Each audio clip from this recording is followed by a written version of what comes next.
Notice, please be advised that today's session of the Sangguniang Panlalawigan will be officially recorded in accordance with standard parliamentary procedure. All statements, discussions, and deliberations during the session shall form part of the official journal of the Sangguniang Panlalawigan as mandated under relevant provisions of the Local Government Code and internal rules. This recording ensures transparency, accountability, and accurate documentation of legislative proceedings. Attendees, resource persons, and members of the body are reminded to observe proper decorum throughout the session.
The 32nd regular session of the 28th SP is hereby called to order. All rise for invocation to be led by the Honorable Board Member Bobby J. B. Dinlayan, and please remain standing for the singing of the National Anthem and the Bukidnon hymn. In Christ alone, my hope is found. He is my light, my strength, my song. This cornerstone, this solid ground, firm through the fiercest drought and storm.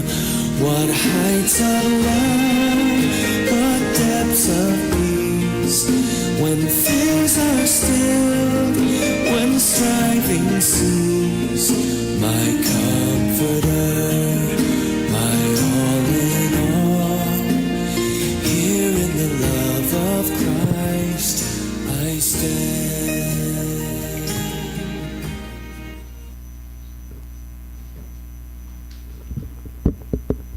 In the name of the Father, of the Son, and the Holy Spirit, Almighty God, we humbly come before you today with grateful hearts. Salamat kayo sa Casa sa Kinabuhi, the opportunity to serve our people and the chance to gather once again for this regular session. We ask for your guidance and wisdom as we deliberate on matters that affect our province and our constituents. Grant us clarity of mind, sincerity of heart, and unity of purpose, so that every decision we make may be just, fair, and for the common good. Bless our governor, vice governor, and all the members of this honorable body. Strengthen us with patience, humility, and integrity as we perform our duties. May our discussions be peaceful, productive, and guided by respect for one another. We also pray for the people we serve.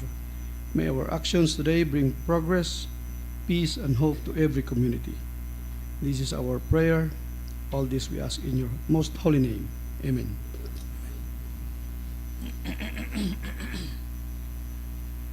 Mga kababayan, bayan ang pambansang awit ng Pilipinas.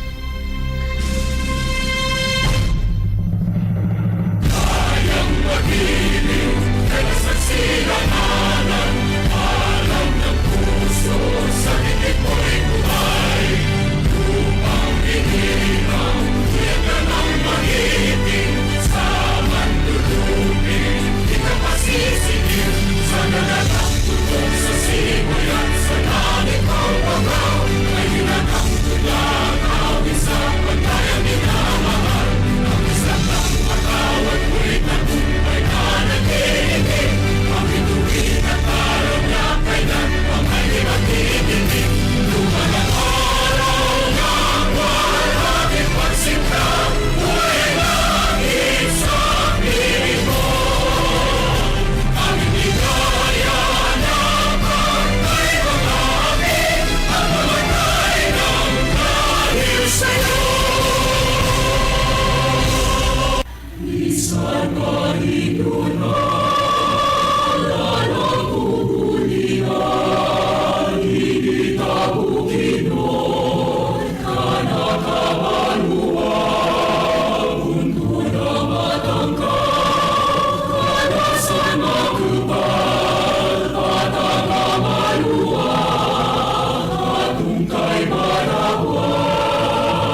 I impose upon myself the supreme obligation to perform and carry out the functions prescribed by law, unselfish and with dedication, thereby becoming a genuine catalyst of change in my locality and in our nation.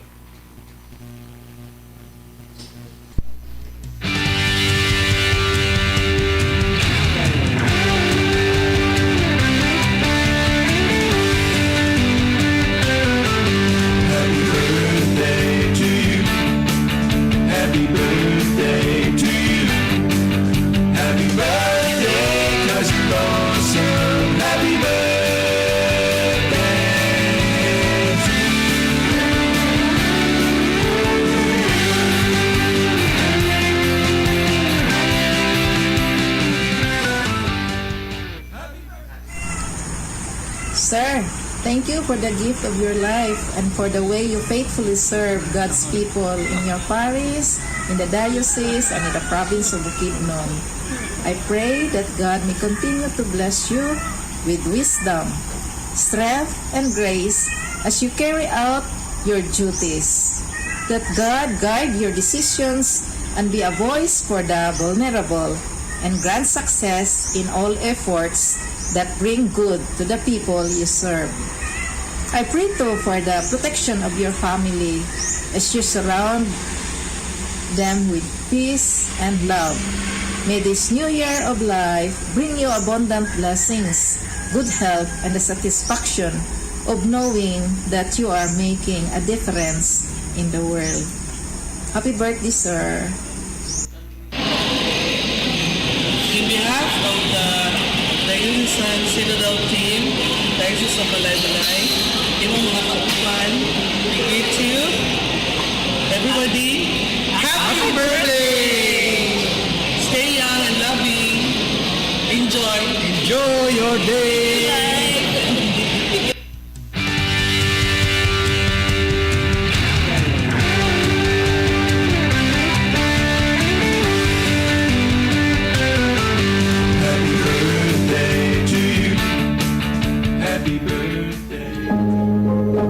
Today, we honor not only your 51 years of life, but the legacy you continue to build through service, leadership, and integrity. Your dedication to public service and your commitment to make a difference reflect the strength of your character and the depth of your compassion. While many know you as a respected leader, I am blessed to know you as my father, a man of wisdom, resilience, and unwavering love for his family. Your example teaches me daily about responsibility, humility, and courage. May this year bring continued success in your work, clarity in your decisions, good health, and well-deserved moments of rest and joy. With deepest love and pride, Shang Shang. Happy 51st birthday, Papeng! Happy birthday, Big Boss. Salamat kay sa pagsuporta kanamo padayon sa pagserbisyo sa katawhan. Stay humble, stay healthy, ug dalaygon ang Dios.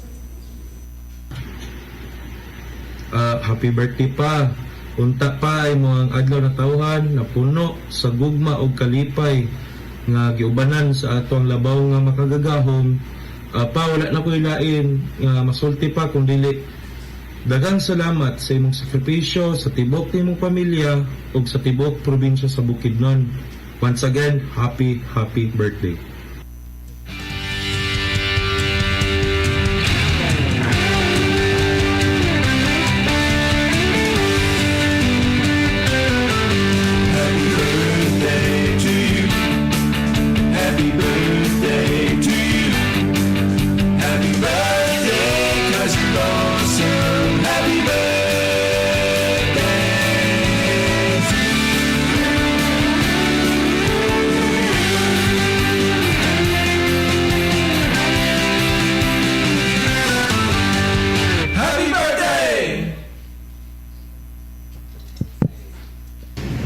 Si SP Dodo Palmada, one of my best friend niya, pinaka-humble gid nga milyonaryo sa maramag ng grabe kabuutan. Brad, on your birthday, Brad, karong February 20, ako 21, so kuan lang, kabalo ko active ka sa simbahan, unya kabalo biya ta nga ang maayo ang buutan kay dali ra kuhaon ni Lord. Ay kulabi Brad, dapat ritual ka panagsa sa atong gihimo sa una. Happy birthday Brad. To our ever active multi-party monitoring team chairman, Honorable Joseph D. Palmada, in behalf of the MMT family, we wish you happy birthday. More 15 years to come sa imo pagserbisyo sa katawhan sa Bukidnon. Happy birthday! Happy birthday, Kuya Board Member Dudu Palmada. Mapasalamaton kay ko sa tinuod, Kuya Board, kay katong pagsulod na ko sa pagserbisyo publiko. Daghan kay kaggihatag nga tips sa akong mga kaalam. Kung dili tungod sa imo dili ko kaingani og serbisyo sa atong pinalanggang katawan diri sa Maramag, og sa imong diniyos nga pagserbisyo sa taas nga panahon, tagaan ka paunta og daghan nga grasya gikan sa Ginoo hantod sa kahangturan. Sa makausab, Kuya Board, magkita-kita tapuhon para mag-greet ta ka og personal sa imong birthday. God bless you, God bless your family, Kuya Board. Happy birthday, board member Dudu Palmada. Board, akong panginaot nga matagaan pa ka og dugang kapiskay sa imong panglawas para makadugang pa og alagad serbisyo sa mga katawan sa Tercero Distrito. Again, happy birthday. Sa akong kinakusgan nga amigo nga board member Joseph Dodo Palmada. Happy 51st birthday, Dodo. Hinaon nga hatagan pa ka og daghang katuigan sa atong Ginoo og labaw sa tanan ang maayong panglawas sa kanunay kauban sa imong tibuok nga pamilya. Salamat kaayo, Board Member Dodo, sa imong tabang kanako ug sa among tibuok nga pamilya Zubiri ug labi sa tanan sa atong katawhan sa tibuok nga Tercer Distrito sa imong walay pili na pagserbisyo. Padayon sa imong kakugihan ug pagmaayo. Happy birthday, Dodo, akong kabarkada, and of course, God bless you always. Amping kanunay!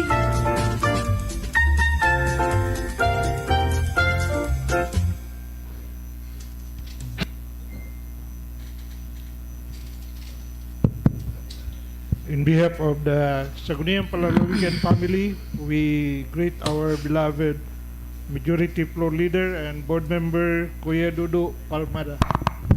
We wish you to enjoy continual good health, God's protection and happiness as you serve the people of the province of Bukidnon and together with your family.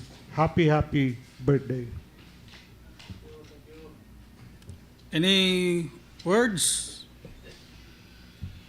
Majority floor? Yeah, thank you. Actually, this is my 6 years in celebrating my birthday here in the session hall and sa likod sa likod. Or pinaka-worst mo siguro katong 4 years mo siguro to 3 years ago. Ano man, what happened? Joan rin mga istorya. But anyway, thank you very much as usual. Natay gamay. But actually, this is my first celebration, Honorable Presiding Officer, nga na numero. Dapat ng tao lang ito yung numero. Bulabog. But anyway, bulabog kayo. Anyways, dagan kayong salamat. Thank you very much. Yeah, from the chair, happy birthday to our majority floor leader and my brother from another mother. They say wisdom comes with age, and in your case, it also comes with less to block it. No? Every strand sacrificed has clearly turned into sound judgment and sharp leadership on the floor. But kidding aside, your integrity, courage, and dedication to public service truly inspire. And beyond the title, I'm grateful for your steady and genuine friendship. May your wisdom continue to grow, even if some parts of you won't anymore. Wishing you good health, strength, and more years of impactful leadership. Happy birthday, my friend. Happy birthday, Majority Floor Leader.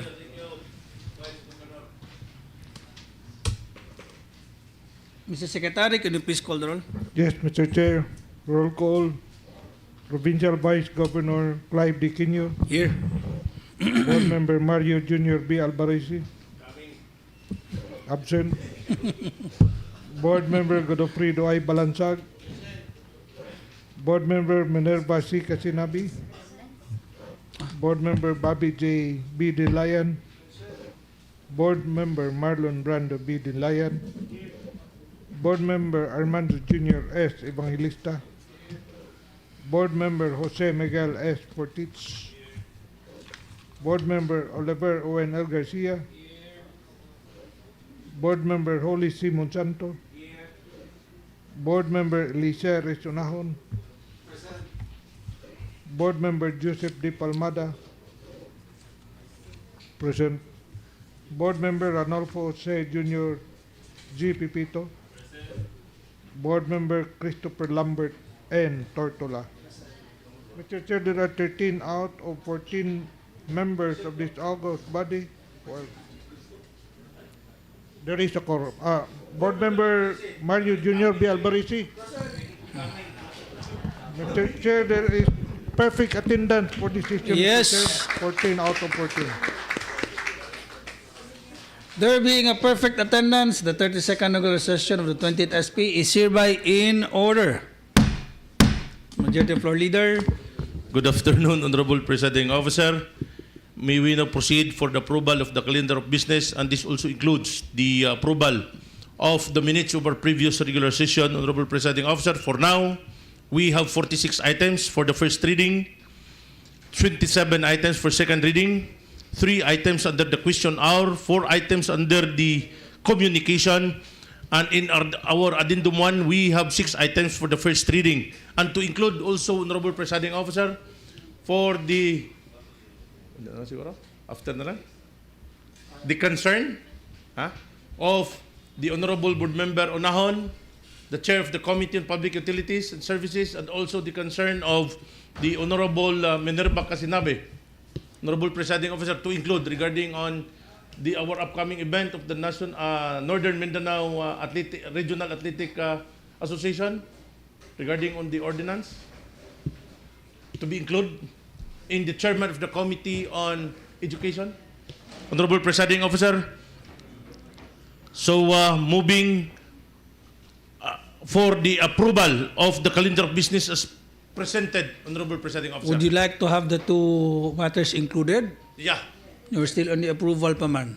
Yeah, that would be, I think, Okay. only after, Honorable Presiding Officer. Yes, for the inclusion and the approval. Yeah, okay. Okay, calendar of business for the 32nd regular session. Any comments? Any second? Objections? Comments? There being none, motion is approved. As to the minutes of the 31st regular session of the 28th Sangguniang Panlalawigan held at the Session Hall in Malabalay City on February 18, 2026, copy of the same has been disseminated in advance. For consideration of this August body, I move to dispense with the full reading of the minutes of our previous regular session, Honorable Presiding Officer. Any second? Objections, comments? There being none, the reading of the minutes of the 31st regular session is hereby dispensed with. And Honorable Presiding Officer, I would like also to manifest some amendment relative to the said minutes to include the provincial legal officer and the provincial consultant in the proposed resolution under the unfinished business. Honorable Presiding Officer, this is regarding on the resolution regarding on the commendation of Attorney Lagamon to Commissioner in the National Commission on Indigenous People.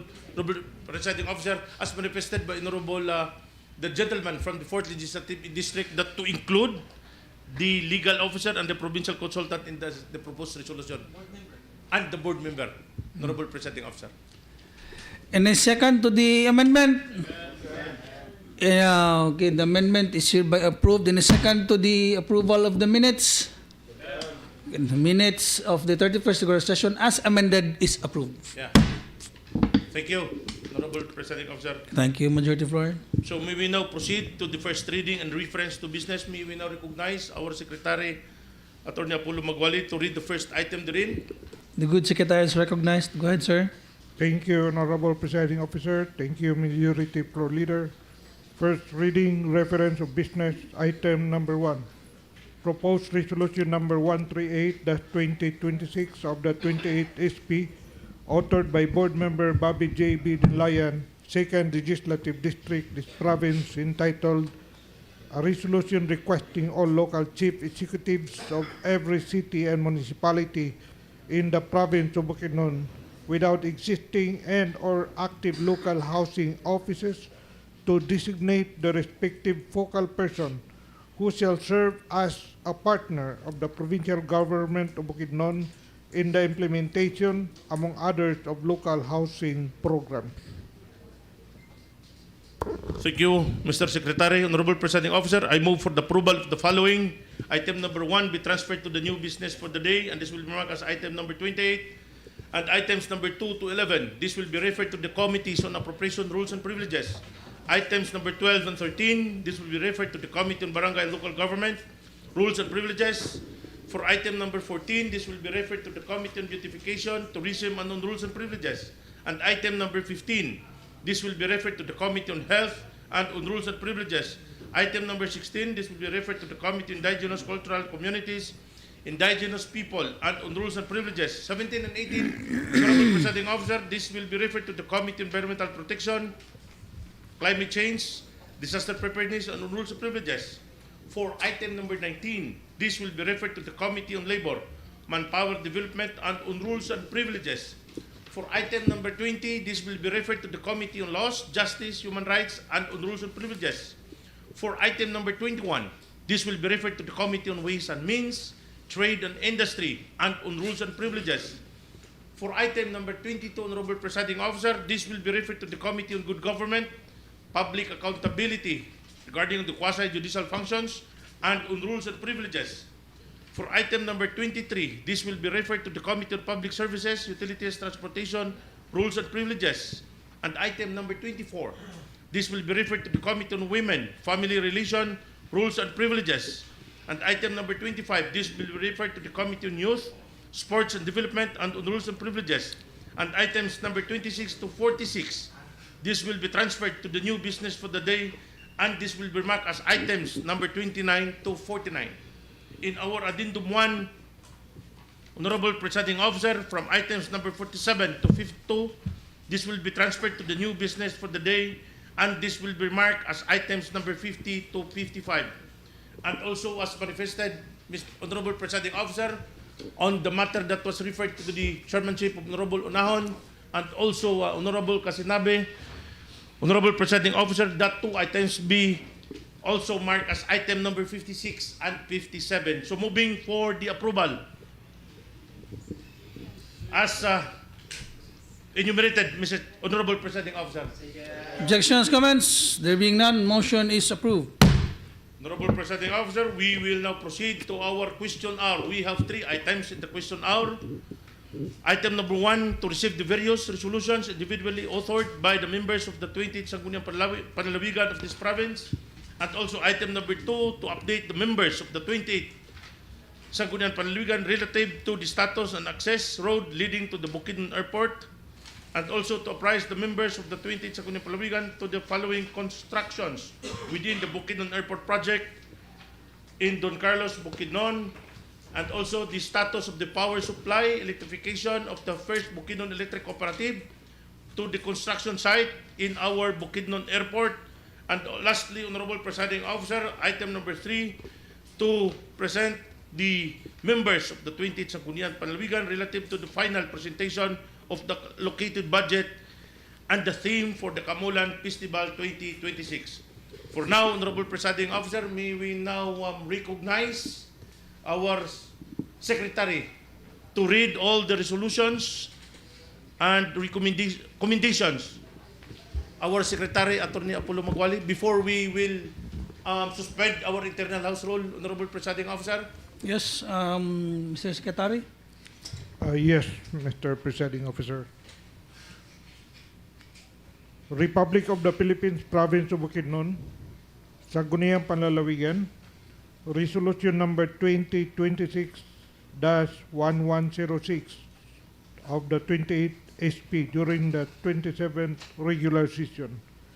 A resolution congratulating and commending Ms. Celsia and Villasiran Albaresi for her outstanding achievement in placing 10th in the 2025 nursing licensure examination with a rating of 92%, conducted last November 4 to 5, 2025.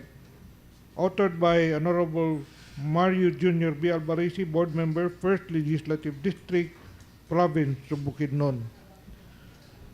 The second resolution is resolution number 2026-1282 of the 28th SP passed during the 30th regular session.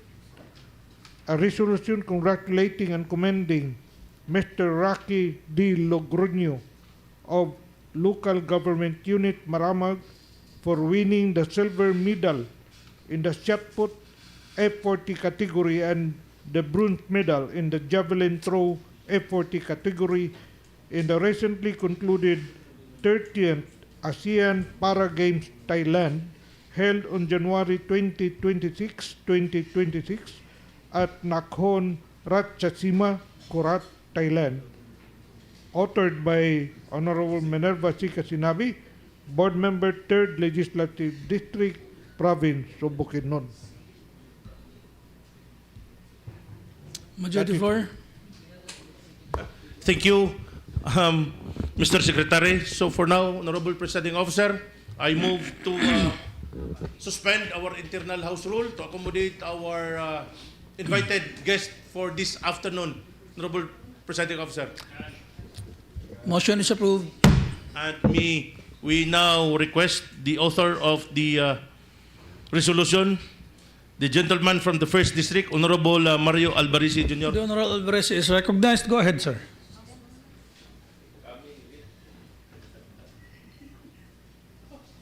Thank you, Presiding Officer and Majority Floor Leader.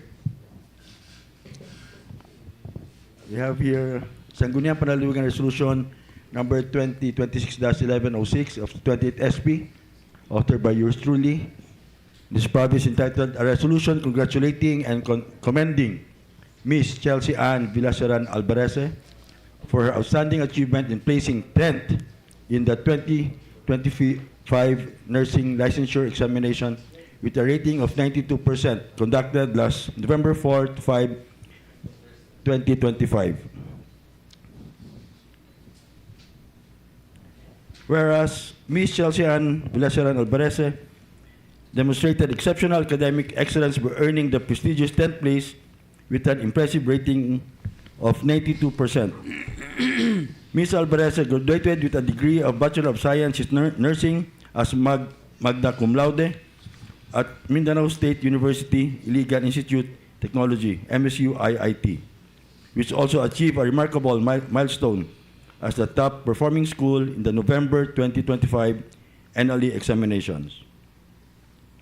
Her remarkable achievement is a testament to her dedication, hard work, and perseverance, and it serves as an inspiration to the youth and aspiring professionals in the province.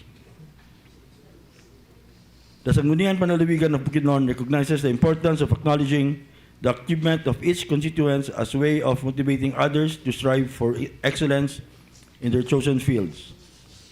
On motion of Board Member Bobby J. Denlayan and unanimously seconded by all Sangguniang Panlalawigan members present assembled in session. Be it resolved as it is hereby resolved, congratulating and commending Miss Chelsea Ann Villaseran Albarese for her outstanding achievement in placing 10th in the 2025 nursing licensure examination with a rating of 92% conducted last November 4, 2025. May I call the order akong pagumangkon. Pagumangkon po ni Board Member Bangilista.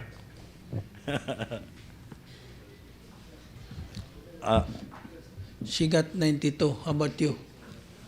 75. 75. Tsaka mo lang sukli, ba? Importante pa sa ito. Sir, Yes. maybe you'd like to say something, no? Regarding sa imong dawaton karon. Mike. There you go. So, to the Sangguniang Panlalawigan, headed by Honorable Vice Governor Clive Guineo, as well as to the distinguished members especially to my titos, Board Member Jong Alvarez and Board Member Jojo Evangelista. I extend my heartfelt gratitude for this recognition. I am truly honored as well as humbled to receive this award as a board exam top-notcher, and this achievement is definitely not mine, but is a result of the unwavering guidance as well as support of my family, my mentors, and my community. So daghang salamat for this, and I remain committed to serving in excellence, integrity, and dedication. Thank you so much po. Once again, congratulations, Miss Chelsea. Congratulations, Chelsea. Your words are very inspiring, and Bukidnon is rejoicing sa imuhang na hatag nga garbo ug dungog sa lalawigan. So hopefully your talent will be shared here in the province. We are very short in nurses. Hopefully you can work in our hospital serving the people of Bukidnon. We would be very honored to have you. Thank you, Presiding Officer. By the way, just for the information, no, ang number 7 po di ay is also from Talakag. From Talakag? From Talakag, ang number 7. Oh. So, mo na mga nag-top sa ato sa nursing. Pila galing mo kabuk nag-exam ani Chels? Pila kabuk? 45K, tito. 45,000. 45,000. And how many passed? 40. 40? Ah. So pila ka percent ang nakuan? Oh, ang importante is nag-top. Nag-top. Importante nag-top. Imagine out of 45,000. Yes. You bested 44,990. Di ba? Oh, imong nakuan, imong nalabuan. So that's not an easy task. So again, we're very happy for your achievement. And I also would like to acknowledge na din ang iyang proud parent, si Joey. Congratulations, sir. Ma'am, congratulations. Isahon na natin hatag unya pag ano. Okay. Sige. Thank you. Thank you. Thank you, Presiding Officer. Thank you, Mother Chelsea. Further. Yes, Honorable Presiding Officer, we will have our photo-ops na lang siguro after all the resolutions. Yes. So We for the can do second, I think, may I also the sponsor? the request the gentle lady from the 3rd Legislative District, the Honorable Board Member Kasinabi, Honorable Presiding Officer, for the second resolution. The Honorable Kasinabi, Ma'am Bing, please go ahead. Yes, daghang salamat, Mr. Presiding Officer, our Vice Governor, Majority Floor Leader, our birthday boy today. Mayong hapon sa atong tanan. Mayong hapon. Kining atong hatagan og pasidungog karong hapuna, usa ka bata og height, pero medyo edad-idara na, gikan sa lungsod sa Maramag. I will no longer read the whole context of the resolution, but I have to say something about Mr. Rocky Logroño. Mr. Chairman, nailan ako si Mr. Rocky Logroño when we first ran our first term with Board Member Dodo Palmada, and he was our dancer. No? Grabe ni og talent nga tao, no? He is our dancer. Grabe ni mo tumbling, mo exhibition, no? And Mr. Rocky Logroño is a person with disability. Oo. Pero aside from that, wala gyud niya gihimo ang babag sa iyang kinabuhi ang PWD as a PWD person. In spite of that, daning kamot siya nga musikat siya magdalag dungog sa probinsya sa Bukidnon. And I think last year ba to or 2 years ago, nakadawat gihapon na siya og award, no, gold medal. Mao gihapon nga dula, Your Honor, dito sa Manila, no? So nag-train siya kay he was gi-invite siya, gidasig siya sa iyang coach nga he will play at Thailand last January 2026. So, with that, nagrasyahan siya, nakakuha siya sa silver and bronze medal. Was this his first international Yes, competition? yes, Your Honor. Oo. So, ambot na po kay kontra dito, Rak. Kay, sa Manila, gold man to kay wasay kontra.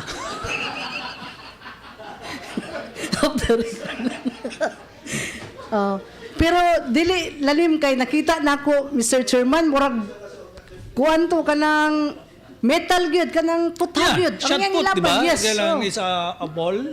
A very, is that the metal ball? Yeah, metal ball. Inyong ikuan, itsa? So, bugat na. Bugat na siya. So, mo na nga Rocky, you are invited by this honorable August body to humbly receive this our plaque of appreciation or congratulating you as our one of the best athletes, yes, in the province of Bukidnon. And in spite for that, for being a person with disability, you are bringing the name of our PWDs also in the province of Bukidnon. Okay. That's all, Mr. Chairman. May we hear Thank a few words from Mr. Rocky Balboa Logroño? Rocky!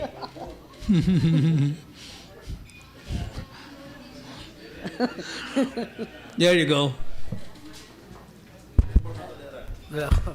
Ay po, gandang hapon po sa lahat.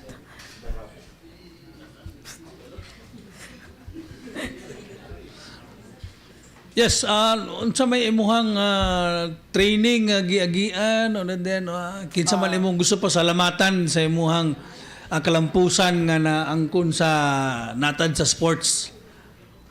Ang unang-una po, salamatan ko yung guide po. Kasi yung Panginoon po yung nag-guide sa akin na hindi ako makalampos kung wala po siya. Pero salamatan ko po yung PSE po sa Philippine Sports Commission. PSC, okay. Nag-start training po ako doon sa Pasig City sa Ultra. October 24 po, andun na ako. October 4, 24? October 24. 2025? Apo. 2 months po, 2 months po, lang po yung training ko sa Pasig. Doon, lahat ng kahirapan, kasi 7 days yung namin training. Oh. Tapos yung yung andun na ako sa Thailand, yung mga 4 na country na kalaban, Singapore, tapos Malaysia, Vietnam, Thailand, mga veterano na po, 5 years na po yun sila.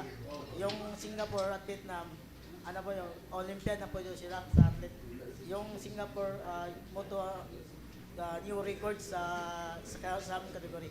Pero ang ikatatlo yata yung Vietnam sa record. Pero tinalo ko yung Vietnam. Tinalo mo yung Vietnam. Okay. So, yung laro mo is ginawa sa Kurat, Thailand. Talagang nakurat sila sa iyo, no? Kasi first time mong sumali, tsaka pinakuratan mo sila. No? Thomas pa lang ako nagsimula sa training. Doon sa Manila, nag-training. Okay. So thank you for bringing pride to the province of Bukidnon, especially to those especially to the PWDs, your inspiration to them. And naman po tay athlete po nga sige po og kadaog, di ba, sa pangantukan. Table tennis, di ba? Si Darwin, di ba? Salvacion, counselor. So at least pakita nga with sheer will and gut, makakuan gyud. Makadaog gyud. So, again, congratulations sa pagbigay ng karangalan sa lalawigan ng Bukidnon.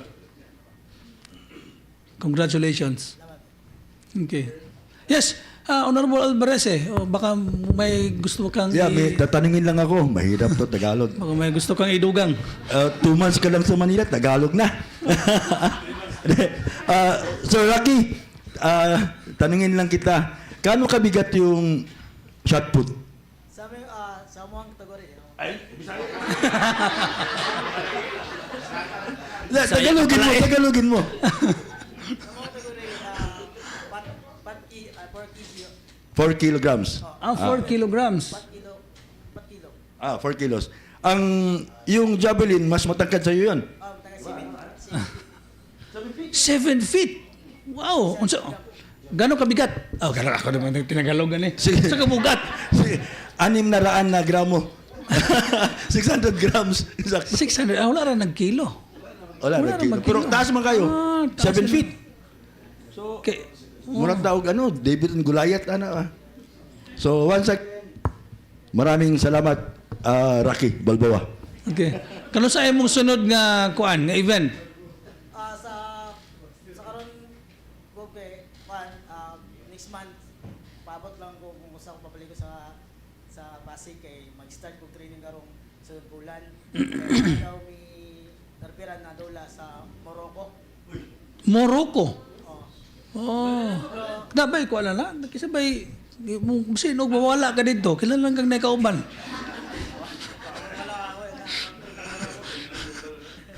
Morocco. Kasi Morocco is country, no?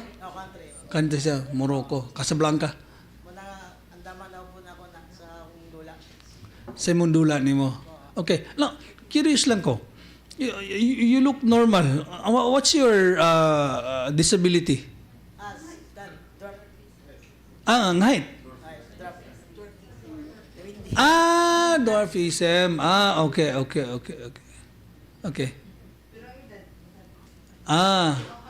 How young are you? You're 30. Okay. So that's why you have a disability. Okay. Sige.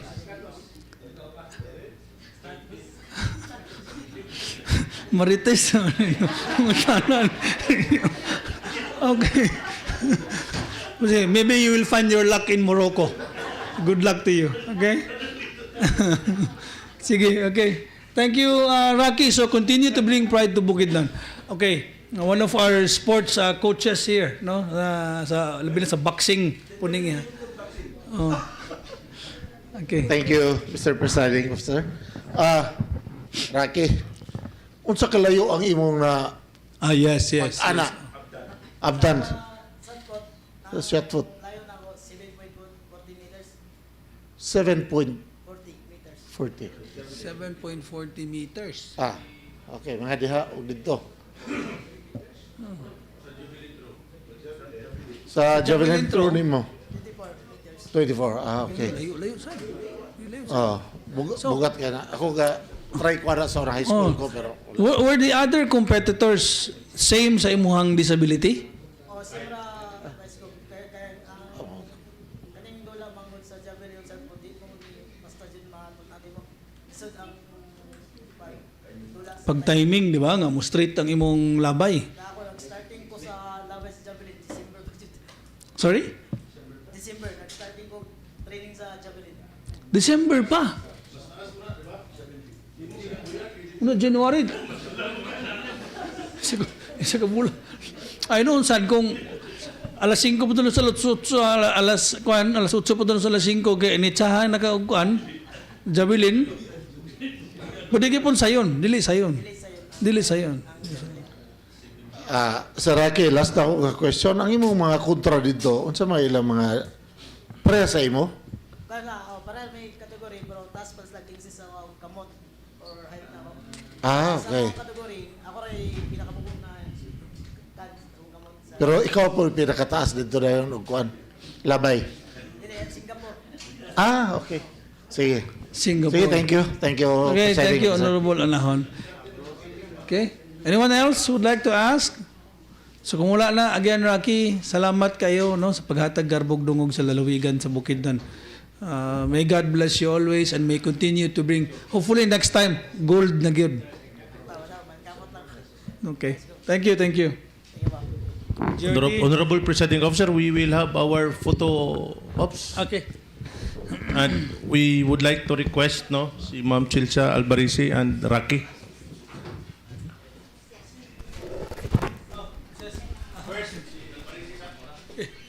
We will call Chair for declares a recess.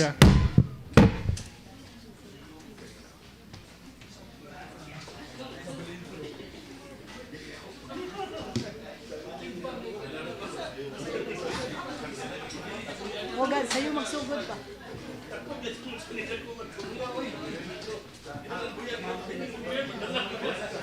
you.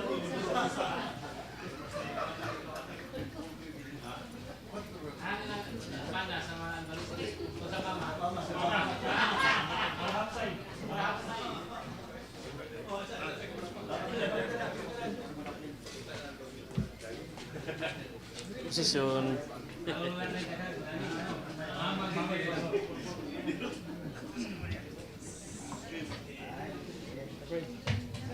Tunay ko kuya, ikaw yung pinakabutan ko. Pinakauna na greeting Madrid. So, wala yung nakabutan to ko eh. Wala eh.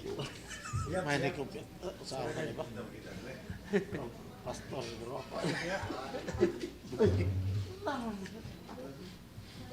Di, wala na. Si Rake ba? Katong kabiling pro. Dito panyabuyan itong maapit mo dyan ka. Adalas. Dito na may pitik ka. Ang pitik.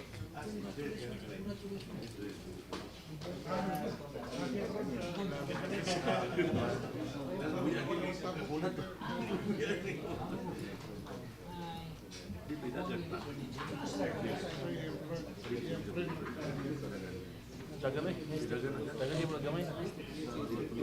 Punta siya rin. 24 feet.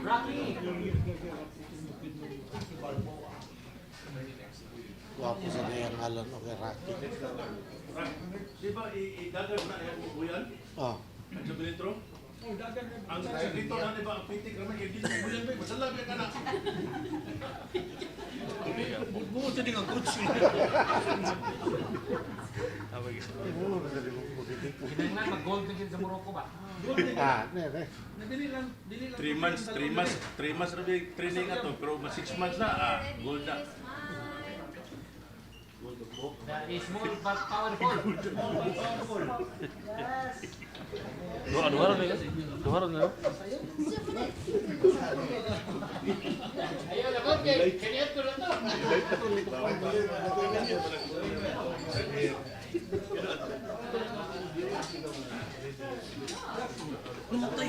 Namatay ba yun? Si Vincent Garagoro. Hindi pinagidad ang tuloy ba?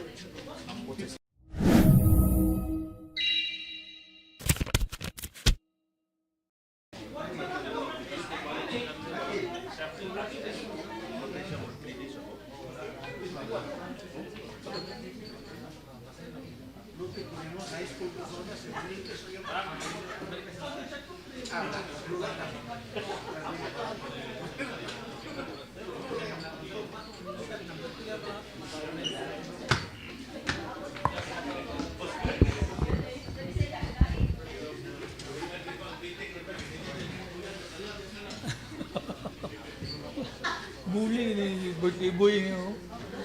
Sali ka birthday boy ba? Bully kayo. Honorable Presiding Officer, I move for the resumption of our session, but still the internal officer still suspended. Okay, session is resumed. May we now request the gentleman from the 4th Legislative District, the Honorable Board Member Attorney Olive.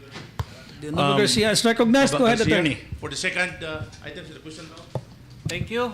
Good afternoon, birthday boy, Majority Floor Leader. Good afternoon, Presiding Officer, to the Secretariat and staff of the Sangguniang Panlalawigan, to all members of Tanan Bisita. Mayong hapon kanatong tanan. Mayong hapon. As part of our continuing monitoring of the progress of the Bukidnon Airport, we caused, again, the invitation of several personalities as a result of our ocular inspection, Presiding Officer. Sometime, when was that? February 4. Yes. Present were our Secretary to the Sanggunian, Assistant Secretary, and several board members. We went to the area to personally conduct ocular inspection of the development of the Bukidnon Airport. And as a result, we invited again our personnel from DPWH. Are they already here? Okay. And personnel also from FIBECO. Are they here? Okay. And our friends from Kaap, they're here already. Okay. And of course, our one of the contractors, Carwell, are they here? Okay, thank you, sir. And finally, did we invite ang Don Carlos? Wala, no? Sige, so with that, Mr. Chair, we intend to find out, number one, the initial report that we received from DPWH was that the road going to the airport from the highway is 1.2 kilometers. Unfortunately, there are still right-of-way issues, and the representative at the time was not able to give us the details of the project because he was only representing the project engineer who was then having a conflict of schedule at the time. So I hope the in charge is present this afternoon so that he or she can finally give us the exact details of what's going on On the with road. that road going inside the airport. Okay. Second, we intend to find out from Fibeco, when will the airport be energized? What's the timeline? Because we cannot operate an airport without electricity. So that's what we want to find out. Because at the time that we went there, we saw several linemen erecting some poles. Maybe that's going towards the airport, but it was still along the national highway. And then finally, we would want to know from Carwell what's going on, because when we visited the area, the area where they were assigned or they won, there is no activity. No persons were doing work in that part of the contract that they won. So we would want to know what's happening and why they have not, why they are not performing their contract, Mr. Chair. So we begin this afternoon on Itabalangan with DPWH. So we will invite our resource person to introduce herself or himself and tell so that for the record, so that we can already ask the necessary questions and know the challenges and gaps, if ever there are, of that road that is being constructed. Okay, please, representative from DPWH. I think regional office man, from regional office. Yes, please state your name and the position you hold in the office for record purposes, ma'am. Maayong hapon. I am Engineer Arlene Stereo, and I am the assigned project inspector of the project. I will be presenting the updates on the construction of access roads leading to Bukidnon Airport. Please proceed. But before that, I'm going to present to you the project background. This 1.089 kilometer road project serves as the main entrance road leading to Bukidnon Airport, providing essential access and connectivity to the airport facility. It connects to the Don Carlos Kadingilan Road, providing a vital access road. The scope of works of the projects: this is a 6-lane concrete road with a 3.35 meter width per lane, 280 mm in thickness, paved shoulder, 2 meter width, 150 mm thick, both sides, with a center island, 2 meter width, with a curb and gutter. Structures: reinforced concrete lined canal with curb and gutter, reinforced box culvert and pipe culvert, stone masonry retaining wall. Other works: earthworks, sub-base course, and miscellaneous works. Then makita nato dinhi ang kining typical roadway section sa atong project. Ang iyahang kuan niya, ang iyahang full width sa atong dalan is from edge of the concrete canal to another canal is at 30.1 meters. Then there is a typical roadway section na pakita dinhi ang naman siya kining street lights, but sa ato ang contract wala pa ni siya na-appeal ang kining street lights. Then the project cost of the 4 contracts, regular infra 2024, this is a contract number ID 24KO332, 190,527,777.88. Ang iyang gitason ani is 564.18 meters. Ang scope of works is 6-lane concrete road, concrete paved shoulder, center island with curb and gutter, reinforced concrete lined canal and curb and gutter, stone masonry retaining wall, and reinforced concrete box culvert. Ang actual accomplishment ani niya as of this date is 33.414%. Ang kining 24KO332 mao gini siya ang sa pinaka-junction. Ako rin ipakita karon sa iyong locator map. Then the second is 23KO0093 with a contract cost of 52,277,777.88 and has a length of 285 linear meters. Ang iyang scope of works is 6-lane concrete road, concrete paved shoulder, center island with curb and gutter, reinforced concrete line canal with curb and gutter, stone masonry retaining wall, including earthworks, so base course and miscellaneous. And as ang iyang actual accomplishment is 76.468%. Ang ikatulo nga project is 23KO0329 with a contract cost of 71,467,777.88 with a total length of 175 linear meters. Scope of work, 6-lane concrete road. Almost the same naghapon siya sa previous two contracts. Then ang iyang actual accomplishment is 82.517. Then ang ikaapat is ang 24KO437 with a contract cost of 33,183,470.79 with a total length of 65.52 meters. Almost the same naghapon siya sa kato ako na-mention ganina nga scope of works. Makita na nato sa slide din. Ang iyang actual accomplishment is 28%. Ang iyang total length ginani niya padulong sa terminal facilities sa atong airport is 1.089 kilometer. Showing sa ato ang project location sa atong project, makita nato gid sa junction Don Carlos to Kadingilan Road nga kana bitong red color na atay 80 meters nga road right of way problem. Nga as of karon gikamulo pa ni siya negotiate. Then ang kining sa white color which is belong gihapon ning red mao ni siya ang sa 24KO0332 nga contract. Then ang kining sa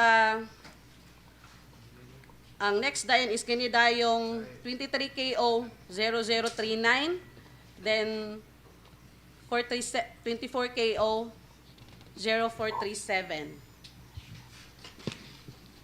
Then, the project status of 24KO0332. Problems and issues encountered. Earthwork started immediately by the contractor after all affected claimants signed the permit to enter. So sa pag-start na mo ani sa pag courtesy meeting namo with all the kana affected claimants, nalipay kay nipirma sila sa permit to enter. Pero in the long run dayon, work stoppage demanded by two claimants who will only allow resumption after payments are released. So na-stop din ang trabaho sa contractor kay naay duha ka tawo na lang nga katong usa ni sila sa nipirma sa permit to enter nga ilhang gipastop ang contractor sa pagpadayon sa construction works. Then one claimant pending submission of required documents. So naatay isa ka claimant nga kulang-kulang ang iyang mga requirements nga gisubmit. With road right of way claims verification, submitted required documents for road right of way claims have been checked and verified by the LGU. And compensation for road right of way claims is available at LGU Don Carlos, funded by the OTR. Project status for 23KO093, 23KO329, and 24KO437. Ako na lang ni siyang giusa kay parihas naman sila ka ng mga problems and issues nga na-encounter dito sa site. Then, road right of way problem resolved. Row problem has been resolved, work suspension lifted, and work resumed effectively. Catch-up program. The contractor submitted a catch-up program and projected to finish the whole project by October 2026. The implementing office conducted a meeting with the contractor and instructed to fast-track the project implementation and to finish the entire project prior to committed completion date. Now showing the progress photographs for 24 KO 332. Next. Progress photographs for 23 KO 0093. Ang kining kuan sa 23 KO 0093, ang iyang pavement ani niya sa iyang carriageway is completed na siya as of this month. Then ang kato na lang dayong iyang uban nga mga item of works mao pay ongoing pa siya. Next slide. Then 23 KO 00329, as of this date ang ihang PCCP ani niya, ang kulang na lang is 20 meters na 6 lanes. Next. Then 24 KO 437, mo na siya ang ihang progress photographs. Then as of karon wala na gyud siya problema, workable na gyud siya. Then as shown, mao na siya nga to ang perspectives ato ang access road leading to Bukidnon Airport. Para napakita lang diha niya is wala lang siya na-edit, 4 lanes pa na siya. Kay originally manggod, as per contract, 4 lanes na siya, din gi-adjust dayon gi-adjust din siya into 6 lanes kay as per kaap ang 6 lanes man gyud ang standard gyud when it comes to access road leading to airport. And that would be all for my presentation. Thank you. Yeah, thank you very much, Engineer Cirilo. Eileen Losterio. Esterlo? Losterio. Losterio. All right. Engineer, may we know who are the contractors? Alticon Builders Incorporated. Alticon? Oh, yes. And isa lang? Isa lang. The whole thing, Alticon Builders? The 4 contracts? Yes, sir. Okay. Number 2, who are the 2 claimants of the road right-of-way? As sa pagkakaroon, sir, 2 man tato siya. Then gahapon lang, nahibalaan na mo nga kato si Mr. Garay. Ni okay na siya.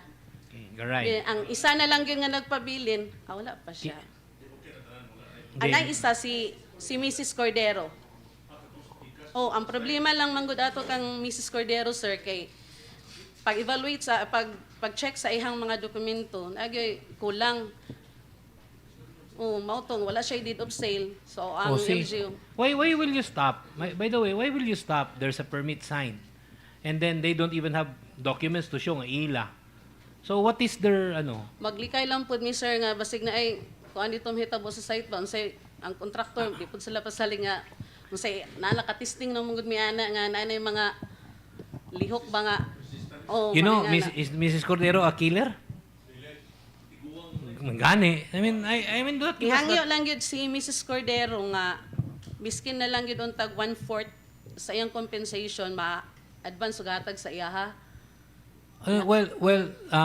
That is for the LGU to decide kay sila man ang gisaligan. About sa compensation. But you know, this is a government project. Moingon gani mo diya sa inyong dump truck. Government project, do not delay. Unya kini na hinuon nga wala gani siya enough documents to show nga iya. Di ba? I mean, where's the logic? Mo claim ka nga imo, niwa kay papel. Mo i-stop nimo ang tibuok Bukidnon because lang sa hangyo nga 1/4. Depende na sa LGU. Ang ako lang nga nagsugot mo nga mag-stop. Kay definitely mo tana ko sultikon ha. Kay dili ba na mo stop ang sultikon ug di nimo inyo ipahunong. Wala man na sila kadlok. Marag. Yeah, I think sila. Actually, Honorable Presiding Officer, problema diya kana namang portion din nga dul gid sa highway. Kana lang 80 meters, sir. Wala man gani existing tanom. Nothing to be destroyed. So that's why I do not understand nganong na stoppage nga wala man kay i-violate, walay tanom, way tubo. As of karon bitaw, sir, kana naghulat lang sad pud mi sa kaya nga mahimo sa LGU nga basig mapahangyo ra si Mrs. Cordero. Kay up to karon nga this week naka-schedule na pud nga ang LGU nga mag-negotiate din ang katong uban nga mga claimants ila lang hatagag bayad. Yeah, but how many months have you wasted? Di pa muna mo ipatawag din inyong secretary adto din na sa kuan unsa tawag ani dito sa landslide hung nga ipadali unya ang dalan day pasulod sa airport wa niya timan na. Actually that was raised by Kaap kasi gimigpatawag sa Kaap okay sila sa ilang side kay controlled nila but on your side dili na controlled. So man nimo gusto paabot na mo ni secretary? Kanon sir, as of karon sir, full blast man amo ang construction activities Yeah, dito because, sa site. you know, I will tell you this. I was once a lawyer, Ulticon. Tawagon ako sila. Kung ikaw yung nagsugo sa ila mag-stop. Wala gid sir, wala mi nagsugo nga nag-stop. Miski pag kabalo man ko nga di na sila actually mo. sir, ang Ulticon sir, amo gid silang gi-invite gid unta karon. Nga para makaanhi sila kaya at least unta karon para anay karon ba maka-istorya sila sa ilang side. Pero i-refuse sila. Okay, sige. I will tell them that they refused. Okay, I did not know the contractor until you told us now nga sila di ang contractor. Okay? Ang Ulticon Builders. Sige, we'll put pressure on Ulticon Builders. Aron mahuman gid ni. So, what happens to the LD? Ma-LD-han ang contractor? Wala, kaya na may work stoppage approved by DPWH. So na i-issue ng work stoppage. Di ba? Definitely. Otherwise, masigig LD ang ang contractor. They will not. There's a, di ba, challenge sa kabutangan dito, work stoppage. Okay, katura man po ning, how many meters was that? 80 meters, sir. 80 meters. 80 meters. Okay. So, October 2026 is the completion of the entire thing. Committed. Yes, sir. Whose commitment is that? Yours or Ulticon? Sa Ulticon. Pero sa amo silang gipakomit nga prior to that date dapat mahuman na nila. Kaya nag-submit naman po sila catch-up plan. Okay, sige. So, they committed to finish everything in October 2026. Question, how about pasaka dito sa airport? Kay naman subos inyong kalsada. Is that included in your program or dito na sa sulod sa Kaap, ila na pud na? Nga pasaka. Katong, payon sa passenger terminal, katong arrival and departure. So maybe ask Kaap na lang. Maybe. Who is that part of? Katong sa Clement. Kay basig natay highway pero watay approach. Naami isa ka contractor kato nang sa sulod katubit ang padulong sa fire station sa dito sulod sa airport. Agi kuan po to siya committed po to nga mahuman by June 2026. Ulticon gyapon. Ulticon Builders. Paingon sa katong ilang singanan ni fire station. Yes sir. Okay, so wala na report karon no? Wala. Okay. Ang report lang Pasulod is man siya. kato lang sa entrance. Pila unsa nakataas from the highway? Sa Going to the fire station. 1.089. Pila? Kining ato ang main entrance road ron. Ali, kana katong pasulod sa dito paingon sa fire station. Wala ra ba lang mo na-invite ang resident engineer. Si Alhay po to siya under. Lahi man gud to siya nga contractor. Sige, okay. I will not force you kay sa mo kay idea. Naano to siya nag-start na. So, wala man so who informed you that Don Carlos will be talking to Mrs. Cordero? Who informed you that Don Carlos will be talking to Mrs. Cordero? Secretary kay ang amo ang resident engineer kana akong kauban host with me today si Engineer Mervin Salingay na sila direct communication with the Secretary of the Municipal Mayor. Secretary of the Municipal Mayor. Okay. So they will be doing a discussion this week or next week? This week. So pwede kayo patawag sunod semana kung saan Anyway, we'll just Paghatag call lang mi sa inyo og update na lang. Yes, You can sir. give the secretary kung ano saan kay two people or one person na lang di delaying everything for the entire province. Sa amo po sa DPWH sir kung abot na gyud naghatag pa man gud pud mi og gamay nga sa LGU pa nga ma-negotiate nila si Mrs. Cordero kay kung madugay pa gyud nga ma-delay na kayo sa among timeline. Mao na gid na nga time nga start. Wala gani mo nga hadlok sa Valencia City nga mga milyonaryo inyong giligsan ng mga yuta sa diversion wag mo na mayad. Di ba? Mo na kung dili masabtan ba. Ngano man nga unsa ni pagabot didto tagahan na tog pabor kay tiguwang kay unsa ni.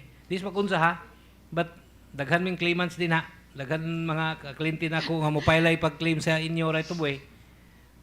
Based man gud pud sa among previous istorya lang ni sir, based pud sa among previous project sir nga kabalo nga ni perma nag permit to enter nga ni adto nang contractor didto nga nakatry na mi ana ba nga pakitaag pusil nga na bitaw amon mao na among likayan sa may na among konsad among likayan. Nagtulpi dito? Basig. Oh, sus. Tuwa na hinan mo kay kag sini oy. Og si TV sige katanaw sa probinsyano. Mo na lang nga ang hadlok na ta pirmi. Mo na kita kahawaan ang kultura nga hadlokon lang, maundar ang tibok programa sa gobyerno.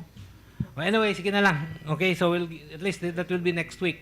I-update lang namo sir. Okay, we do not believe October 2026. Ahami mo hatag og update sir regarding You just sa give it to our Mrs. Cordero. secretary. They'll just coordinate with you. Okay. Okay? Sige. Yes, go ahead, Majority Honorable Floor. Presiding Officer, thank you very much. Ma'am, this is regarding on your presentation ba, katubit ng gikan sa entrance. What happened ka mga area dito, ma'am? Di ba naman ito yung mga, naman mo yung pala ito, culvert, di ba? From the entrance yun. Ilang culvert? Duha, ka-creek, ba? Naman to, di ba? From National Highway going sa entrance, doon sa airport.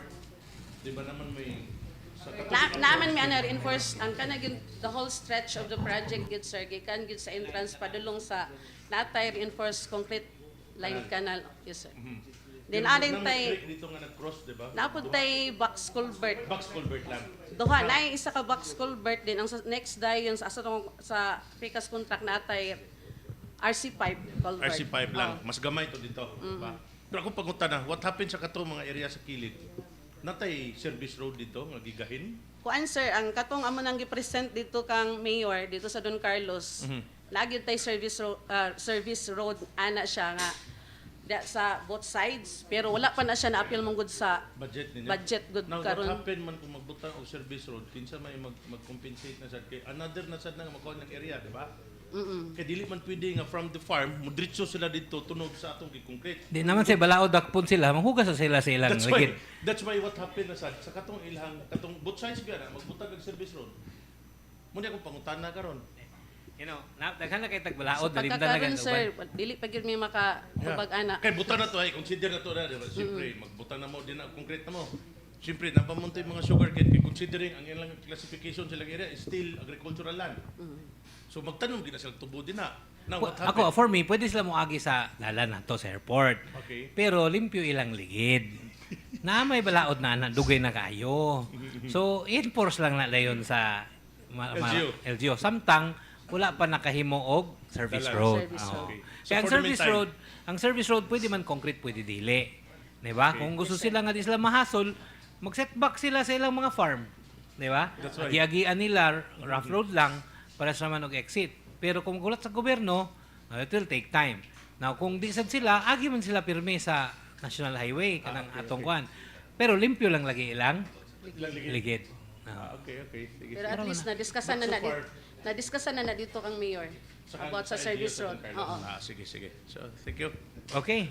So, Engineer Arlene Losterio, thank you very much for Thank you, sir. appearing today. Salamat, no? And then we'll just wait for your update. So next will be Febeco. So there are 3 a lady and 2 gentlemen here. So anybody can answer the query. When will the airport be energized? Introduce yourself and the position you hold in the organization for record purposes. Thank you, Mr. Chair, and thank you to this honorable body. In behalf of our General Manager of FEBECO, I am Antonio BC Jr., the Technical Services Department Manager. And with me now, Mr. Chair, we have here also our Administrative Chief, Ms. Marian Celicius, and the Core Plan Department Manager, Engineer Japet Nermal, Mr. Chair. Allow me to present a little bit update with regards to the existing and proposed line of FEVECO, Mr. Chair. So this is the Bukidnon Airport power supply infrastructure preparation.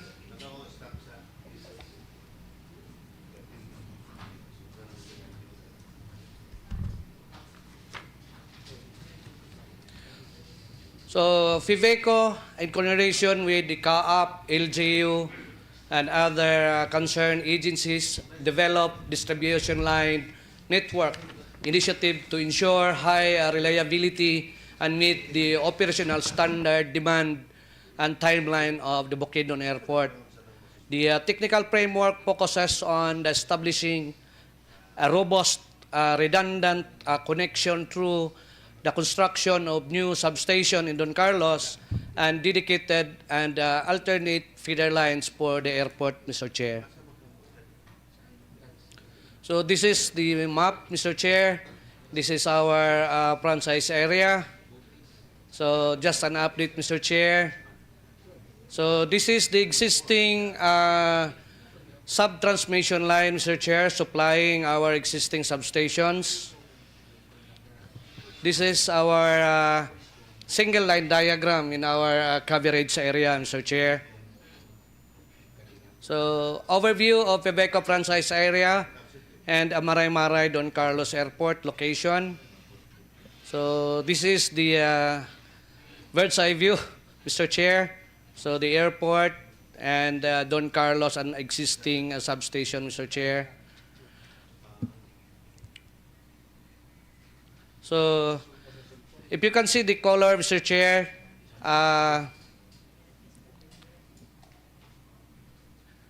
this one, Mr. Chair, kini moni ang line, the newly constructed line intended for the airport, Mr. Chair, because we have an existing line going to Kadingilan, but we intend to increase the reliability of the line just for the purpose of the operation of the airport, Mr. Chair.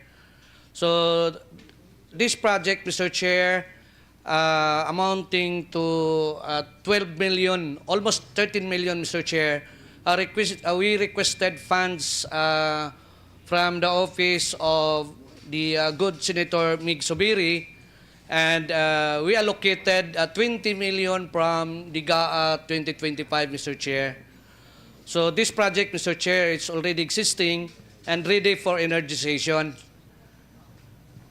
And the line, Mr. Chair, going to airport.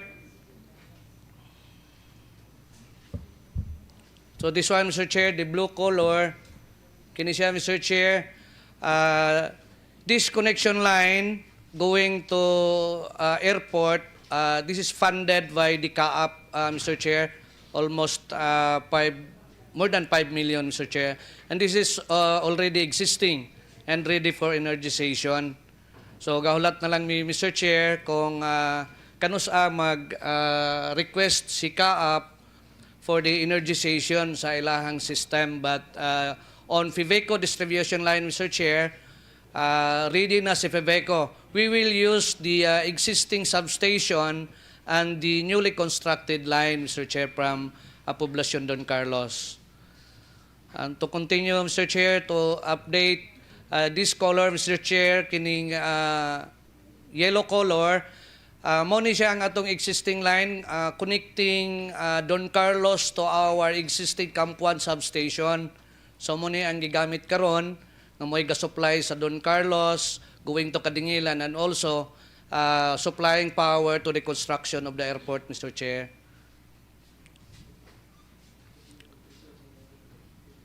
So kani siya.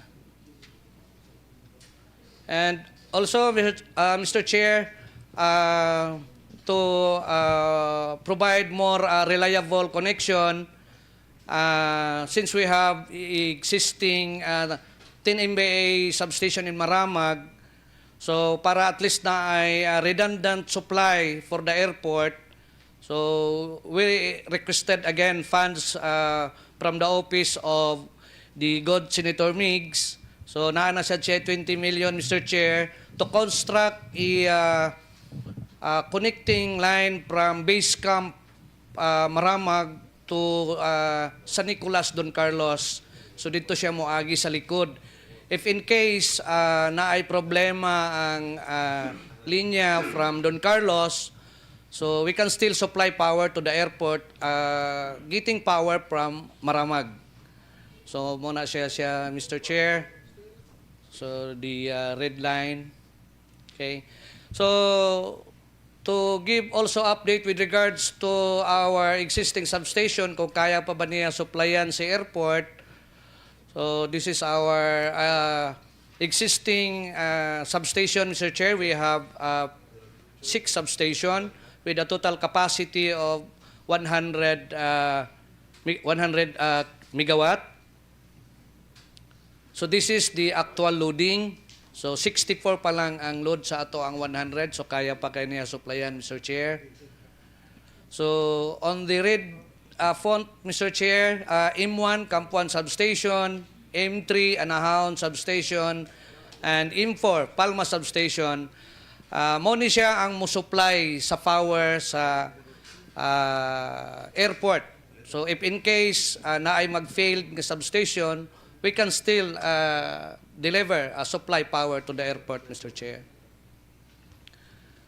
So percentage loading with our existing substation. So kaya pa kaya niya supplyan, Mr. Chair. So this is the graph. So this is the setup of power supply right now, Mr. Chair. Temporary supply, construction stage. So ang substation nga nag-supply saya is coming from Campuan Substation. So on the permanent power supply setup, so we have a proposed 10 MVA substation in Don Carlos just to supply power not only to the airport but also nearby municipality of Don Carlos, Kadingilan, and other barangays, Mr. Chair. So we also prepared alternate power supply if in case mag-failed, Mr. Chair. So naamang good tayo duha ka in GCP power supply from Kibawi, Labuagon, and the Campuan substation of the NGCP. So if in case, Mr. Chair, na mag-failed kang NGCP, so we have still another point, another supply from NGCP from Maramag. So muna gipreparahan to construct also base camp to San Nicolas nga linya, Mr. Chair, para lang gid makasupply sa airport if in case na ay mga problema sa usa ka linya ni NGCP. Substation Development Project, Mr. Chair, muna siya for 2026 construction of 10 MVA substation at Don Carlos. So ongoing procurement process. Then the capacity operating of Anahaon substation from 12.5 MVA to 25 MVA to add the capacity of our existing 12 MVA of Anahaon. And also the installation of additional 5 MVA sa Barandia substation. This is ang pangantukan procurement process. So repair of our busted transformer in Lumbo, Valencia, Mr. Chair. So ongoing na po ang repair aning ato ang transformer. So a total of 126,621,746 pesos. So this is the total amount for the capacity operating, Mr. Chair. So on the sub-transmission and distribution line development project, so naghapon tayo ongoing, Mr. Chair, construction of 0.1 kilometer 69 kV sub-transmission line in Don Carlos to supply the proposed 12.5 MVA substation. Then we have also the construction of 7 kilometers, 13.2 kV feeder for Bukidnon Airport. So muna ni siya itong bago lang gid na human, Mr. Chair. And construction conductor uprating of the existing feeder from Campuan Substation to Don Carlos, Mr. Chair, for evaluation by NEA. Construction of the three-phase line from San Nicolas to Base Camp. So, muna itong giingon na ito kaganihan, Mr. Chair. A total of 55,120,000, Mr. Chair, total. So, that ends our presentation on Bukidnon Airport, Mr. Chair. To the gentleman that this is not a committee hearing, so this presentation will be addressed as Mr. Presiding Officer. I'm sorry, Mr. Chair. It's okay. Okay. Yes. Mr. Chair, Mr. Presiding Officer. Go ahead. We appreciate the redundancies. But nalibog na ko. May mo speed yun ani sa airport. Sa kadaghan sa redundancies. Actually, Honorable Presiding Officer, ang musupply gid sa iya is ang katong proposed 10 MVA sa Don Carlos. Yeah, katong naapoy kita gihimo ninyo nga 7-kilometer feeder line. Yes. Connected to the 10 MVA nga substation dito sa Don Carlos. Existing ba na or i-construct pa? Ongoing ang procurement process. So in other words, wala pa liha. Yes, sir. Okay. So, question. This is 2026 procurement process. I don't know if you're like government. Procurement process will take time. Bidding will take time. Construction will take time. So, the airport is set to operate general aviation by end of second quarter of this year. So will there be electricity to the airport by then? Yes, Mr. Presiding Officer. Even now, kung mag-operate manggaling siya as early as March, FEVECO is ready to supply power to the airport. Okay. So you are just upgrading? Yes. In the event na magkinahanglan pa? Yes. So what's the demand of the airport, by the way? The initial discussion with the CAAP, it's 2.5 megawatt requirements. 2.5 MV? Yeah. Megawatt, okay. So, you are ready with 2.5 megawatt for the airport? Yes, Mr. Presiding Officer. So your supply, no problem? On the supply, natay supply. Okay, sige. Okay, at least we are confident that FEVECO has the supply, the lines are installed, okay, and that all the others are redundancies man, di ba? Yes, just in case mag-back down ng base, substation, you can route the other electricity from the other stations. Yes, correct? Yes, sir. Okay, sige. So, anytime the CAAP would want the airport energized, FEVECO is ready. Yes, sir. That's the best thing I heard today. Mr. And Chair. also, for the information, Mr. Presiding Officer, we discussed with the CAAP last week, and they informed us that they will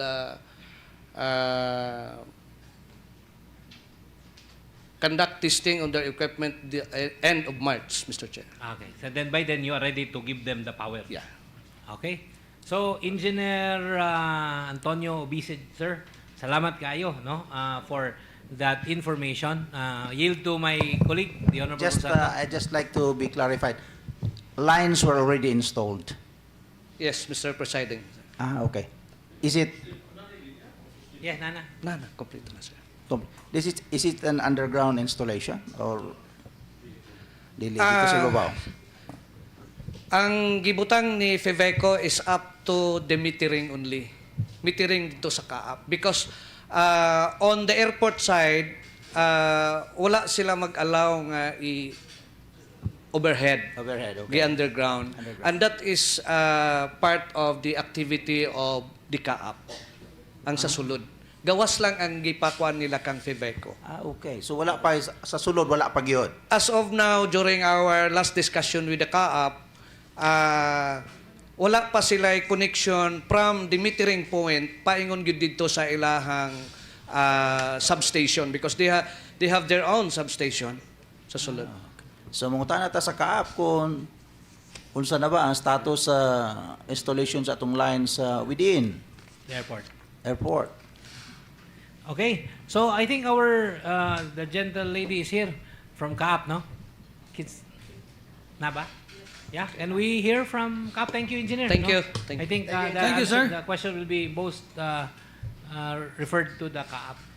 The CAP. Who is the representative? Hi sir, good afternoon po. The regular representative of Kaap. Oh, okay. Engineer Lorena Dosejo po, project in charge from Kaap po. So, engineer, narinig mo yung sinabi ni Attorney Monsanto na tapos na ang line sa labas. Ang tanong, kumusta naman ang substation at mga linya sa loob? Sa loob. Yes sir.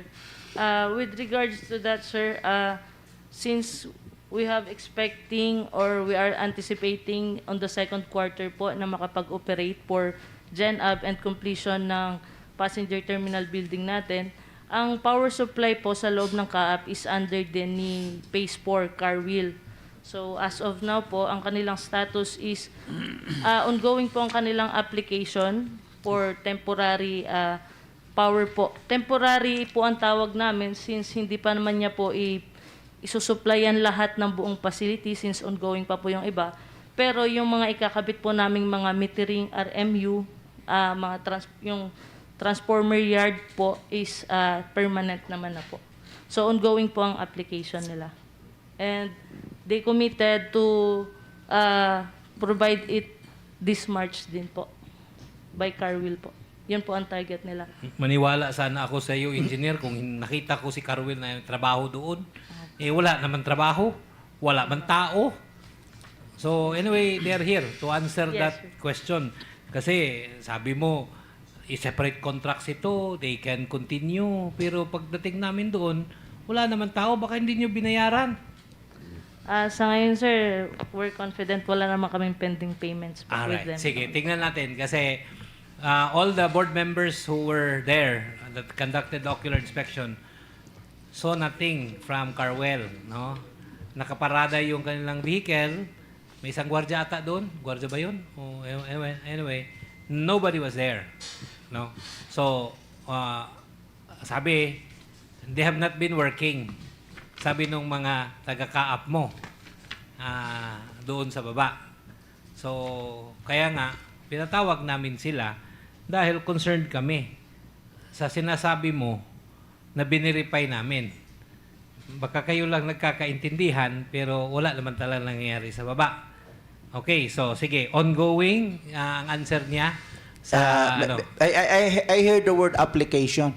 What do you mean by that? Ano ba yung application? Mag-a-apply pa sila na mag-install? O meron na kayong agreement or contract to that effect? Sir, di bali po, yung from huling poste po ni Pibeco sa labas ng property, doon po magdudugtong si Phase 4, si Carwil po, para sa power up. Under po ng contract nila, within the contract din po yung tinatawag namin na power distribution po, exterior power distribution. So from Pibeco po, sila lahat ang magpa-power up ng buong facility. So yung temporary application po na tinutukoy ko is to energize po yung passenger terminal building. Temporary? Yes po, temporary po. Temporary lang po ang tawag namin, pero yung mga gamit po na gagamitin nila is yung para na po sa permanent din. Meaning to say, all the lines are already there. Installed na ba?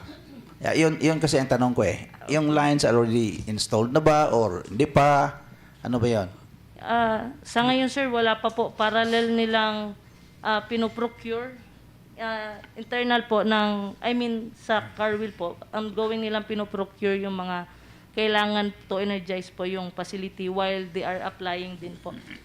Siguro i-refer na lang kita kay Carwell. Yes. So may we request Carwell to introduce again himself so that we will know what's really going on. Good afternoon. Engineer Randy Ramayla, project manager in Carwil. Alright, Engineer Randy. Tanong ni Attorney Monsanto. Yes. Naikabit nyo ba yung mga linya na? Na-install na ba? Kasi sabi ng Pibeco, anytime tapos na sila doon sa labas, na what we are questioning now is yung inside na naman, kung tapos na ba yung mga line natin doon. Yes, sir. Yung kuha natin, sir, ongoing yung installation natin sa yung mga duct bank natin sa loob kasi underground yung linya natin. And then yung mga wires natin at yung mga kailangan is pinoprocure na po natin. So when you say undergoing, wala pa yung mga lines, wala pa yung mga wires, wala pa. Ano bang status sa undergoing na sinasabi mo? Underground, sir. Underground. You're still digging? Yes, sir. Digging pa lang? Tapos naglalagay kami ng mga pipes. Pipes. Doon dadaan yung mga kuryente. Kuryente. Pero as far as the wires and all other attachment thereat, hindi pa? Wala pa. Wala pa. Ipo-purchase pa lang? Na-purchase na po namin so for delivery. Napo-purchase na? When can be the deadline to complete? End of March, sir. End of March. That's a commitment, engineer? Yes, sir. Yan yung sabi na sa main office namin. Yan ang sabi ng main office. So, anyway, I'm referring back to the Honorable Garcia. Engineer, sige nga, paki-explain kay Secretary, Assistant Secretary, sa akin, at sa lahat ng mga board members na nag-inspeksyon, bakit wala kayo doon sa airport noong February 4, nung nag-inspeksyon kami. Meron kaming nakita, isang tao doon, tulog pa ata siya. Kasi wala naman siya ginagawa eh. Nagbantay lang ata doon sa mga iniwan ninyo. And then, Kaap reported that you're not there for some time. Ano ba naging problema? Hindi ba kayo binayaran ni Kaap? Kasi tulungan namin kayo maningil. Sige, pakisabi nga. Sir, that time na nag-visit kayo is dumating kayo is 10:30 and then gone kayo sa PTV. By that time na natapos kayo doon is mga 11:30, which is yung time ng tao namin is from 7 o'clock to 11:30. So that time na nag-inspect na kayo doon sa site namin, on break na yung mga tao. So posible may nakita ka na nagre-rest na yung ibang tao. Break na yun po. Hindi nakita namin ng tao ni yung isang kontraktor doon?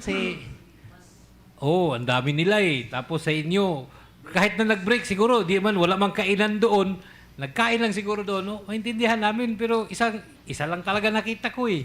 And then yung kuan din, sir, marami yung site natin, sir eh.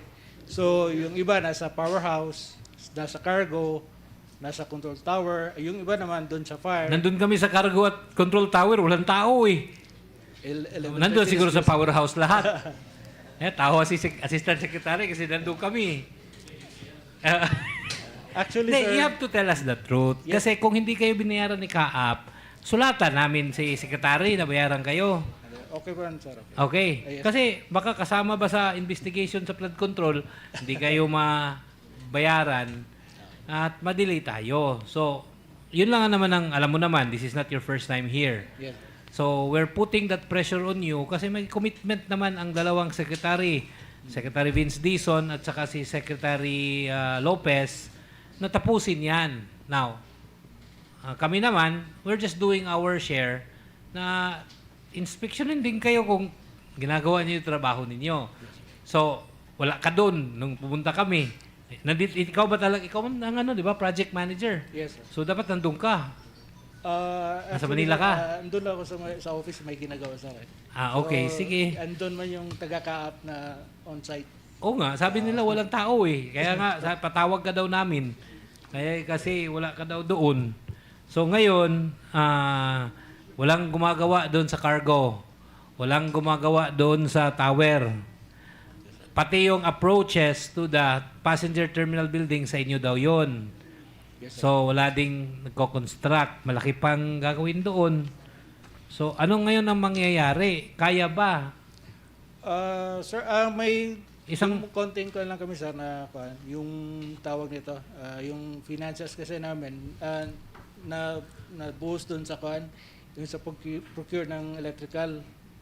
Kaya medyo ngayon naman sabi yung main office namin na by next week or next week yung mga materialis namin maibigay na. Yes, sir. Sige, so nag-procure kayo, may problema sa finances, by next week baka ma-okay naman. Yan ang mga sagot na walay klaro. No? You just be honest with us. Kasi kung talagang may problema, like financially, nagkaka-problema ang car wheel, so at least alam namin. Kasi mahirap na si Engineer Dusejo maniwala sa iyo palagi. At saka baka mapagalitan niya ni Secretary Banoy at hindi siya nagre-report ng tama kasi puro lang siya paniwala sa iyo. So ano ba talaga? Ano ba talaga? May problema o wala? As per officer, by next week, magdi-deliver na kami ng materials. Sige. Engineer Dusejo, Lorena. Oh, narinig mo. Next week pa magdi-deliver ha. Sir, hello. Hello po. Weekly namin, sir, may weekly meeting po kami, weekly coordination. Oh. In-inform namin sila sa timeline. Actually, sir, yung power supply po na tinutukoy nila is vital naman po talaga for the operation. Which is amenable naman po. Sa part ko naman din, base sa contract nila is malaking figure din talaga yung ongoing procurement nila. Ongoing procurement daw nila ng mga generator set, ng mga para sa power supply. However, sir, lagi naman namin minimension sa kanila na it's just one of the vital scope po. Correct. Ngayon, tanong ko, binabayaran mo ba sila? Yeah, so far, sir, wala kaming pending payment po. Okay, good. Kasi baka naman sabihin ni Carwil na hindi niyo sila binayaran kaya hindi nila nagawa. Kasi 'di ba dapat ang contractor may kapital. Tapos dapat ang kapital, 'di ba? Dapat hindi lang yung procure muna kami ng electrical. Pagkatapos na yan, magbibil kami kasi ibibili namin ng simento doon sa additional runway. Paano yan? Paano tayo matapos sa December niyan? Pag ganyan ang sistema. Ha? Thank you, sir. Parehas tayo ng sinasabi sa kanila. Kaya nga, Engineer Randy, I cannot argue with you, no? Kasi lang naman, concerned lang kami. Dahil commit tayo ng commit tayo si Kaap, commit ng commit naman kayo ng commit. Pero what we're seeing is parang bill, buy. So, how can that be na parang walang extra money ang Carwil to sustain operations. Kaya siguro pinutol niyo yung mga tauhan dahil wala muna kayong trabaho at sayang naman nakatambay sila, walang sweldo, may sweldo pero walang ginagawa kasi wala pa kayong materyales. So we were not born yesterday. This is not our first tango with contracts, no, with construction contracts. Kaya symptomatic na kasi. Tingin ko nga kung walang utang si Kaap, wala kayong pera. In other words. Actually, sir, yung first billing namin, sir, is 20%. So, nakasurvive kami for 1 year na walang billing, sir. So, may nag-invest in. Sige. That's okay, sige. Maniwala ko sa iyo. Nakasurvive kayo ng 1 year. Walang tinagawa naman siguro. Meron, sir. Yung 20%. Baka pwede mo mag-survive pero 2 tao, 4. Di ba? Magsusurvive talaga kayo.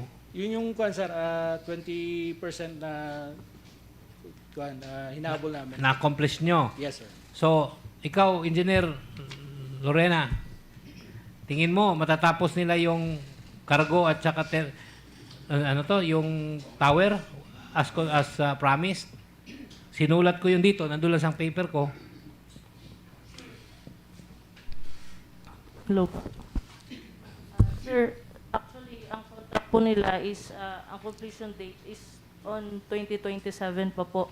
But since sa kanila rin naman nanggaling na committed silang matapos, so sa part namin, yun din ang i-report namin, sir. Kasi ayaw namin sabihin na hindi nila matatapos, baka hindi nila gawin. Baka magtampo. Okay, sige. So, yung dalawa, 2027 pa. Paano tayo mag-operate kung ang airport 2027 pa? Tapos, ano to? Kasi we cannot legally hold them dahil sa kontrata ninyo, 2027 pa. Pag hindi nila nagawa yun, promises are made to be broken, sabihin ni Randy. Di ba? So, yung pala yun eh. So, paano ngayon sabihin mo kay Secretary, 2027 pa yung tower matatapos. So, mag-ooperate tayo na walang tower? So far, sir, mayroon naman tayong mga letters at nire-receive naman po ni Carwill na they are committed na i-deliver yung mga vital projects po natin. Not all the contract po, pero yung mga vital lang. Kasi sa dami ng scope nila, sir, may mga identified lang tayo na they have to deliver earlier po. Okay. So, meaning to say, pinili nyo lang for purposes of operation. Yes. Parang, kumbaga, unahin lang natin to para makapag-operate para hindi na kami patawag doon sa Sangguniang Panlalawigan. Parang ganon? Para magamit ng community. Para magamit na. Okay, so kung magagamit niyan, baka doon pa rin tayo sa turboprop na original, di ba? Anong commercial mo, di ba? Sabi mo doon, turboprop lang, then in-increase lang yung runway para maka-accommodate ng jet. Which nakita naman namin na ginagawa naman, no? Yung runway. So, ang remaining nun, pag natakpan na yung box culvert, patapos na rin ata yung box culvert, yung backfilling doon. Pagkatapos nun, concreting na nung runway, di ba? Sa inyo na yun, di ba? Sa Carwill na yung remaining doon na concreting. Sa dulo. Yung sa dulo. Okay. So, tingin ko, nakikita naman namin na ginagawa. So, yun lang, ang tanong ko, sinisiguro nyo lang sa kanila yung vital for operation. But then, the entire contract of Carwill will still be finished by 2027. Buti na nagkakaintindihan tayo, ha?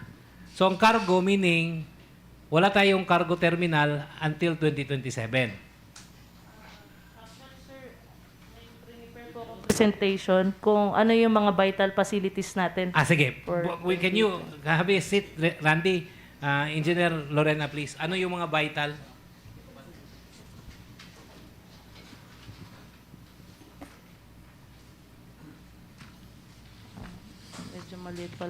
Sir, this is the for the inauguration of PTB and anticipated general aviation operation on the second quarter of 2026 po. So, yung mga vital po natin for the GenAv operation is yung 1260 by 30-meter runway, which is tapos na. Yung taxiway, apron, and passenger terminal building, which is 90% completed. And the phase 3 or the MAMSAR is committed to complete by March po. Also, we have the temporary commercial power connection, which is ongoing po. Yung application ni Carwill sa Pibeco and yung kanilang procurement ng genset po. And then next is the temporary water supply for PTB. As per Carwill po, they will provide a temporary water tank and a pressure pump po para makapag-supply for the PTB. And then the temporary vehicular parking area, temporary access road.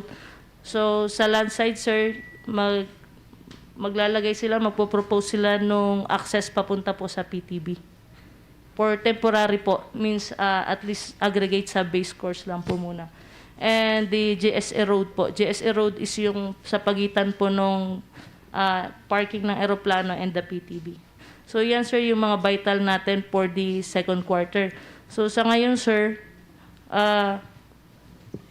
yung mga part ng temporary power, water supply, parking area, access road, GSE, yan po yung vital na they must have to deliver po ni Carwill. Alright. Engineer, so ito lahat na nilista mo, delivered yan dapat by end of June 2026? Yes po. So that GenAv ready tayo? Yes po. Okay. Temporary lang, pati yung kalsada, temporary muna. Yes po. Yung bisita natin, kung like small plane, pwedeng mag-land, but then paglabas niya sa terminal, gravel muna road ang madaanan niya. For the meantime po. Yes Okay, po. sige. Okay, so ano naman yung end, meron ka bang presentation to ano yung dapat sa end of the year? Yes po, meron Ito po. na. Ito naman po yung requirement natin for the turboprop operation po on the target to operate on the fourth quarter po. 1.6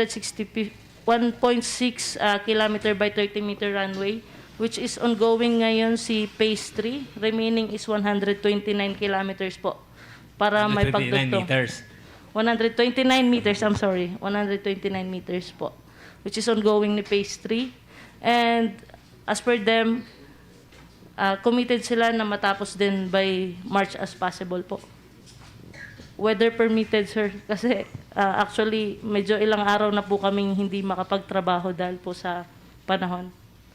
Next is the control tower building po.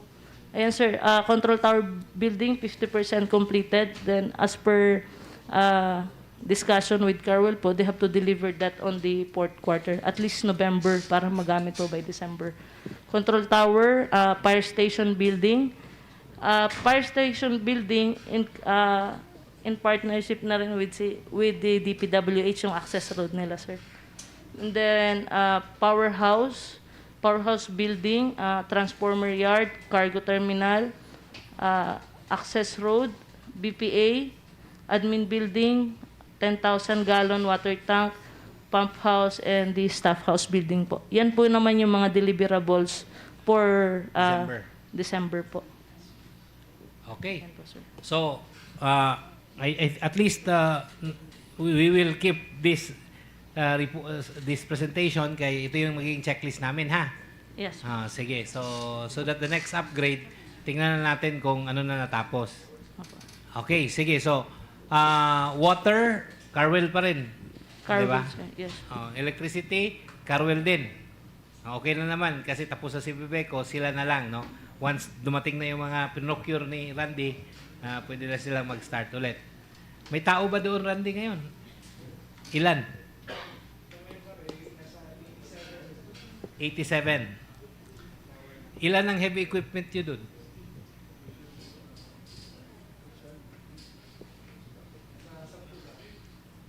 Sampo, 10. Sige, lista ko lang kasi para sigurado.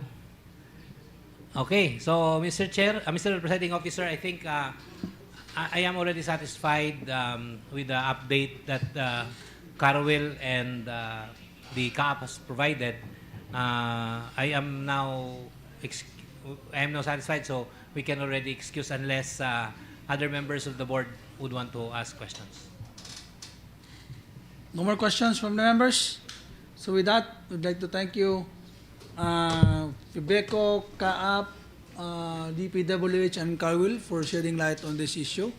And hopefully, all your issues will be resolved, because the people of Bukidnon are looking closely at this project and they really want to fly via Don Carlos already. Okay? Sige. Thank you. Thank you. Thank you, ladies and gentlemen. Honorable Garcia? Okay? Thank you. Wala na? Okay? Dapat tayo question hour? No more? Okay. 5 minutes recess.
Presiding officer, we will proceed to our last item, the question hour. May we now recognize the gentleman from the 4th Legislative District, the Honorable Board Member Doc R.G. Pipito.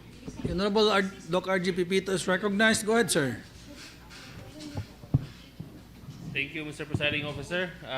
We of course to invite our Sir Butch Melendez from the Tourism Office to present to us the theme for the upcoming Kamulan 2026 celebration. Sir Butch.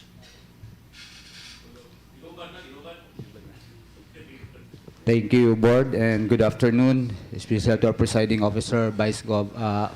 Clive D. Quino. Good afternoon, Butch. And to all the Sangguniang Panlalawigan members, good afternoon, and the visitors. Sir, please allow me to present the three suggested themes for this coming Kamulan. We gathered this from all the educators, from Dr. Tan, Dr. Aninayon, and Dr. Dinlayan. We have here first is the Kamulan 2026 Unity in Heritage, Strength in Diversity, where roots meet the future. Gitranslate into Binukid, Kamulan 2026, paghiusa, taho, ininay, di kita kong mabasa for a while.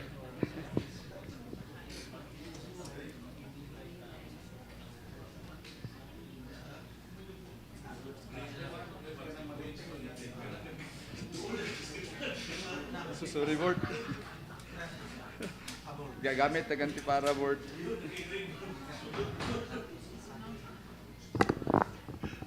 In Binukid, paghiusa taho, ininay ta, kusog taho, kalain-lain, hain, ighiusa ho, ininay daw umangay.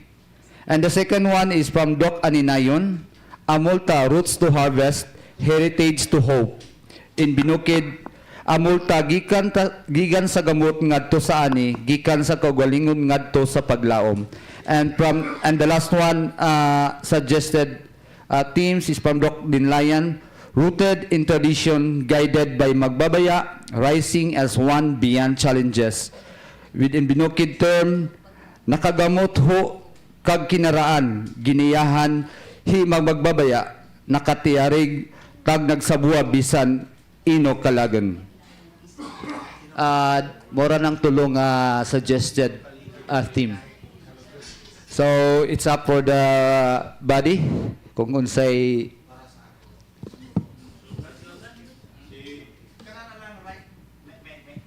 Yes, Honorable Monsanto. Thank you. Can we just, what about, kasi ang number 3, natin nagalog naman sa kuno. So, kana number 3 ba nga, rising as one beyond challenge. Pwede siguro kana lang, rising beyond challenges. Unsa na to nas pagbinisaya? Pag Binukid. Dihara, nakatiyarig ta kadag sa buwa bisan ino kalagan. Taas pagyapon day. Ha? Kay mura mag-interpret, not translation but it was interpreted. Oh, ang word unta atong word for word, dili pwede. Oh. Dili madala. Pareha ng mga balik-balik ka ura, mga yun na, unta ba? May urag medyo, liko-liko dahil, balik-balik. Sa'yo pagyapon. Anyway, that is only my observation and suggestion. Taas gyapon. Mr. Chair, Mr. Yes, Presiding Officer. dito. Siguro para mas paspas mahuman, show of hands lang ta. Para sa votation sa atong mas mapili nga theme for this upcoming 2023 Kamulan or 2026 Kamulan rather.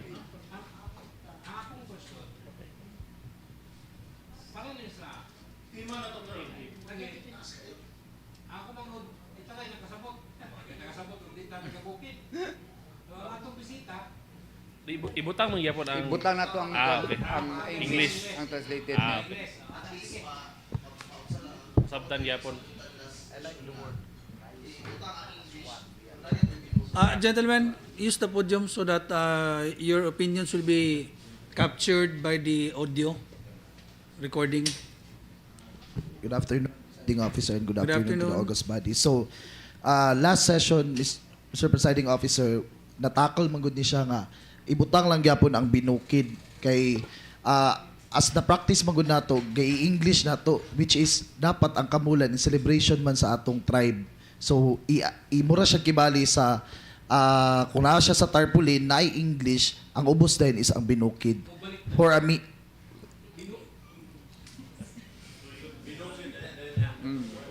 Binukid siguro una. And then ang translation sa ubos Yeah. English kay. Yeah. Siyempre, it's that's up to kamulan. the tourism. Yeah, we will office tell or- them yeah. na that's ano. Yes. Kasi we mamuta na ma-interest mo sa what does that mean. So then they will read the katong translation. That's a better suggestion. Yes, Honorable Bobby J. Dinlayan.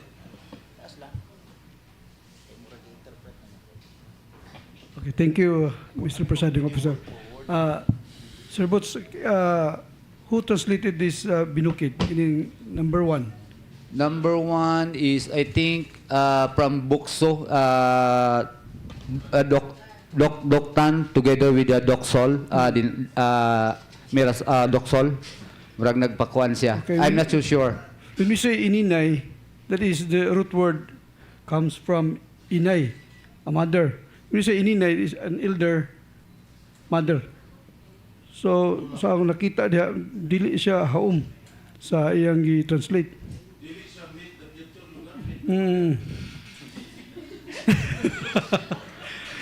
Yes. Ininay means an elder woman or mother. Ininay daw inamay. Mao po ng elder father ang inamay. Ininay ang babay. So maybe tanaw na to ang sakto nga translation. Kay murag dili siya haom. Binisaya Binisaya mo gina. Dili man binukid. Binisaya nga Binisaya man.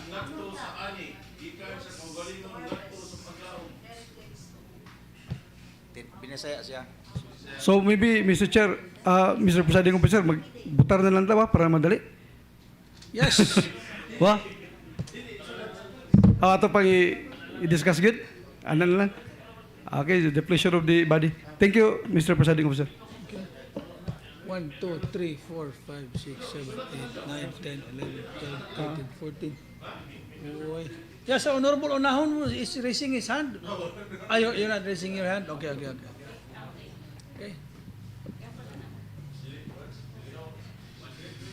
Okay. The chairman... Vice lang. The vice chair of the Committee on Tourism.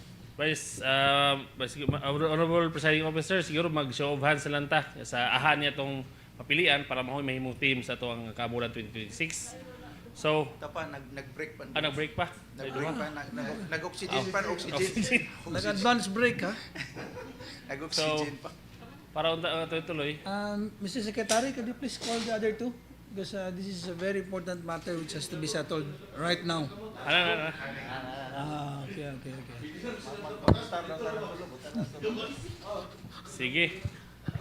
Sige, Mr. Chair. Okay, Mr. Secretary, please take note of the votes of the members. So those who are in favor of the first theme, Kamulan 2026, Unity and Heritage, Strength in Diversity, where roots meet the future. Show of hands. Kinsa ang pabor sa first theme? Taas lang kamot. Going once, going twice, none. Isa. Ito na ba? One, okay. Sige, one for... What is that? Ipabasa? And then Unity number and 2. Heritage, strength in diversity, where roots meet the future. Okay. Number 2. From Doc Aninayon, Amulta, Roots to Harvest, Heritage to Hope. Show of hands. Show hands. 1. So, Okay, any more? Just one. Okay, there's one. So, wala gyud yung rason. Way pabor-pabor ni BM din layan nga igsoon gid, way pabor-pabor. Ano sa kasi no walay mo. Sige pataas. Okay siguro. For the third theme, Mr. Chair, Mr. Presiding Officer, rooted in tradition, guided by magbabaya, rising as one beyond challenges. Show of hands. Show of hands. Pretty good. So, Okay, we have a winner. That settles it, Mr. Presiding Officer. Thank you. So, Butch, the official team for the Kamulan 2026 reads as follows. Rooted in tradition, guided by Magbabaya, rising as one beyond challenges. Nakagamot ho, kag kinaraan, giniyahan ho, hi Magbabaya, nakatiyarig ta, nasa buwa, bisan ino ka ligin. Lagan. Oh. Actually, si Doc Enzo nagbinukid ani kay we all know Doc Enzo is also native. Okay. So it's settled, gentlemen and lady. Any other matters? Yes, the chairman of the Committee on Tourism, Honorable Brando Dinlayan. Thank you, distinguished Mr. Presiding Officer. Just for a short explanation, although it was already voted, no, so approved by the majority.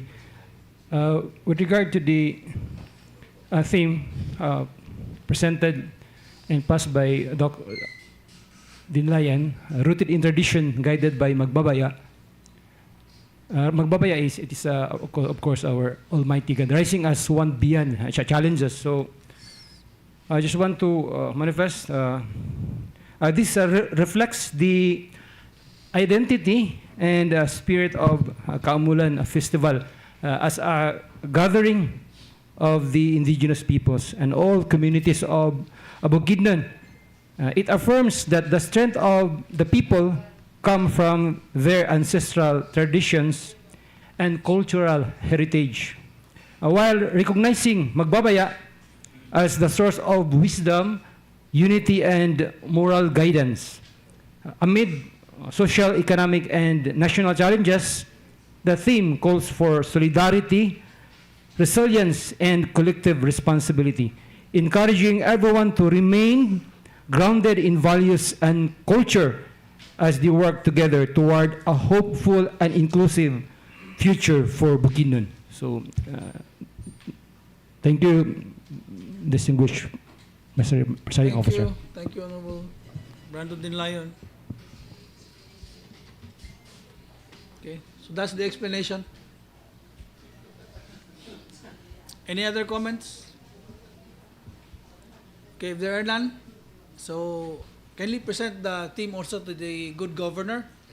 No, for Noted, for his noted, comments. Mr. Presiding Officer. Okay. Yes. Okay na?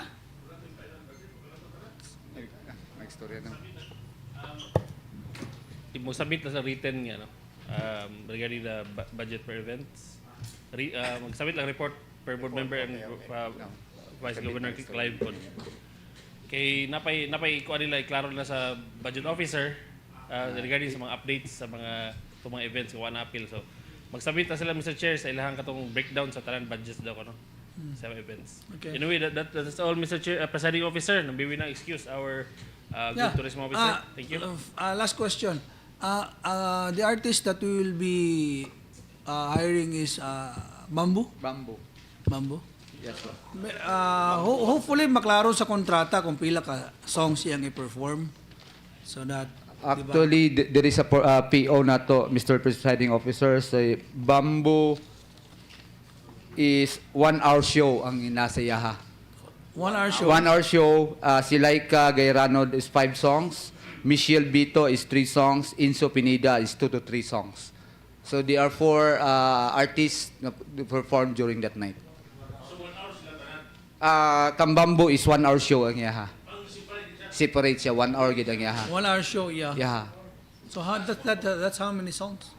More or less.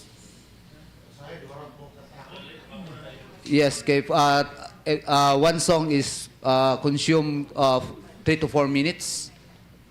So I think more than 10 songs. Kay if you're going to multiply that. Yeah, hopefully. Yeah. Yes, that exclude kang Michelle Bito, like Gayranod, and Inso Pineda. Si Insudin Layan, mo singit po.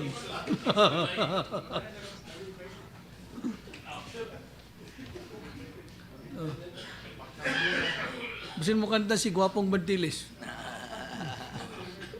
Pirmi. Okay. So, thank you, Butch. No?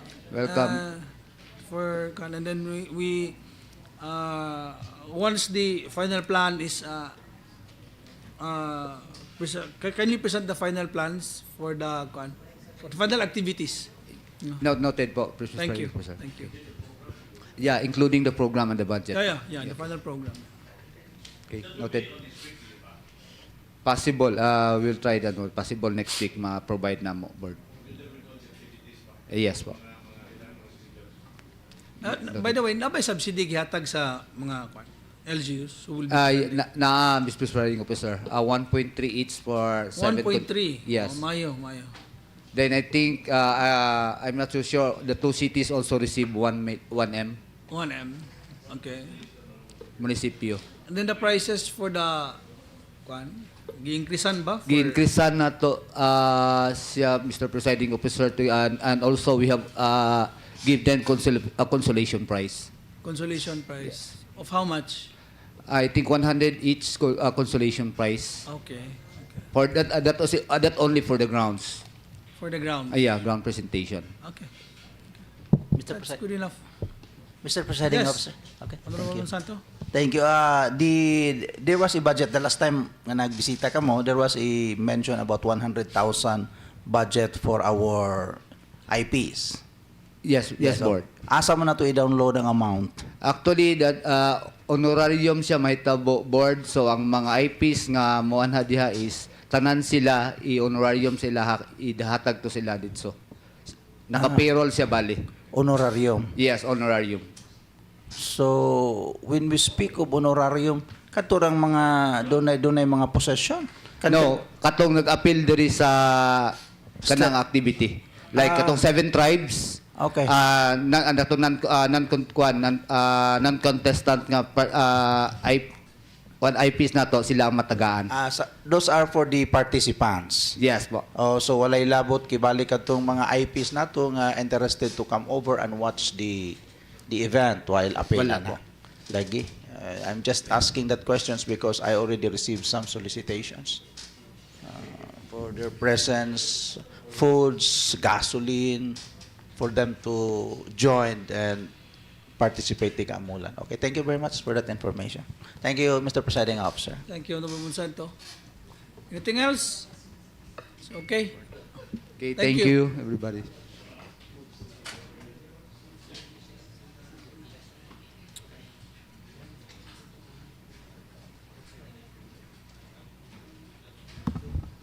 Honorable Presiding Officer, Yes, I Majority move Floor.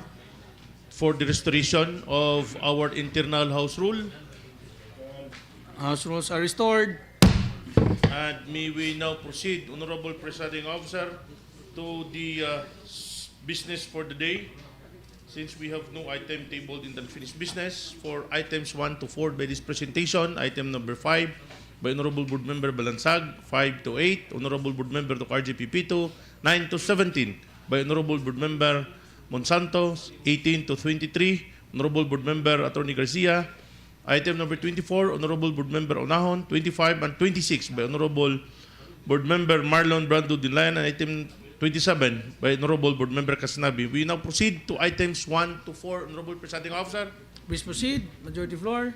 Yes, thank you very much. This is a committee report on the Committee on Rules and Privileges, to which was referred an ordinance number 2025-06 approved on January 9, 2026 of the Sangguniang Bayan of Maramag, Bukidnon, entitled An Ordinance Amending Section 3 by Reorganizing the Composition of the Municipal Tricycle Franchising and Regulatory Board and omitting Section 5 of Ordinance number 2021-044, entitled An Ordinance Reorganizing the Municipal Tricycle Franchising and Regulatory Board of the Municipality of Maramag, Bukidnon, defining its powers, duties, and functions, and for other purposes, have considered the same, hereby submit the findings, comments, and recommendations. This ordinance seeks to amend Section 3 and omitting Section 5 of Ordinance Number 2021-044 is necessary to streamline the Municipal Tricycle Franchising and Regulatory Board in Maramag, Bukidnon. By reorganizing its composition, the measure ensures the fair representation, efficiency, and accountability in regulating the tricycle operations.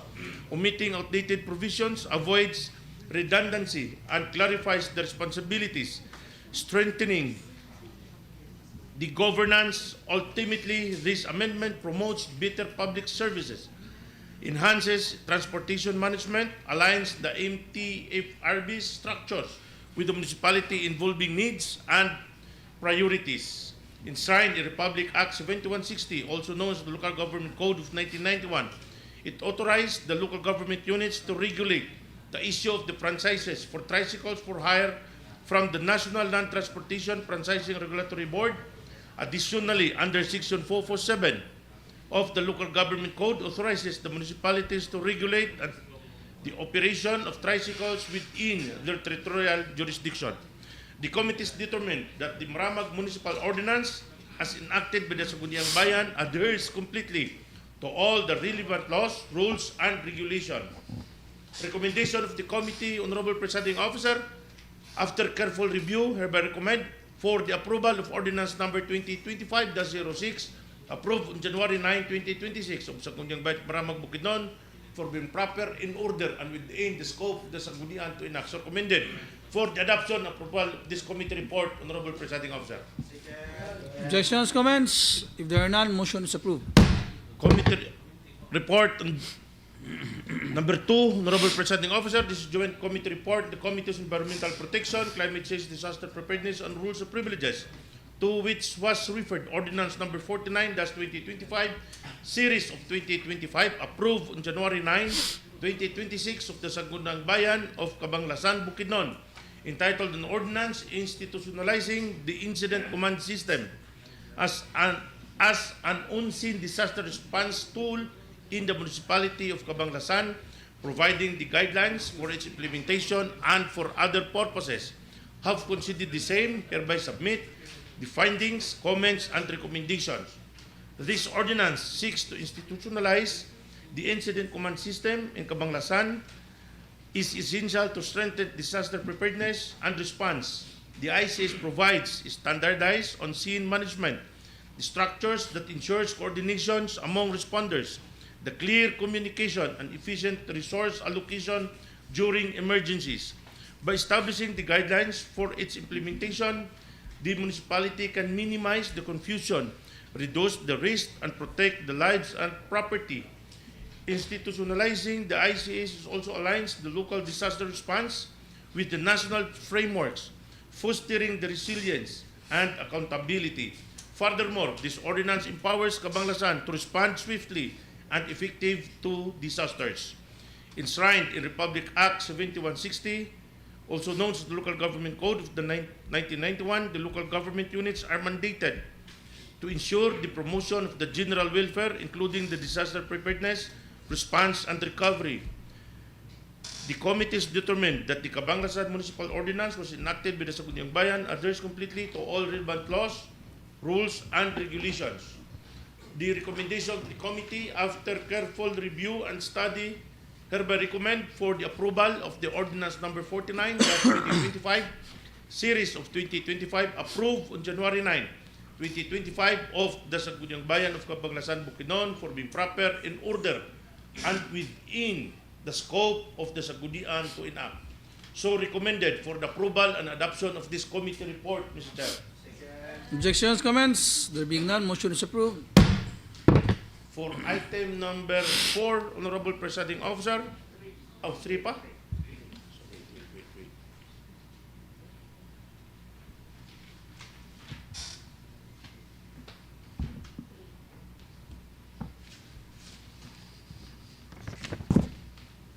For committee report number 3, Honorable Presiding Officer, this is a joint committee report on the committees on environmental protection, climate change, disaster preparedness, and on rules and privileges, to which was referred Ordinance Number 52, thus 2025, Series of 2025, approved on January 9, 2026 of the Sangguniang Bayan of Cabanglasan, Bukidnon, entitled An Ordinance Amending Ordinance Number 26-2024, an ordinance regulating the construction of vertical and horizontal structures in the high-risk and hazard-prone areas within the municipality of Cabanglasan, have considered the same, hereby submit the findings, comments, and recommendation of the committee.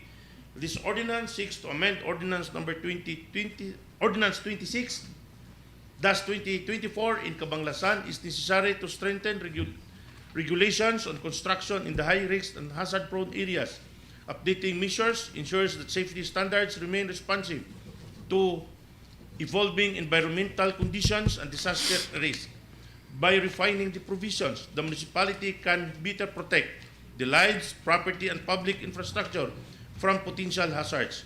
The amendment also promotes the sustainable land use and responsible development, aligning the local policies with the national disaster risk reduction frameworks. Furthermore, this ordinance safeguards the communities while fostering resilience and long-term safety.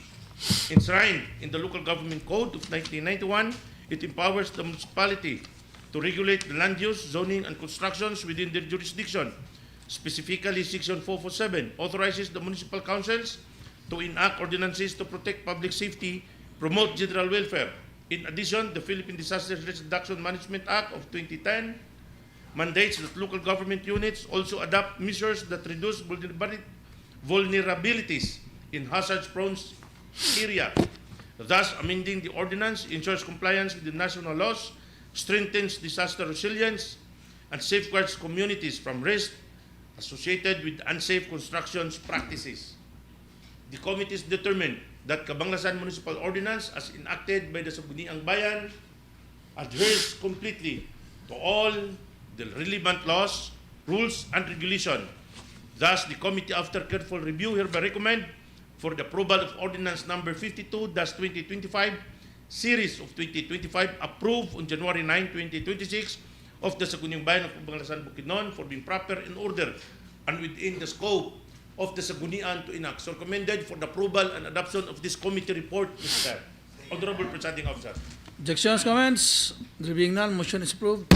Last item by this joint committee report on the Committees on Environmental Protection, Climate Change, Disaster Preparedness, and on Rules and Privileges, to which was referred in Executive Order Number 039, Series of 2025, dated May 20, 2024, of the Office of the Municipal Mayor of Kitaw-Taw, Bukidnon, entitled An Order Creating the Municipal Rapid Damage Assessment and Needs Analysis, the ARDANA team, defining its duties, functions for other purposes, have considered the same, hereby submit the findings, comments, and recommendation of the committee. This executive order seeks to create the Municipal Rapid Damage Assessment and Needs Analysis. This team is needed to ensure the swift and organized disaster response in Kitaw-Taw. The ARDANA provides a structured mechanism for assessing the extent of damage and identifying the urgent needs immediately after a disaster. By defining its duties and functions, the municipality can coordinate resources efficiently, avoid duplication of the efforts, and prioritize assistance where it is most critical. This measure strengthens the local disaster risk reduction capacity, and it promotes accountability, safeguards communities through timely and effective response. Enshrined in the Philippine Disaster Risk Reduction Management Act of 2010, the Republic Act 10121, it mandates the local government units to establish mechanism for disaster preparedness, response, and recovery. The ARDANA is recognized as a vital tool under the National Disaster Risk Reduction and Management Council. These guidelines for assessing the disaster impacts, prioritizing the needs. Additionally, Republic Act 7160, it empowers the municipalities to create bodies that protect the public welfare, thus forming the ARDANA team. It ensures compliance with the national laws, strengthens local capacity, and promotes effective disaster governance. Recommendation of the committee, Honorable Presiding Officer, after careful review, deliberation, and careful study, hereby recommend for the approval of the Executive Order Number 039, series of 2025 and dated May 20, 2024 from the office of the Municipal Mayor of Kitaw-Taw, Bukidnon for being proper in order and within the scope of the local chief executive concerned to promulgate. So recommended for the approval and adoption of this committee report, Honorable Presiding Officer. Objections, comments? If there are none, motion is approved. May we now proceed to item number 5. May we now recognize the Honorable Board Member Balansag. Honorable Presiding Officer. The Honorable Balansag is recognized. Go ahead, sir. Thank you, Mr. Presiding Officer. Item number 5 is a joint committee report on the committees on barangay and local government and on roles and privileges. Number 2026-014 and 2026-R-703. Mr. Chairman, the committees on barangay and local government and on roles and privileges, to which was referred Ordinance Number 1078 Series of 2026, approved on February 2, 2026 of the Sangguniang Panlalawigan of Malaybalay City, Bukidnon, entitled An Ordinance Creating the Search for Most Family-Friendly Barangay Local Government in Malaybalay City, designating the City Social Welfare and Development Office as the lead implementing agency and providing funds thereof. Have considered the same and hereby submits the findings, comments, and recommendations. The committee finds that the ordinance aims to create the search for the most family-friendly barangay local government in Malaybalay City, designating the City Social Welfare and Development Office as the lead implementing agency, providing funds. Therefore, the committees find the measures to be highly commendable, timely, and fully consistent with the declared policies of the state under the 1987 Constitution, recognizing the Filipino family as foundation of the nation, as well as the provisions of the Local Government Code of 1991, empowering local government units to promote the general welfare and strengthen basic social institutions at the grassroots level. This ordinance institutionalizes a performance-based recognition mechanism that will motivate barangays to prioritize and enhance programs, policies, and innovation that advance family welfare, child protection, gender responsiveness, senior citizen support, and community development by designating the City Social Welfare Development Office and as the lead implementing agency. The measure ensures technical competence, standardized evaluation criteria, transparent monitoring system, and proper documentation of best practices, thereby promoting accountability and sustainability. The allocation of funds further demonstrate the city government's firm commitment to support meaningful initiatives that translate policy into measurable community impact. The committees are convinced that this program will not only cultivate healthy competition among barangays but will also strengthen participatory governance, improve service delivery, and foster a culture excellence anchored on a family-centered development in the city of Malaybalay, Bukidnon. Recommendation: considering the foregoing, the committee hereby recommends for the approval of Ordinance Number 10786 Series of 2026, approved on February 2, 2026 of the Sangguniang Panlalawigan of Malaybalay City, Bukidnon, for being proper and in accordance with the law and within the scope of authority of the Sangguniang Panlalawigan concerned to enact. So recommended for approval of this committee report, Honorable Presiding Officer. Objections, comments? There being none, motion is approved. Majority floor. Yes, Honorable Presiding Officer, we will now proceed from 6 to 8 for these 3 items. May we now recognize a gentleman from the 4th Legislative District, the Honorable Board Member Doc R.J. Pipito. The Honorable Pipito is recognized. Go ahead, sir. Thank you, Mr. Presiding Officer. Item number 6, from the Committees on Civil Service and on Land Use and Human Settlement, Agrarian Reform, and on Rules and Privileges, to which is referred Post Ordinance number 021-2026, 28th Sangguniang Panlalawigan, Series of 2026, authored by Board Member Bobby J. B. Dinlayan, 2nd Legislative District, Province of Bukidnon, entitled An Ordinance Requiring the Creation of a Local Housing Office in every city and municipality within the Province of Bukidnon, providing for its powers and functions and for other purposes. Mr. Presiding Officer, the ordinance seeks to require the creation of a local housing office in every city and municipality within the province of Bukidnon. The committees found that the contents of the proposed ordinance appear to refer to the creation of a local housing board rather than a merely local housing office, indicating an inconsistency between the title and the substance of the measure.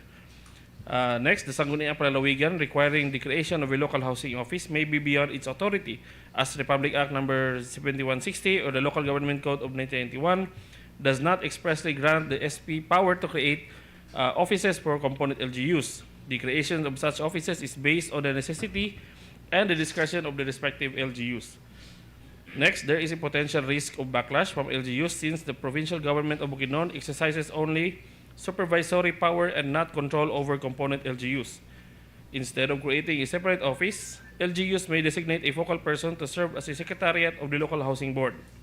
Next, the Malaybalay City and Maramag as models in the creation of and operation of local housing boards, and emphasize that revising the title and contents of the measure would improve data sharing, particularly considering the absence of designated housing focal persons in some LGUs.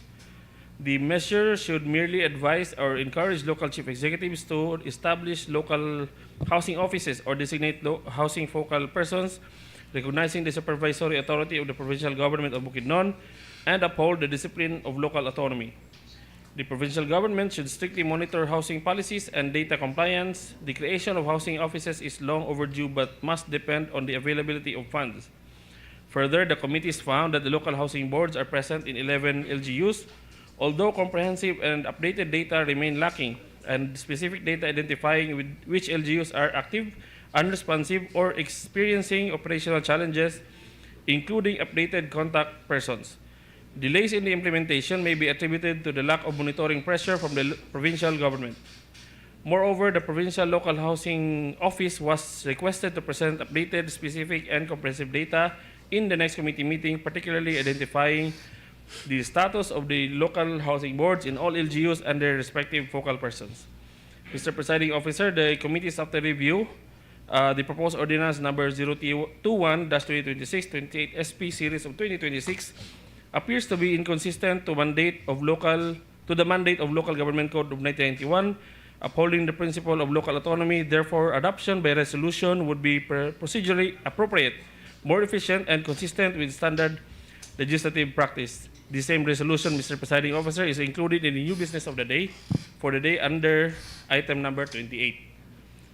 So recommending for the adoption and approval of this committee report, Mr. Presiding Officer. Objections, comments? There being none, motion is approved.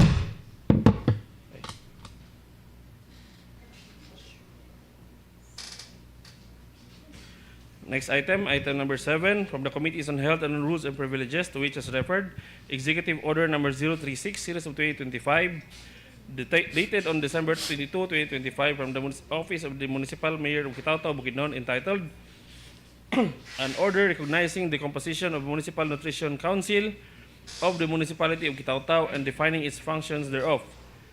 Mr. Presiding Officer, the Executive Order seeks to recognize the composition of the Municipal Nutrition Council in the Municipality of Kitaw-Taw, Province of Bukidnon. The committees recognize that the Executive Order conforms to Presidential Decree number 491, also known as the Nutrition Act of the Philippines, which declares nutrition is a priority of the government, vital for economic development, and must be addressed through an integrated approach and formulate an integrated national nutrition program, coordinate the efforts of various government agencies, and align food and nutrition policies.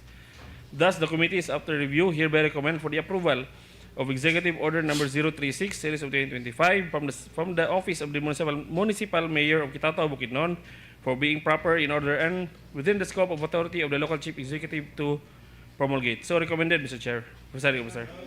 Objections, comments? There being none, motion is approved. last item, Mr. Presiding Officer, from the Committees on Health and on Rules and Privileges, to which is referred Executive Order Number 004, Series of 2026, dated January 12, 2026, from the Office of the Municipal Mayor of Quitautao, Bukidnon, entitled An Order Establishing the Local Drinking Water Quality Monitoring Committee and its Technical Working Group of the Municipality of Quitautao. Mr. Presiding Officer, the committee is recognized that the executive order conforms to PD number 856, otherwise known as the Code of Sanitation of the Philippines, which mandates the state to protect and maintain the safety of drinking water and authorizes local government unit health officers to enforce water quality and sanitation standards. And it also conforms to PD number 1067, also known as the Water Code of the Philippines, which provides the legal framework for water resources use, protection, regulation, and supports monitoring of water resources to protect public welfare. Thus, the committees, after review, hereby recommend for the approval of Executive Order Number 004, Series of 2026, from the Office of the Municipal Mayor of Quitautao, Bukidnon, for being proper, in order, and within the scope of authority of the local chief executive concerned to promulgate. So moving, Mr. Presiding Officer. Objections, comments? There being none, motion is approved. Thank you, Mr. President. Thank you, Honorable Pipito. Majority floor. Yes, Honorable Presiding Officer, we will now proceed to items number 9. From items number 9 to 17, may we now recognize a gentleman from the 2nd Legislative District, the Honorable Board Member, Attorney Jolis Monsanto. The Honorable Monsanto is recognized. Go ahead, sir. Thank you, Mr. Presiding Officer. Thank you, Majority Floor Leader. This is a joint committee report on the Committees on Appropriations and on Rules and Privileges. First is Resolution Number 164-2025, the 60th SB, dated November 11, 2025, the Sangguniang Bayan of Don Carlos Bukidnon, entitled A Resolution Approving the Annual Investment Program, Calendar Year 2026 of the Municipality of Don Carlos, Bukidnon. As to the findings, upon review of the resolution submitted by the LG of Don Carlos, Bukidnon, the Provincial Planning and Development Office finds that the said resolution is consistent with the planned activities of the municipality. It was likewise found to be in order and compliant with the prescribed planning procedures. Thus, the committee, after review, hereby recommend for the approval of Resolution Number 164-2025 of the 60th SB, approved on November 11, 2025, the Sangguniang Bayan of Don Carlos Bukidnon for being proper, in order, and within the competence of the Sangguniang Bayan concerned to pass. So recommended, Mr. Presiding Officer. Objections, comments? There being none, motion is approved. Next is Resolution Number 182-2025, the 60th SB, dated November 18, 2025, the Sangguniang Bayan of Don Carlos Bukidnon, entitled A Resolution Approving and Adopting the Municipal Development Council Resolution Number 9-2025, which is a resolution adopting the Supplemental Investment Program Number 3 for calendar year 2025, amounting to 21,590,384 pesos and 45 centavos of this municipality. As to the findings, upon review of the resolution submitted by the LG of Don Carlos Bukidnon, the Provincial Planning and Development Office finds the said resolution is inconsistent with the planned activities of the municipality. It was likewise found to be in order and in compliance with the prescribed planning procedures. Thus, the committee, after review, hereby recommend for the approval of Resolution Number 182-2025, 16th SB, dated November 18, 2025, the Sangguniang Bayan of Don Carlos Bukidnon for being proper, in order, and within the competence of the Sangguniang Bayan concerned to pass. So recommended, Mr. Presiding Officer. Objections, comments? There are none, motion is approved. Next is Resolution Number 2025-130 of the 25th regular session, dated December 16, 2025, the Sangguniang Bayan of Pasugong Bukidnon, entitled A Resolution Approving the Annual Investment Program for Calendar Year 2026 of the Municipal Government of Pasugong Bukidnon, as validated and approved by the Municipal Development Council in its Resolution Number 1, Series of 2025. As to the findings, upon review of the resolution submitted by the LGU of Pasugong Bukidnon, the Provincial Planning and Development Office finds that the said resolution is consistent with the planned activities of the municipality. It was likewise found to be in order and compliance with the prescribed planning procedures. Thus, the committee, after review, hereby recommend for the approval of Resolution Number 2025-130 of the 25th regular session, dated December 16, 2025, of the Sangguniang Bayan of Pasugong Bukidnon for being proper, in order, and within the competence of the Sangguniang Bayan concerned to pass. So recommended, Mr. Presiding Officer. Objections, comments? Motion approved. Next is Resolution Number 2025-131 of the 25th regular session, dated December 16, 2025, also of the Sangguniang Bayan of Pasugong Bukidnon, entitled A Resolution Approving Supplemental Plan Number 2 of the Municipal Annual Investment Program for calendar year 2025 of the Municipal Government of Basugong Bukidnon as validated and approved by the Municipal Development Council in its resolution number 24 series of 2025. Upon review of the resolution submitted by the LGU of Basugong Bukidnon, the Provincial Planning and Development Office finds that the said resolution is consistent with the planned activities of the municipality. It was likewise found to be in order and compliance with the prescribed planning procedures. Thus, the committee, after review, hereby recommend for the approval of resolution number 2025-131 of the 25th regular session, dated December 16, 2025, the Sangguniang Bayan of Basugong Bukidnon for being proper, in order, and within the competence of the Sangguniang Bayan concerned to pass. So recommended, Mr. Presiding Officer. Objections, comments? Motion approved. Next is resolution number 2025-132 of the 17th East B regular session dated September 29, 2025 of the Sangguniang Bayan of Kadingilan, Bukidnon, entitled a resolution approving the annual investment program for calendar year 2026 of the Municipality of Kadingilan, Bukidnon in the amount of 255,719,720 pesos.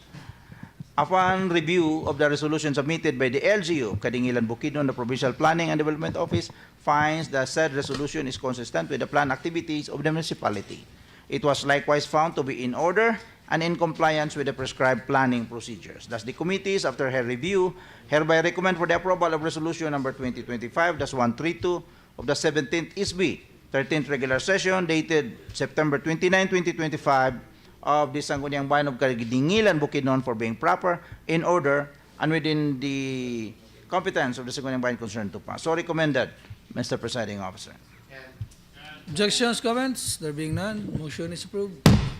Next is resolution number 264 of the 60th SB, series of 2025, dated November 25, 2025, the Sangguniang Bayan of Kitao-Tao, Bukidnon, entitled a resolution adopting/approving the Municipal Development Council Resolution number 15, series of 2025, dated November 7, 2025, entitled Resolution adopting the annual investment program for budget year 2026 and appropriating the same amount of 519,046,885 pesos for personal services, maintenance and other operating expenses, capital outlays 20%, development fund, municipal disaster reduction management fund, and for gender and development fund as basis for the preparation of annual budget for fiscal year 2026 for the municipality of Kitao-Tao, Bukidnon.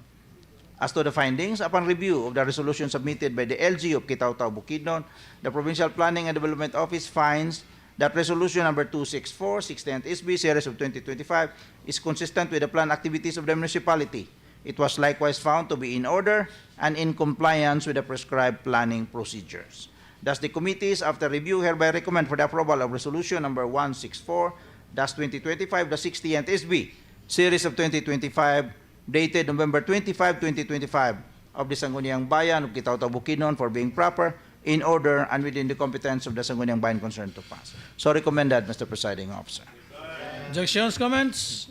Motion approved. Next is resolution number 265 of the 60th SB, series of 2025, dated November 25, 2025, the Sangguniang Bayan of Kitao-Tao, Bukidnon, entitled a resolution adopting/approving the Municipal Development Council Executive Committee Resolution number 16, series of 2025, dated November 14, 2025, entitled a resolution adopting the Supplemental Investment Program number 3 for fiscal year 2025, funded under over-collection as of September 2025 and realignment/reversion of current appropriations and favorably endorsing the same to the Sangguniang Bayan of Kitao-Tao for review, deliberation, and approval.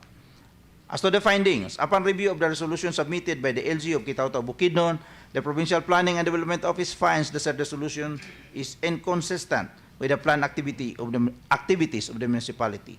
It was likewise found to be in order and in compliance with the prescribed planning procedures. Thus, the committees, after review, hereby recommend for the approval of resolution number 265 of the 60th SB, series of 2025, dated November 25, 2025, the Sangguniang Bayan of Kitao-Tao, Bukidnon for being proper, in order, and within the competence of the Sangguniang Bayan concerned to pass. So recommended, Mr. Presiding Officer. Objections, comments? For the last two resolutions, resolution number 2025-178, dated November 5, 2025, the Sangguniang Maramag, Bukidnon, entitled a resolution adopting and approving supplemental annual investment program number 3 for calendar year 2023 of the Municipality of Maramag, Bukidnon. As to the findings, upon review of the resolution submitted by the LG of Maramag, Bukidnon, the Provincial Planning and Development Office finds that said resolution is consistent with the planned activities of the municipality. It was likewise found to be in order and in compliance with the prescribed planning procedures. Thus, the committees, after review, hereby recommend for the approval of resolution number 2025-178, dated November 5, 2025, the Sangguniang Bayan of Maramag, Bukidnon, for being proper, in order, and within the competence of the Sangguniang Bayan concerned to pass. So recommended, Mr. Presiding Officer. Objections, comments? Motion approved. Last is resolution number 274-2025 of the Sangguniang Bayan, 18th regular session dated November 25, 2025, the Sangguniang Bayan of San Fernando, Bukidnon, entitled a resolution approving and adopting the supplemental investment program number 3 of the Municipality of San Fernando, Bukidnon for calendar year 2025 in the amount of 11,224 pesos and 39 centavos. As to the findings, upon review of the resolution submitted by the LG of San Fernando, Bukidnon, the Provincial Planning and Development Office finds the said resolution is consistent with the planned activity of the municipality. It was likewise found to be in order and in compliance with the prescribed planning procedures. Thus, the committees, after review, hereby recommend for the approval of resolution number 274-2025 of the 16th Sangguniang Bayan, 18th regular session, dated November 25, 2025, the Sangguniang Bayan of San Fernando, Bukidnon, for being proper, in order, and within the competence of the Sangguniang Bayan concerned to pass. So recommended, Mr. Presiding Officer. Objections, comments? There being none, motion is approved. Thank you, Mr. Presiding Officer. Thank you, Honorable Monsanto. Majority floor. Yes, Honorable Presiding Officer, we will now proceed to items 18 to 23. May we now recognize the gentleman from the 4th Legislative District, the Honorable Board Member Attorney Oliver Owen Baba Garcia. Honorable Garcia is recognized. Yeah, Go ahead, thank you, sir. Majority Floor Leader. Thank you, Mr. Presiding Officer. Item number 18 is a joint committee report of the Committees on Laws, Justice, Human Rights, and on Environmental Protection, Climate Change, and Disaster Preparedness, and the Rules and Privileges. Committee Report number L131, N038, and R687. Mr. Chair, the committees to which was referred, letter dated January 6, 2026 with attachments of the Provincial Governor requesting for authority to enter into a MOA by and between the Provincial Government and the Department of Environment and Natural Resources for the allocation of funds amounting to 2,100,000 pesos for 14 forest protection officers to sustain and strengthen our ongoing efforts of protecting our forest and environment of Bukidnon. Have considered the same and hereby submit their findings, comments, and recommendations. Findings. The committee conducted a meeting to deliberate on the matter and invited representatives from the Provincial Environment and Natural Resources Officer, PENRO, and the Community Environment and Natural Resources Offices, CENROS, to shed light on the request. During the deliberation, it was clarified that the financial assistance is provided on an annual basis in support of forest protection efforts within the province of Bukidnon. It was explained that Bukidnon has approximately 600,000 hectares of timberland, representing a significant portion of the forest resources in Region 10. The 14 forest protection officers will be deployed across the different environment and natural resources offices and within the province to strengthen monitoring and enforcement activities. The personnel will be engaged under job order status, subject to performance evaluation and existing government rules and regulations. The committees likewise discussed the long-standing partnership between the provincial government and the DNR in the protection and conservation of forest resources, noting that the assistance has been extended for more than 20 years. The importance of sustaining environmental protection initiatives considering the province's vast forest area and its contribution to regional targets was emphasized during the deliberations. In terms of legal basis, the provision of financial assistance for forest protection officers is supported by Republic Act No. 7586, otherwise known as the National Integrated Protected Area System, NIPAS Act of 1992, and by related Department of Environment and Natural Resources regulations. These legal instruments authorize and encourage local government units to allocate resources and support personnel for the protection, management, and conservation of forests and protected areas within their jurisdiction. The committees find that the request is proper, well supported, and contributes positively to the province's environmental protection initiatives. Recommendations. The committees, after due deliberation and careful study, hereby recommend for the approval of the letter dated January 6, 2026 with attachments of the Provincial Governor Rogelio Neil P. Roque, Province of Bukidnon, for authority to enter into a memorandum of agreement by and between the Provincial Government of Bukidnon with the Department of Environment and Natural Resources for the allocation of funds amounting to 2,100,000 pesos for 14 forest protection officers to sustain and strengthen our ongoing efforts of protecting our forest and environment of the province for being proper in order and in the scope of Sangguniang to enact. So recommended, Mr. Chair. Objections, comments? There being none, motion is approved. May I now pass the resolution, Mr. Chair? Please proceed. Resolution authorizing Governor Rogelio Neil P. Roque on behalf of the Provincial Government of Bukidnon to enter into a memorandum of agreement with the Department of Environment and Natural Resources for the allocation of funds amounting to 2,100,000 pesos for 14 forest protection officers. So moving for its approval, Mr. Chair. Objections, comments? Unanimously seconded, the motion is approved. Item number 19 is a joint committee report of the Committees on Laws, Justice and Human Rights and on Environmental Protection, Climate Change and Disaster Preparedness and on Rules and Privileges. Committee report number L-132, N-039 and R-688. Mr. Chairman, the Committee on Laws, Justice and Human Rights and on Environmental Protection, Climate Change and Disaster Preparedness and on Rules and Privileges to which was referred, letter dated January 22, 2026 with attachment of the Governor requesting for an authority to enter into a memorandum of agreement by and between the Provincial Government of Bukidnon with the Department of Environment and Natural Resources for financial assistance with the allocated amount of 1,950,000 pesos for the entire activities throughout the province that includes 4 senros with total of 13 personnel who will assist in the respective offices for the processing of residential free patent, agricultural free patent, and special patent for DepEd or school sites, local government units, and national government public facilities, as well as presidential proclamations.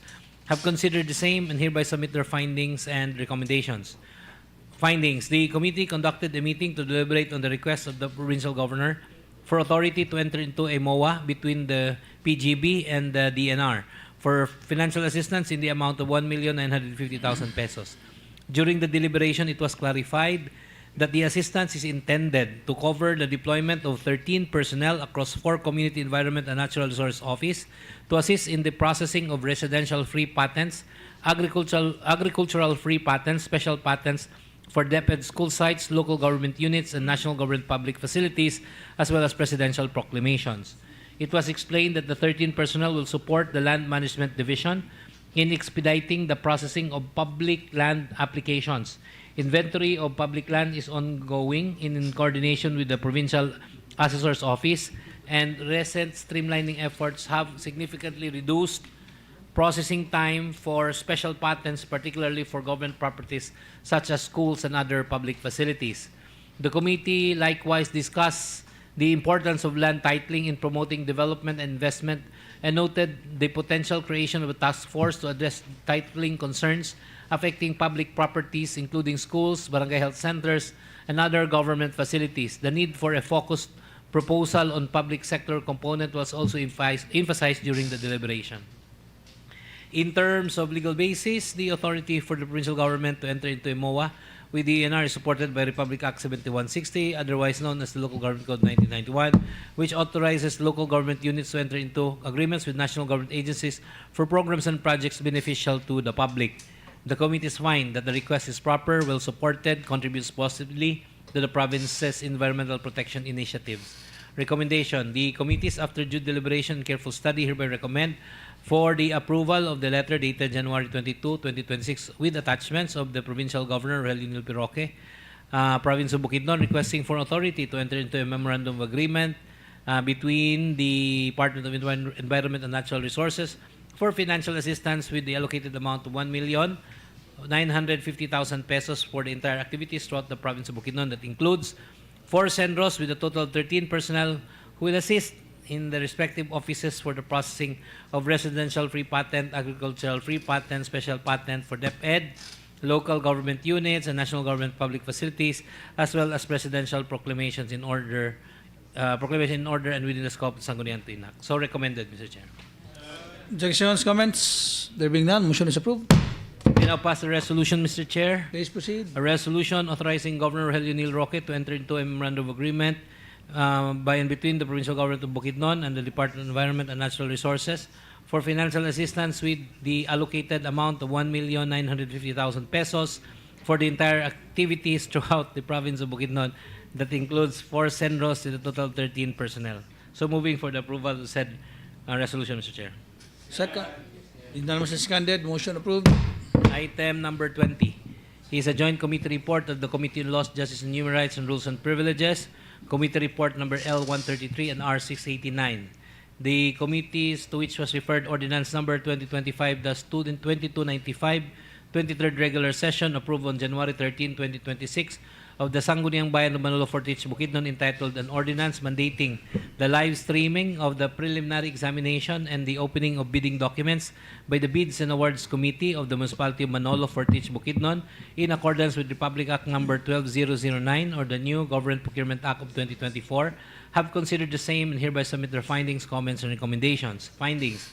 This ordinance requires the Bids and Awards Committee of the Municipality of Manolo Fortich to make publicly access real-time live stream of 2 key stages in the government procurement process: preliminary examination of bidding documents and opening of bidding documents. By live streaming these steps, the ordinance makes the process open to the public so that anyone, including bidders and concerned citizens, can see that everything is done fairly, honestly, and without favoritism. This measure helps build trust, ensure transparency, and allows the public to be aware of how government funds are being used. The ordinance is based on Republic Act 12009, otherwise known as the new Government Procurement Act of 2024, which mandates increased transparency measures in all stages of procurement process. Additionally, it is supported by Article 2, Section 28 of the 1987 Constitution, which declares that the state adopts and implements a policy of full public disclosure of all its transactions involving public interest, subject to reasonable conditions prescribed by law. The committees find that the ordinance is timely, necessary, and responsive to the national government policy of promoting transparency and accountability and public participation in government procurement. Recommendation.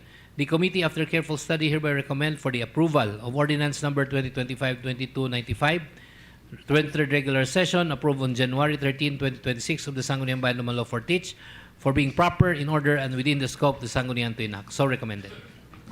Objections, comments? There being none, motion is approved. I hope other LGUs will adopt the same ordinance. Yeah, in due time, Mr. Chair.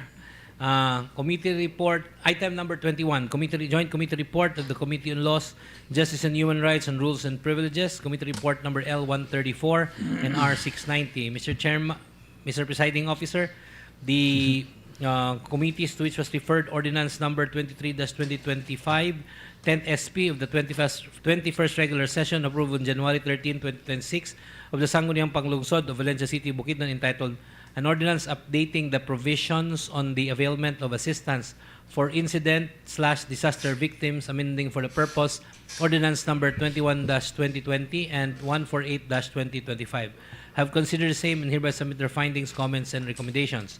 Findings.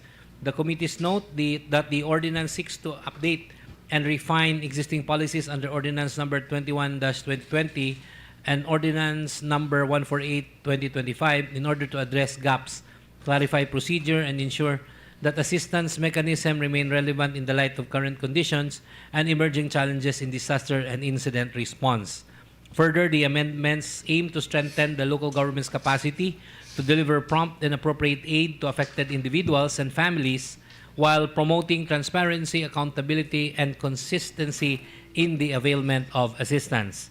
The measure is consistent with Republic Act number 10121, otherwise known as the Philippine Disaster Risk Reduction and Management Act of 2010, which empowers local government units to provide relief, rehabilitation, and recovery assistance to communities and individuals affected by disasters.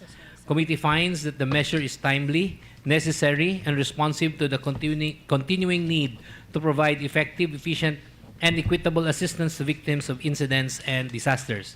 Recommendations.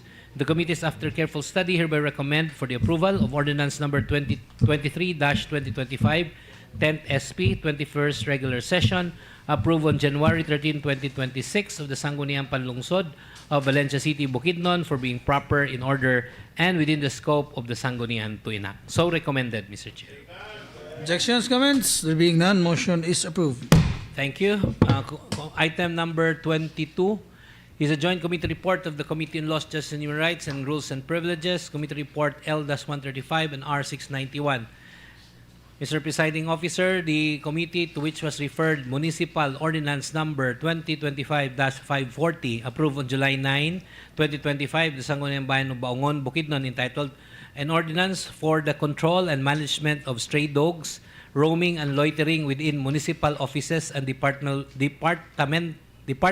premises of the local government unit, providing penalties for violation thereof and for other purposes, have considered the same and hereby submit their findings, comments, and recommendations. Findings. The ordinance regulates the presence of stray dogs within municipal offices and department premises in the municipality of Baongon to protect public safety, government personnel, and municipal property. It authorizes the Municipal Agriculture Office to implement lawful control measures, including impounding. The ordinance anchors on Republic Act No. 9482, Anti-Rabies Act of 2007, which mandates responsible pet ownership and the humane treatment of animals, and Republic Act No. 7160, Local Government Code, which grants local government units the authority to enact measures for the protection of public health, safety, and general welfare. However, under the Equal Protection Clause of the 1987 Philippine Constitution, Article 3, Section 1, any classification made by law or ordinance must meet the following requisites. 1. It must rest on substantial distinction. 2. It must be germane to the purpose of the law. 3. It must not be limited to existing conditions only. And 4. It must apply equally to all members of the same class. The ordinance creates a classification by regulating stray dogs solely within the municipal offices to the exclusion of other public and private areas of the municipality where similar risk may exist.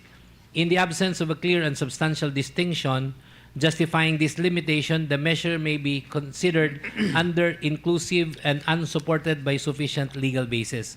Although the protection of government personal property is a legitimate governmental objective, restricting the coverage to municipal premises may raise issues regarding the reasonableness of the classification and its compliance with Equal Protection Clause. In the interest of uniform application and effective enforcement, it is respectfully recommended that the coverage of the ordinance be expanded to encompass the entire territorial jurisdiction of the municipality of Baongon. Recommendations. The committees, after careful study, hereby recommend Municipal Ordinance Number 2025-540, approved on July 9, 2025 of Baongon, Bukidnon, be referred back to its origin for compliance of the aforementioned findings. So recommended, Mr. Chair. Objections, comments? There being none, motion is approved. Finally, item number 23 is a joint committee report of the Committee on Laws, Justice and Human Rights and Rules and Privileges, Committee Report number L-136 and R-692. Mr. Presiding Officer, the committee to which was referred Ordinance number 61 Series of 2025, approved on December 15, 2025, of the Sangguniang Bayan of Sumilao, Bukidnon, entitled An Ordinance Regulating the Operation of Single Motorcycle for Hire, Habal-Habal, in the municipality of Sumilao, Bukidnon, and providing penalties for violation thereof. Have considered the same and hereby submit their findings, comments, and recommendations. Findings. Habal-Habal serves as a vital and accessible mode of transportation for residents of all barangays in the municipality of Sumilao. However, single motorcycles for hire are not recognized under national law as a legitimate public utility vehicles. The regulation of public land transportation, including the classification of vehicles, issuance of franchises or certificates of public convenience, and fare setting, falls exclusively under the authority of the Land Transportation Office and the Land Transportation Franchising and Regulatory Board. Under the Local Government Code, local government units may regulate tricycles for hire and other similar local transport, but they do not have the legal power to franchise motorcycles for hire or treat them as recognized public utility vehicles. By attempting to establish a municipal franchising board, set fares, and regulate habal-habal as if it were formally recognized PUV, the ordinance exceeds the powers granted to the Sangguniang Bayan. Therefore, while the ordinance may validly promote safety and order, the provision that legalize, franchise, or regulate habal-habal as a public transport category are likely ultra vires since habal-habal is not recognized under LTO or LTFRB regulations. Recommendations. The committee, after careful study, hereby recommend that ordinance number 61, series of 2025, approved on December 15, 2025, of the Sangguniang Bayan of Sumilao, Bukidnon, be referred back to its origin for compliance of the aforementioned findings. So recommended, Mr. Chair. Objections, comments? There being none, motion is approved. Thank you, Honorable Garcia. Majority floor. Yes, Honorable Presiding Officer, we will now proceed to the item number 24. May we now recognize a gentleman from the 1st Legislative District, the Honorable Board Member Larry Onaon. Honorable Onaon is recognized. Go ahead, sir. Thank you, Mr. Presiding Officer and Majority Floor Leader. The Committees on Public Services, Utilities and Transportation and on Rules and Privileges, to which was referred Ordinance Number 020-2025 of the 16th ISB enacted on November 25, 2025 of the Sangguniang Bayan of Don Carlos, Bukidnon, entitled An Ordinance Regulating the Operation of Habal-Habal or Motorcycle for Hire within the Municipality of Don Carlos, Bukidnon, providing guidelines, penalties, and for other purpose, have considered the same and do hereby submit their comments, findings, and recommendations. This ordinance establishes a formal regulatory framework for habal-habal operations in Don Carlos, Bukidnon to ensure passenger safety and order public transportation. It aims to institutionalize the service by implementing mandatory registration guidelines and enforcing penalties for non-compliance among motorcycle for hire operators.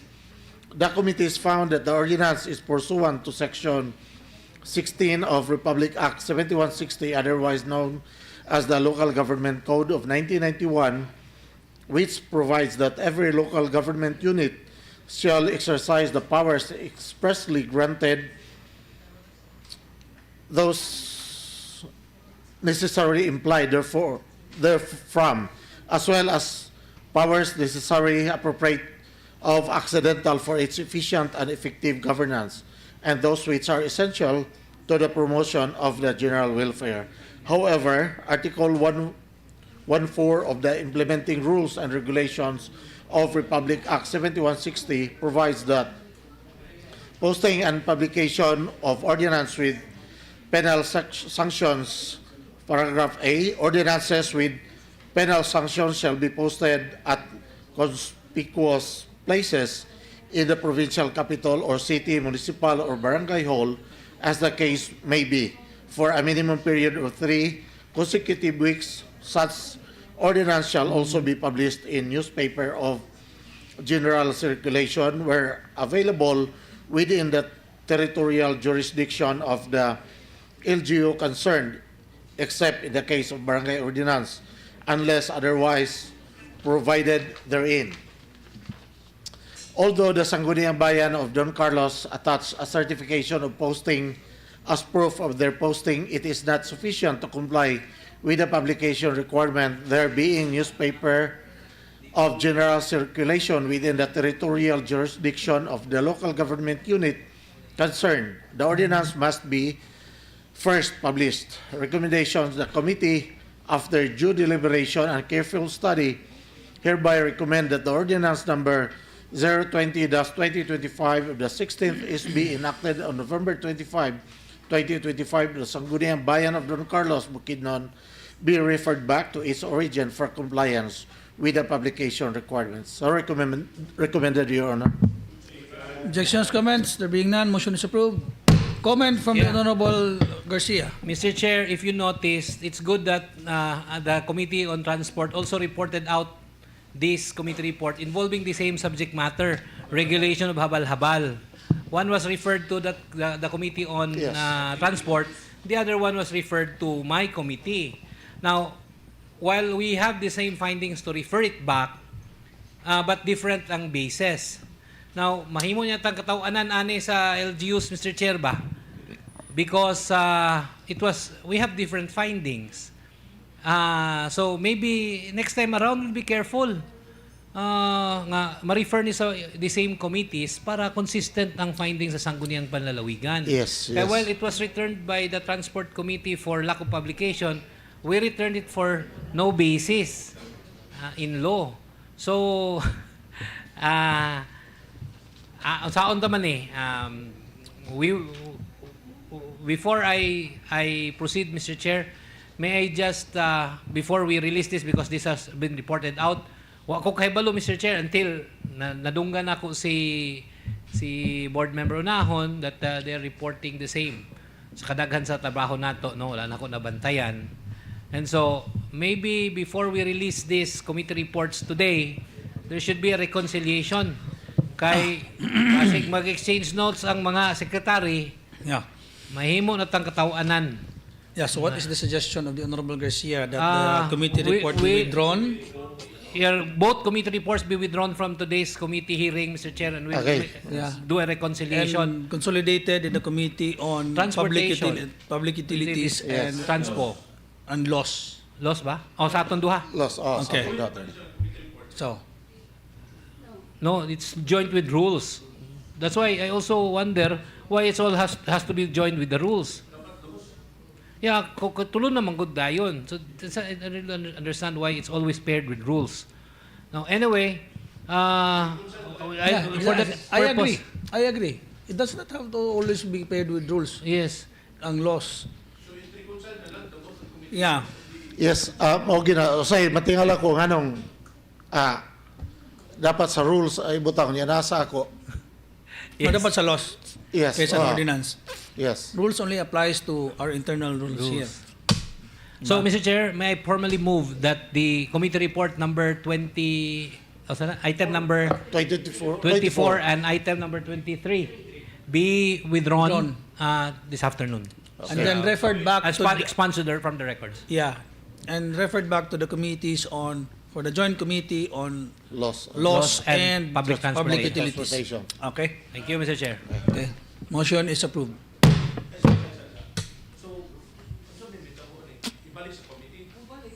Yeah, withdrawn. And then expunged from the record. So this item be tabled in unfinished business. Really? What happened? Referred back to the committees. Committee. Yeah. Withdrawn and referred back to the committees. Okay. Majority floor? Okay. Honorable Unaon. So, kato siya nga committee would be passed to law. No. It will not be a joint committee between your committee and Committee on Laws. Okay. Thank you, Your Honor. Mr. Presiding.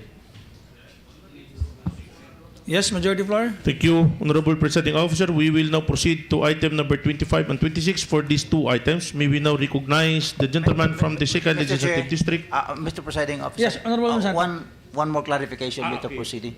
The last two reports were withdrawn and referred to the Committee on Laws and Public Utilities. Now, who will be the lead committee that will make the report? Loss. Laws. It is only to the laws. So I would prepare that this will be referred only to the Committee on Laws. Yeah. So that laws and the rules and regulations, so that it will be the Committee on Laws that will officially make the report. So there's no joint committee? Not with the public utilities, Mr. Chair, unless it will be an application for a franchise. But Yeah. in as much as this is already an ordinance coming from the local government unit, So will since be it did referred not to the originate from this, Yes, Mr. from Chair. this body. Mr. Presiding Officer, so that will be referred only to the Committee on Laws for... In a second to the amendment, to the motion?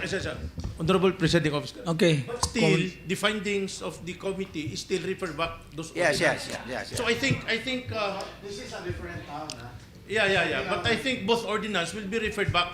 Yeah, I'm withdrawing my report because I heard the report of the public transportation. Yes. So I'm totally withdrawing my report because it is inconsistent. Our findings are not consistent. And this is just one body. We second it, we approve it, we send it back. And then they will read, uy, nga naman publication lang ang isa inherent. No basis. So that will be a black eye for the members of this Sanggunian. So that's why I moved to withdraw it. and there's an amendment to refer it only to the Committee on Laws. I would like to Mr. Presiding Yes, Officer, Honorable Mansan.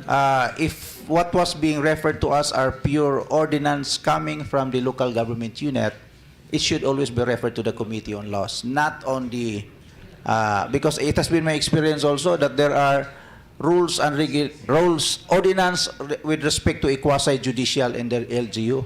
It was referred to me. No, that should not be, because that is an ordinance. It should always be referred to the Committee on Laws. This is just one of the examples, Mr. Presiding Officer. So if the matter referred to us is purely an ordinance, it will always be referred to the Committee on Laws, Mr. Presiding Officer. Because it will be different. If it is an application for franchise, then it will be referred to the Committee on Utilities. Mr. Presiding, Yes. that's my suggestion. Actually, the Committee on Utilities covers 4: water, electricity, transportation, and telco. Yeah, so that's why since it involves the transportation, the habal as a public utility, that's why the Committee on Public Utilities was also involved. However, as commented, now, this is my only issue. Since all ordinances coming from municipalities and cities will be referred to the Committee on Laws. But what if the ordinance covers an ordinance that has tackles on matters of the environment? So does the Committee on Environment be not involved?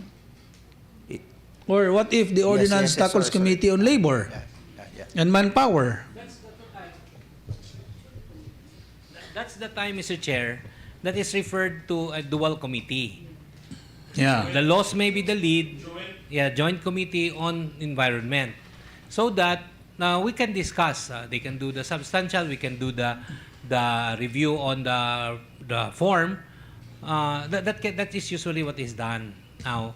Pero simple lang na mga ordinance, Mr. Chair, daily complex, pwede naman sa Committee on Laws. But then if it's a code, joint na din na siya, Mr. Chair. That's how we practice pagkabot sa review sa ordinance sa barangay. Now, hopefully, mo lang yapon din no? We'll take note of that na ma-joint lang siya. Kay ang ato manggod diri, always default with Committee on Rules. Na sometimes wala nagaling labot ang rules. Yeah, exactly. That's your confusion is the same as mine. Now, why is it always why nganong og apelyido gid permanente sa laws ang rules and privileges? Diba? From what I understand, rules and privileges only refers to internal rules, no? Rules na to dire and possibly internal rules pud sa if they refer it to us of the other municipalities and cities. Yes. So this time, let it not be a surname of laws ang rules and privileges. And all others, Mr. Chair, if you notice, it's health and rules. If it's environment and rules. If it's accounts and appropriation and rules. So, sakto imong observation, Mr. Presiding Officer, nga himong apelido. Himong apelido. Anyway, this was the practice way before our majority floor leader.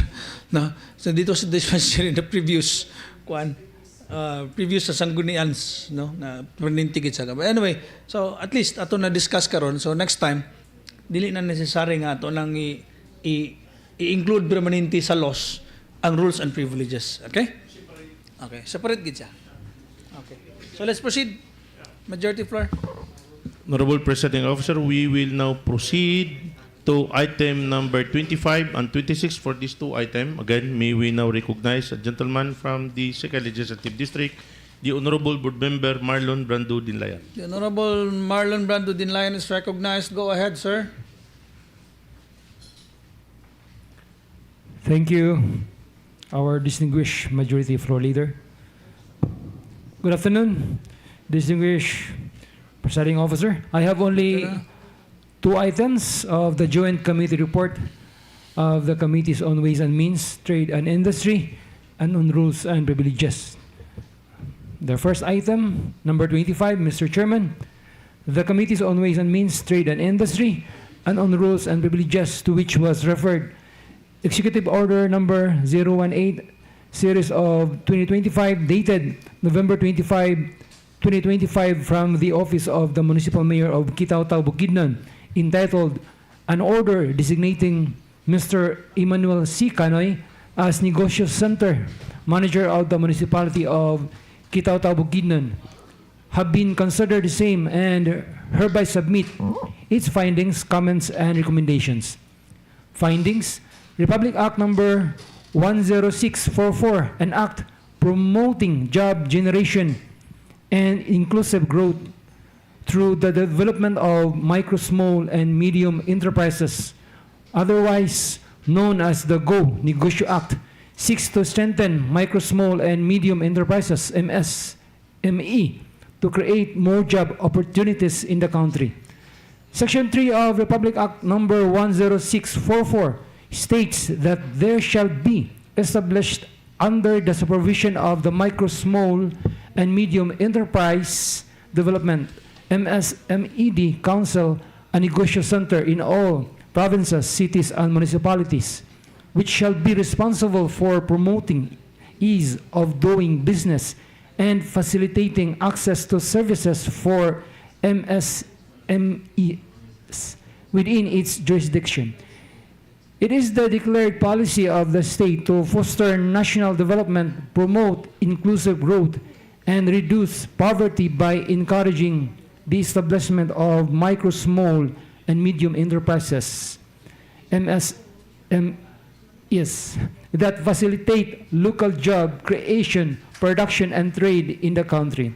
Recommendation: considering the foregoing, the committees hereby recommend for the approval of Executive Order Number 018, Series of 2025, dated November 25, 2025, from the Office of the Municipal Mayor of Kitaw-Taw, Bukidnon, for being in accordance with the law and within the scope of authority of the local chief executive concerned to promulgate. So recommended, distinguished presiding officer. Objections, comments? There being none, motion is approved. Last item, number 26, the same joint committee report. Mr. Chairman, the Committees on Beautification and Tourism and on Rules and Privileges, to which was referred Ordinance Number 031-2025 during 16th Sangguniang Bayan, enacted on December 16, 2025 of the Sangguniang Bayan of Don Carlos, Bukidnon, entitled An Ordinance Mandating All Accommodation Establishments and Tourist Attractions in the Municipality of Don Carlos, Bukidnon to submit tourism statistical data to the local government, have been considered the same and hereby submit its findings, comments, and recommendations. Findings: the ordinance institutionalizes the mandatory submission of tourism statistical data by accommodation establishments and tourist attractions within Don Carlos, Bukidnon. It is anchored on the Local Government Code of 1991 and the Republic Act 7160 and the Tourism Act of 2009 of Republic Act 9593, which empower local governments to promote sustainable tourism and require evidence-based planning through accurate data collection. The measure covers hotels, resorts, tourist inns, transient houses, homestays, apartels, pension houses, and other similar establishments, as well as natural sites, parks, recreational farms, cultural sites, and events venues. These entities are required to submit monthly tourism data using forms based on the standard local tourism statistics systems, SLTSS, of the Department of Tourism. The ordinance designates the municipal mayor's office through the municipal tourism section as the responsible office for implementation, including distribution of forms, technical assistance, and compliance monitoring. Penalties for non-compliance range from fines of 1,000 pesos for the first offense to 2,500 pesos for repeated violations. However, records transmitted does not include a certificate of publication or proof of compliance with the publication requirements mandated under Section 59 of Republic Act Number 7160, which provides that ordinances shall take effect only after compliance with the required publication or posting. Likewise, Article 114 of the Implementing Rules and Regulations IRR of Republic Act 7160 reiterates that ordinances shall take effect only after the completion of the prescribed publication and posting requirements. Considering the subject ordinance imposes fines and therefore contains penal provisions, strict compliance with these requirements is mandatory before it may be considered effective. Recommendation. Considering the foregoing, it is hereby recommended that Ordinance Number 031-2025 during 16th Sangguniang Bayan, enacted on December 16, 2025 of the Sangguniang Bayan of Don Carlos, Bukidnon, be referred back to its origin for submission of the required certificate of publication and proof of compliance with Section 59 of Republic Act Number 7160 and Article 114 of its Implementing Rules and Regulations IRR prior to further review and appropriate action. So recommended, distinguished presiding officer. Objections, comments? There being none, motion is approved. Thank you. Thank you, Honorable Marlon Brando B. Dinlayan. Honorable Presiding Officer, we will now proceed to item number 27. May we now recognize a gentle lady coming from the 3rd Legislative District, the Honorable Board Member, Minerva Casinabe. The Honorable Minerva Casinabe is recognized. Go ahead, Ma'am Bing. Thank you, Mr. Presiding Officer. Thank you, Majority Floor Leader.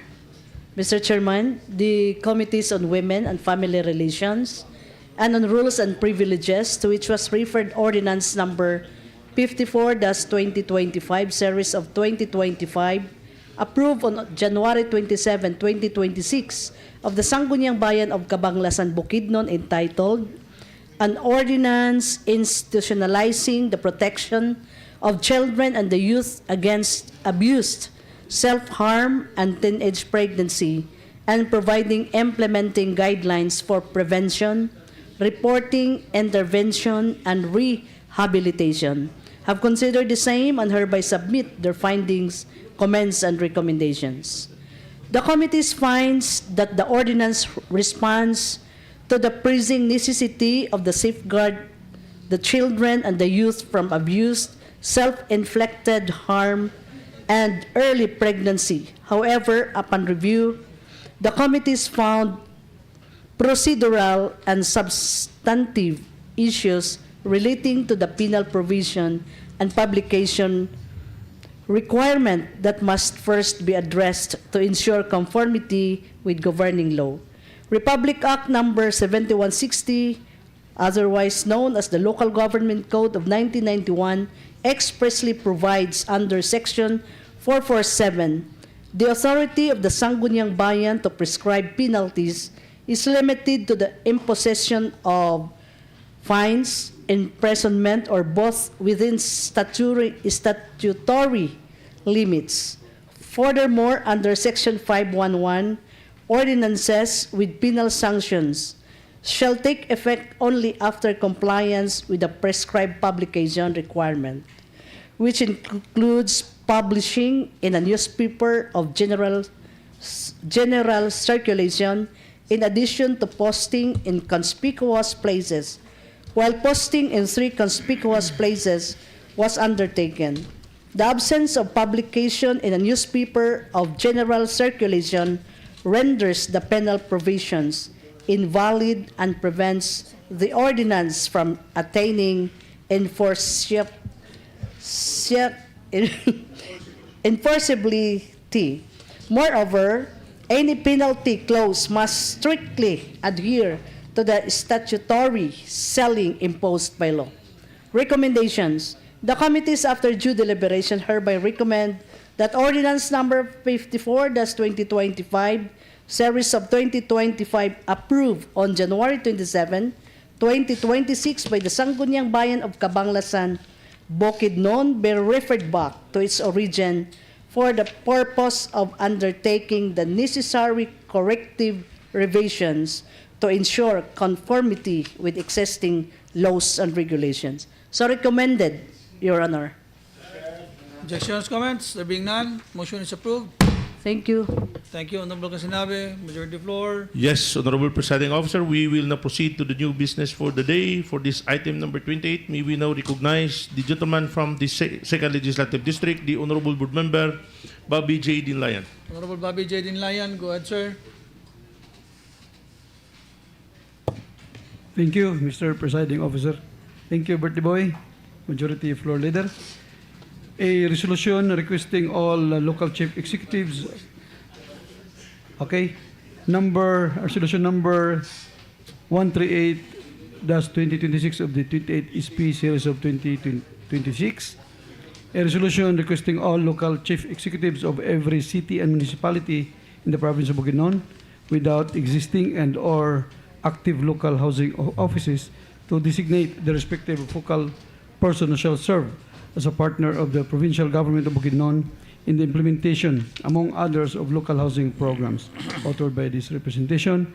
Whereas Section 9, Article 13 of the present Constitution underscores that the state shall undertake a continuing program of urban land reform and housing which will make available at affordable cost decent housing and basic services to underprivileged and homeless citizens in urban centers and resettlement areas, operationalizing Republic Act Number 7279, otherwise known as the Urban Development and Housing Act of 1992, which mandated the local government units to prepare, among others, their comprehensive land use plan, conduct an inventory of lands, identify and register all socialized housing beneficiaries, and ensure compliance to the balanced housing development framework.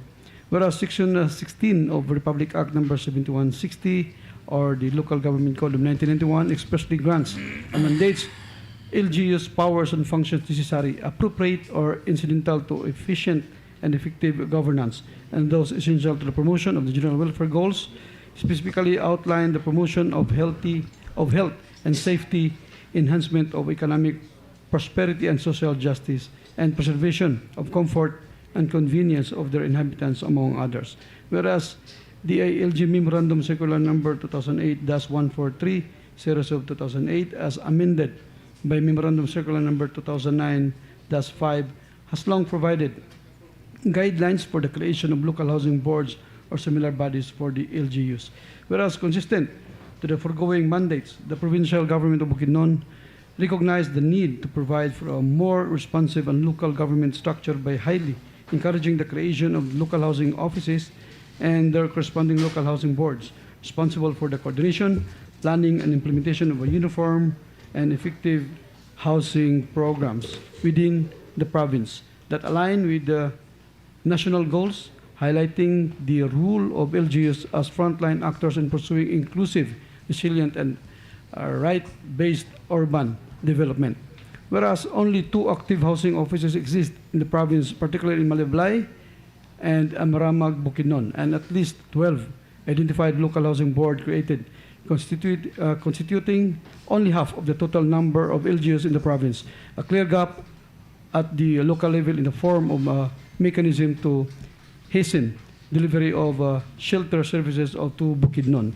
Whereas the Real Estate and Housing Development Division of the Provincial Governor's Office has determined the problem of delay in hampered collection and updating of data, among others, necessary for the efficient and effective implementation of local housing programs despite the existence of local housing boards in some LGUs in the province. Whereas the provincial government of Bukidnon recognized the long overdue creation of local housing offices and their corresponding local housing boards, and equally considers the financial constraints of some LGUs in the creation of the same. Whereas the lack of a focal person in those LGUs that do not have existing local housing office and are within active local housing boards amplifies the challenges in the coordination, planning, and implementation of uniform and effective housing programs within the province. Now, therefore, on motion of yours truly and duly seconded by the members present, be it resolved as it is hereby resolved to request all local chief executives of every city and municipality in the province of Bukidnon without existing and or active local housing offices to designate the respective focal person who shall serve as partner of the provincial government of Bukidnon in the implementation, among others, of local housing programs. Resolved further, that a copy of this resolution be furnished to the LGUs of the 2 cities and 20 municipalities in the province in the real estate and housing development division of the provincial governor's office. So moving, Mr. Presiding Officer. Objections, comments? There being none, motion is approved. Thank you, Honorable Presiding Officer. We will now proceed to item number 29 and 30. May we now recognize the Honorable Board Member, Attorney Julius Monsanto, for these two items, Mr. Honorable Chair. Honorable Monsanto is recognized. Thank Go ahead. you, Mr. Presiding Officer, Majority Floor Leader. This is a committee report on the Committee on Appropriations. So, isa na lang, one on the rules of practice. This refers to two communications, one of which is the letter dated February 13, 2026 with attachment, coming from the Provincial Budget Officer, Provincial Budget Office, Province of Bukidnon, which transmitted to this August body for appropriate action, Supplemental Budget Number 2, General Fund Calendar Year 2025 of the Municipality of Kibawi, Bukidnon, in the amount of 11,182,290 pesos and 78 centavos. Attached to the said communications are budget documents and technical review analysis for reference and perusal. The committee, after going over the same, finds the said appropriation supplemental budget with its corresponding documents attached being proper and in order. Thus, the committee hereby recommend for the approval of the said supplemental budget number 2, General Fund for calendar year 2025 of Kibawi, Bukidnon, subject to the existing budgeting, accounting, and auditing rules and regulation. Moving for its approval, Mr. Presiding Officer. Objections, comments? There being none, motion is approved. Next is a letter dated February 11, 2026 with attachment, coming also from the Provincial Budget Officer, Provincial Budget Office, Province of Bukidnon, which transmitted to this August body for appropriate action, Annual Budget, General Fund, Calendar Year 2026 of the Municipality of San Fernando, Bukidnon, in the amount of 527,175,155 pesos. Attached also to the said communications are budget documents and technical review analysis for reference and perusal. The Committee on Appropriations, after going over the same, finds the said annual budget, General Fund Calendar Year 2026 of San Fernando, Bukidnon to be proper and in order, and hereby recommend for its approval subject to the existing budgeting, accounting, and auditing rules and regulations. So recommended, Mr. Presiding Officer. Objections, comments? There being none, motion is approved. Thank you, Mr. Presiding Officer. Thank you, Honorable Monsanto. Majority floor. Yes, Honorable Presiding Officer, we will now proceed to items number 31 to 49. May we now again recognize the Board Member of the 4th Legislative District, the Honorable Board Member, Attorney Oliver Owen Baba Garcia. The Honorable Garcia is recognized. Go ahead, sir.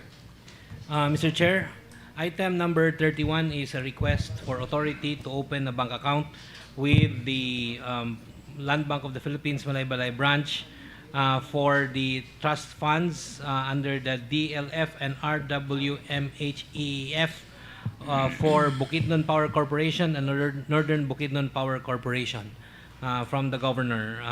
With this, Mr. Chair, move to approve the said request by passing a resolution authorizing the Provincial Treasurer to open four bank accounts with Land Bank of the Philippines Malaybalay branch for the DLF and RWMF trust accounts for Bukidnon Power Corporation and Northern Bukidnon Power Corporation. So moving, subject to style. Objections, comments? There being none, motion is approved. Item 32, Mr. Chair, be referred to the Committee on Engineering because duha manggod transmission and distribution. So karuhon lang. Public utilities. This is transmission lines lang ba moagi sa PRCI or sila ang mag-distribute sa sulod? So karuhon lang nato ang plan, Buseco. Okay. Item number 32. So refer to Committee on Engineering. That's why we have to find out. So moving, Mr. Chair. Objections, comments? There being none, motion is approved. Item number 33, move to approve the said request, Mr. Chair, for the Presiding. Renewal ba ni?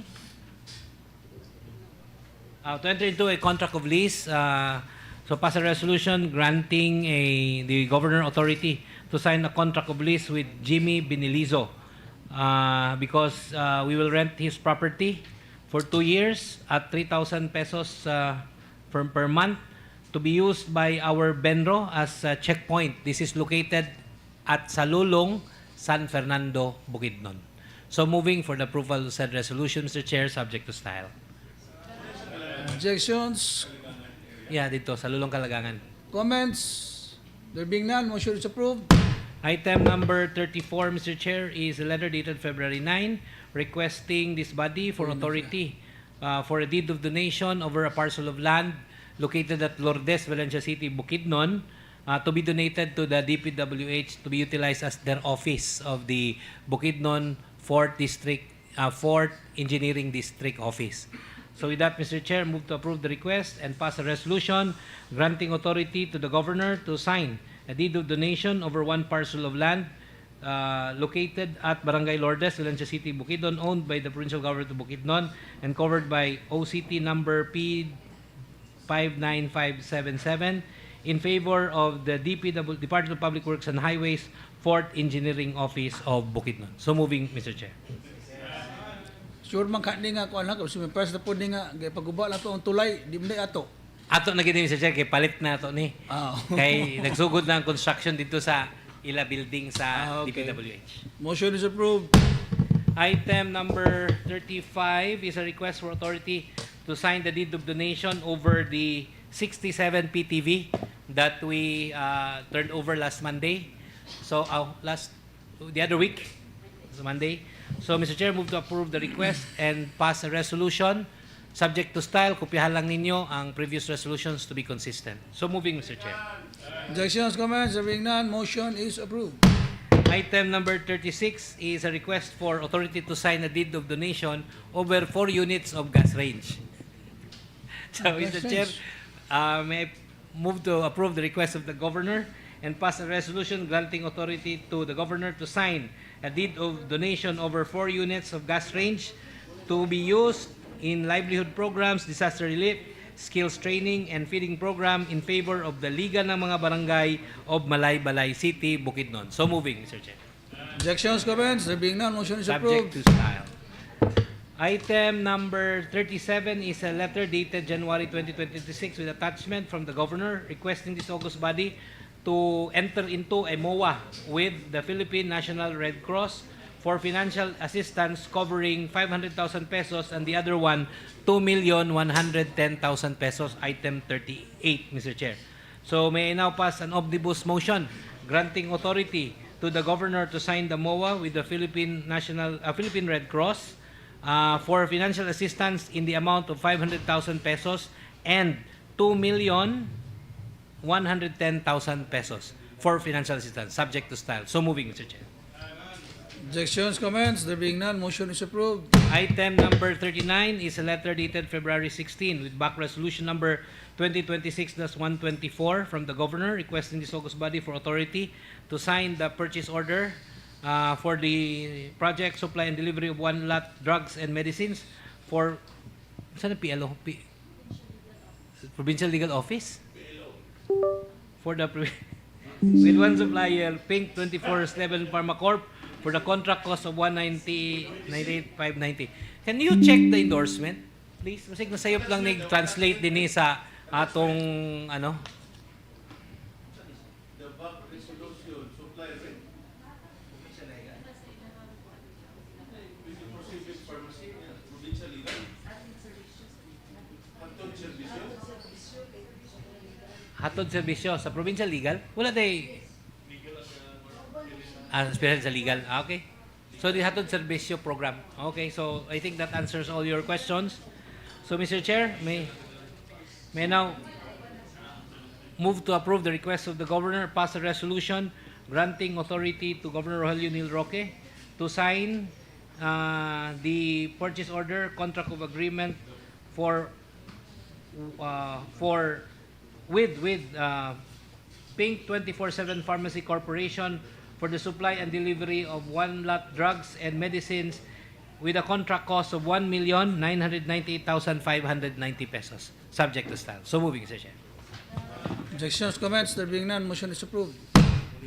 Item number 40 is a letter dated February 16 with back resolution number 2026-125 of the Governor, requesting this august body for authority to sign the purchase order for the project, supply and delivery of one lot construction materials for the construction of water system at Barangay Nabaliwa, Pangantukan, Bukidnon for PEO, with one supplier, 3K Construction and Farm Supply, for the contract cost of 2,337,978.65 centavos. Mr. Chair, move to approve the request of the Governor and pass a resolution granting authority to the Governor to sign the purchase order, contract of agreement with 3K Construction and Farm Supply for the project, supply and delivery of one lot construction materials for the construction of water system at Barangay Nabaliwa, Pangantukan, Bukidnon, with a contract cost of 2,337,978 pesos and 65 centavos. So moving, Mr. Chair. Objections, comments, there being none, motion is approved.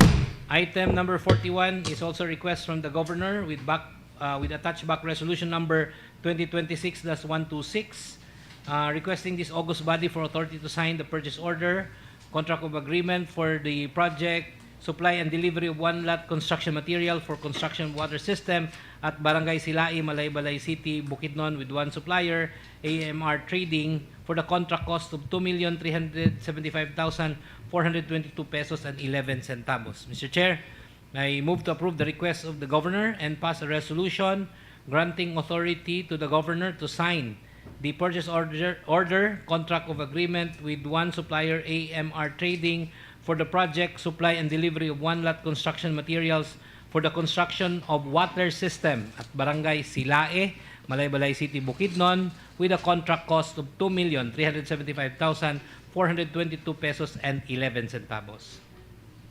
So moving, Mr. Chair. Objections, comments, there being none, motion is approved. Item 42 is also a request to sign the purchase order, contract of agreement for supply and delivery of one lot construction materials for construction of water system. Water system, din ito na? Ano? Dali. Item 42 and 43 are both for water system, Mr. Chair, for Barangay Canayan, Malaybalay City, and Grand Stand, Malaybalay City, Bukidnon. So, omnibus motion to approve the request of the Governor to sign the purchase order contract of agreement with, number 1, AMR Trading for the supply and delivery of one lot construction materials for the construction of water system at Grandstand, Malaybalay City, with a contract cost of 2,368,797 pesos and 83 centavos, and the other one with 3K Construction and Farm Supply for the supply and delivery of one lot construction materials for the construction of water system at Barangay Canayan, Malaybalay City, Bukidnon, with a contract cost of 2,367,215 pesos and 80 centavos. So moving, Mr. Chair. Objections, comments, there being none, motion is approved. Item 45 is a letter request. Joint na to silang duha. Katong 44.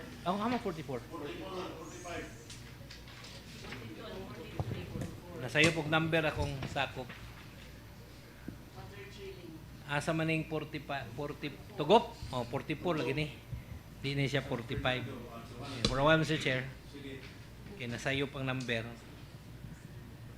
Item number 44, Mr. Chair, is also a request for authority to sign the purchase order for water supply for water system at Barangay Tugop. Reeling mo din eh. Again. So, Mr. Chair, move to approve the request of the Governor with attached back resolution number 2026, granting authority to the Governor to sign the purchase order contract of agreement with 3K Construction and Farm Supply for the project, supply and delivery of one lot construction materials for the construction of water system at Barangay Tugop, water drilling, San Fernando, Bukidnon, in the amount of 2,372,137 pesos and 80 centavos. So moving, Mr. Chair. Subject to Objections, time. comments, there being none, motion is approved. Item number 45 is a letter dated February 16 with attached back resolution number 2026-130 from the governor requesting authority to sign the purchase order contract of agreement for the project supply and delivery of one lot monoblock chairs for PPDO, PVET, and different barangays in the province of Bukidnon with one supplier, Caliber Industrial Sales Corporation, for the contract cost of 1,736,257.50. Move to approve the request of the governor, Mr. Chair, and pass a resolution granting authority to the governor to sign the purchase order contract or of agreement with Caliber Industrial Sales Corporation for the project supply and delivery of one lot monoblock chairs for PPDO, PVET, and different barangays in the province of Bukidnon with a contract cost of 1,736,257 pesos and 50 centavos. So moving, Mr. Chair. Objections, comments? There being none, motion is approved. Item 46 and 40, 46, 47, 48, 46 and 47 lang din. 46, Mr. Chair, is a request for authority to sign the purchase order contract for the project supply and delivery of one lot dietary supplies for Provincial Zoo with one supplier, Darbs Corporation, for the contract cost of 1,322,132 pesos. And item number 47 is also a request for authority to sign the purchase order contract of agreement for the supply and delivery of one lot dietary supplies for the 88th Infantry Battalion, BPMC, and PSWDO with one supplier, Acacia Trading, for the contract cost of 1,480,522 pesos. Finding the same, Mr. Chair, as a regular procurement of the provincial government of Bukidnon, may I move to approve both requests and pass an omnibus motion granting authority to the governor to sign the purchase order contract of agreement with Darbs Corporation for the project supply and delivery of one lot dietary supplies for Provincial Zoo in the contract cost of 1,322,132 pesos, and for the purchase and contract of agreement with Acacia Trading for the project supply and delivery of one lot dietary supplies for 88th Infantry Battalion, BPMC, and PSWDO with a contract cost of 1,480,522 pesos, subject to style. So moving, Mr. Chair. Objections, comments? There being none, motion is approved. Item number 49 is a letter dated February 16 with back resolution number 2026-133 of the governor requesting for authority to sign the purchase order for the project supply and delivery of maternity kit for PHO support to MDG5 with one supplier, Centro Super Sales Incorporated, for the contract cost of 178,353 pesos. Finding the same to be in order, Mr. Chair, move to approve the request of the governor and pass a resolution granting authority to the governor, Rogelio Nil P. Roque, to sign the purchase order with Centro Super Sales Incorporated for the project supply and delivery of maternity kit for PHO support to MDG5 with a contract cost of 178,353 pesos. So moving, Mr. Chair. Objections, comments? There being none, motion is approved. 48 din eh. Item 48. And then finally, item 49 is a letter dated February 16 with attached back resolution number 2026-135 from the governor requesting this body for authority to sign the purchase order for the project supply and delivery of one lot agricultural supplies for PGSO Beautification, Provincial Zoo, Benro, and BPMC with one supplier, Good Farms Trading Corporation, for the contract cost of 588,914 pesos and 50 centavos. Finding the same to have passed through the procurement process, Mr. Chair, I move to approve the request of the governor and pass a resolution authorizing the governor, Rogelio Nil Roque, to sign the purchase order contract for the project with Good Farms Trading Corporation for the project supply and delivery of one lot agricultural supplies for PGSO Beautification, Provincial Zoo, Benro, and BPMC with a contract cost of 588,914 pesos and 50 centavos. So moving, Mr. Chair. Objections, comments? There being none, motion is approved. Thank you, Honorable Garcia. Gentle reminder again of the internal rules.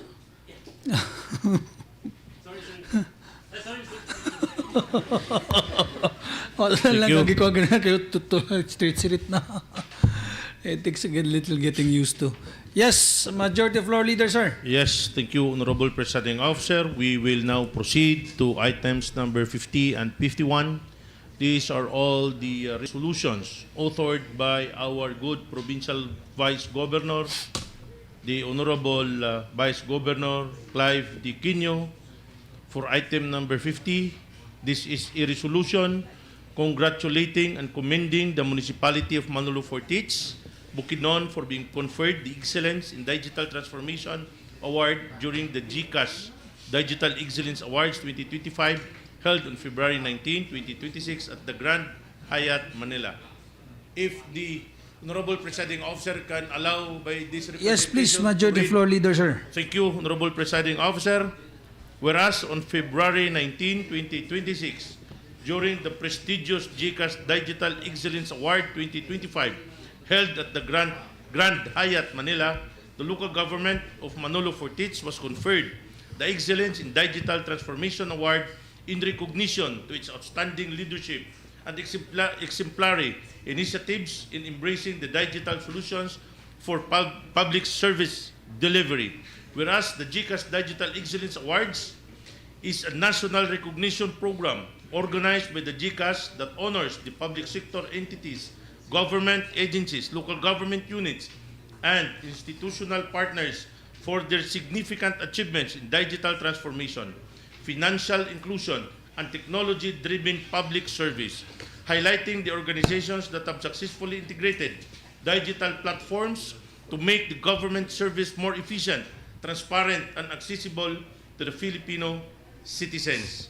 Whereas the Sangguniang Bayan, being the policy-making body of the municipality, played a crucial and indispensable role in these achievements by enacting responsive ordinances, approving strategic programs, allocating necessary resources, and providing the legislative support that institutionalize the digital initiatives, ensured regulatory compliance, and sustained innovation in the delivery of public service. Whereas this conferment of excellence in digital transformation award not only bring honor and distinction to the municipality of Manolo Fortich, but also reflects the positively upon the province of Bukidnon as a whole, serving as inspiration to other component local government units to pursue the digital modernizations and inclusive development.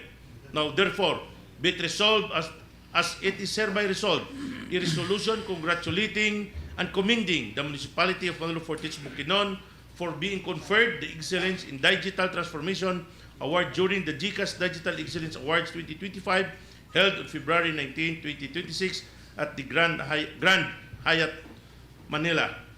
Signed, the Provincial Vice Governor, Clive D. Quino, and co-authored by all the SP members present, assembled in this session.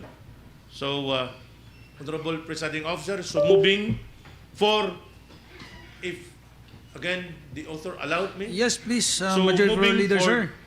the passage of this resolution, congratulating and commending the municipality of Manolo Fortich, Bukidnon for being conferred the Excellence in Digital Transformation Award during the GCAS Digital Excellence Awards 2025 held on February 19, 2026 at the Grand Hyatt, Manila. So moving for this passage of resolution. Unanimously seconded, the motion is approved. Thank you. Honorable ladies and Presiding gentlemen. Officer, that a copy of this resolution likewise be furnished to the Sangguniang Bayan Manolo Fortich, Bukidnon, and to Honorable Rogelio Nel Piroque, Governor of the Province of Bukidnon, for information, guidance, and reference. And also the copy of this resolution be awarded to the local government Manolo Fortich, Bukidnon as a token of recognition from the provincial government for its remarkable achievement. Thank you. Honorable Majority Floor Leader, sir. Yes, Honorable Presiding Officer, proceeding to the second item, number 51. Please Again, proceed, sir. this is authored by the Provincial Vice Governor, Clive D. Quino, and co-authored by all the SP members. A resolution congratulating, commending the local government unit of Valencia City for being awarded the Leader in Sustainable Financial Digitalization for Public Market during the GCAS Digital Excellence Awards 2025 held on February 19, 2026 at the Grand Hyatt, Manila. Whereas The local government unit of Valencia City, through the Valencia City Public Market, has demonstrated exemplary leadership in transforming traditional GCash heavy public market operations into digital-first ecosystem that promotes secure, efficient, and transparent financial transactions. Whereas, on February 19, 2026, during the prestigious GCash Digital Excellence Award 2025 held at the Grand Hyatt Manila, the Valencia City Public Market was conferred the award leader in sustainable financial digitalization for public market in recognition to its outstanding initiatives in adopting digital payment solutions, modern financial system. Whereas the award celebrates the incentives digital innovation across the Philippines, recognizing the 45 awarded and awardees in 2025 across 9 categories under the theme Honoring the Digital Excellence and Empowering the Future, highlighting organizations that have effectively integrated the digital platforms to enhance transparency, efficiency, and citizen access to the government services. Whereas, Sangguniang Panlalawigan of Valencia City, as the policy-making body of the city, played a crucial role through innovative legislation, enactment of the enabling ordinance, strategic allocation of resources, and collaboration, the governance, hereby institutionalizing digital financial system and ensuring their sustainability and compliance with regulatory standards.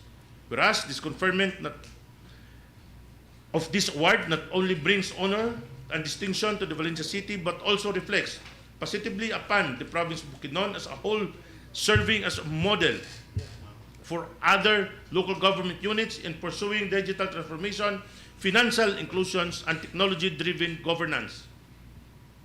Now, therefore, be it resolved as it is hereby resolved, a resolution congratulating, commending the local government unit Valencia City for being awarded leader in sustainable financial digitalization for public market during the GCash Digital Excellence Awards 2025 held on February 19, 2026 at the Grand Hyatt, Manila.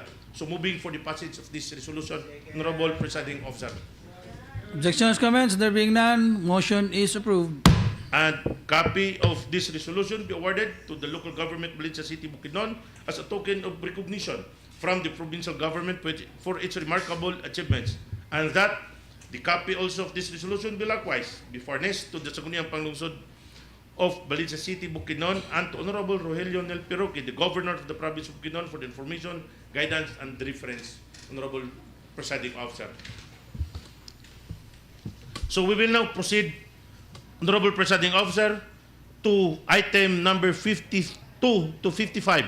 May we now again recognize a gentleman from the 4th Legislative District, the Honorable Board Member, Attorney Oliver Owen Baba Garcia. Honorable Garcia is recognized. Thank you, Mr. Presiding Officer. These are all MOAs. Yeah, Mr. Chair, item 52 to 55, Mr. Presiding Officer, item 52 to 55 all involves memorandum of agreement covering the NMRA. NMRA. Yeah, number 1 is with Water District for the supply of water, augmentation and water rationing supply during the NMRA. Item number 53 is the transfer, utilization, and accountability of the SEF of LGU Libuna to the provincial government of Bukidnon with an amount of 123,550 for the exclusive use of welcoming treats, meals, snacks of Region 10 NMRA participants, subject to the conditions of the MOA. Item 54 is a grant of 876,064 pesos and 15 centavos to the DepEd Division of Valencia City for the construction of an outdoor kitchen facility with food preparation, storage, utility, provisions for sports and athletic activities at Valencia City Central School. Number 2, proposed repair, rehabilitation, and minor improvement of the home economics building mess hall at the Valencia City Central School. Number 3, proposed construction and installation of toilet and shower room facilities with water supply and sanitation utilities at the Valencia City Central School. Number 4, proposed rehabilitation and repainting of the multi-purpose building, including minor structural and finishing works at Baguntaas Central School, and proposed repair and improvement of the 3-door comfort rooms and hand-washing facilities, including plumbing and water system works at Baguntaas Central Elementary School, for a total cost of 876,064 pesos and 15 centavos. And item number 55 is a MOA with the Bukidnon National High School with information that PGB intends to supplement the budgetary needs of BNHS, one of the educational institutions participating in the Northern Mindanao Regional Athletic Association meet, to be used exclusively for the following expenses to it: costume for 800 BNHS field demonstration performers, 300 per person, or 240,000 pesos. Props for the 800,000 BNHS field demonstration performers, 150 per person, 120,000 pesos. Snacks for the 800 BNHS field demonstration performers, 80 per person, 64,000 pesos, for a total amount of 424,000 pesos. Mr. Chair, may I now pass an omnibus motion to grant the request of the Governor to sign a MOA with the mentioned entities subject to style. So moving, Mr. Chair. Objections, comments? There being none, motion is approved. Thank you, Honorable Presiding Officer. Thank you, Honorable Garcia. We will now proceed to the last 2 items that we have in the new business for the day. Honorable Presiding Officer, may we now recognize a gentleman from the 1st Legislative District, the Honorable Board Member Larry Unahon, the Chairman of the Committee on Now Public is recognized, Chair of Committee on Public Utilities. Thank you, Mr. Presiding Officer, and birthday boy. Imitating. Joint Committee Report of the Committees on Public Services, Utilities and Transportation, and Environmental Protection, Climate Change and Disaster Preparedness, number 2026 of the 28th SP. And Mr. Presiding Officer, the Committees on Public Services, Utilities and Transportation, and Environmental Protection, Climate Change and Disaster Preparedness, to which was referred the letter dated February 18, 2026 of Provincial Governor Rogelio Nel P. Roque, this province, endorsing to this august body for the consideration and appropriate action the request for authority to grant the road right-of-way to Agua de Oro Resources Incorporated to utilize the edge of the provincial road right-of-way for the pipeline installation works in connection with the Barangay Water Works and Sanitation Association bulk water project, have considered the same and do hereby submit their comments, findings, and recommendations. The request seeks authority for the provincial governor to allow Agua de Oro Resources Incorporated to utilize the edge of the provincial road right-of-way for pipeline installation works. This project is a critical component of the Barangay Water Works and Sanitation Association bulk water project, which aims to provide sustainable and accessible water supply to the residents of the affected areas. The pipeline project will traverse 3 critical provincial road sections: Junction Manolo Fortit Sangkanan, Lidaban Dahilayan Road, and Manolo Fortit Sangkanan Kalugbanan Road and Kalugbanan Dahilayan Road. The committees, after a joint meeting, find that the utilization of the road right-of-way is necessary for the efficient delivery of water services. This action is rooted in Section 16 of Republic Act 7160, otherwise known as the Local Government Code of 1991, which provides that every local government unit shall exercise the power expressly granted, those necessarily implied therefrom, as well as powers necessary, appropriate, or incidental for its efficient and effective governance, and those which are essential to the promotion of the general welfare. Furthermore, under the Section 465 of the same Act, the provincial governor is mandated to present the provincial in all its business transaction and sign in its behalf all bonds, contracts, and obligations and such other documents upon authority of the Sangguniang Panlalawigan or pursuant to the law, or ordinance. However, the committees emphasizes that installation must strictly adhere to environmental safety standards to prevent soil erosion and protect the ecosystem. Additionally, the proponent is required to restore all disturbed road surfaces to their original conditions to ensure public safety and uninterrupted traffic laws. Recommendations: the committee, after due deliberation and careful study, hereby recommend for the approval of the request of the for authority of Provincial Governor Rogelio Nel P. Roque to grant the road right-of-way to Agua de Oro Resources Incorporated for being proper in order and within the scope of authority of this body to grant. So recommended, Your Honor. Comments?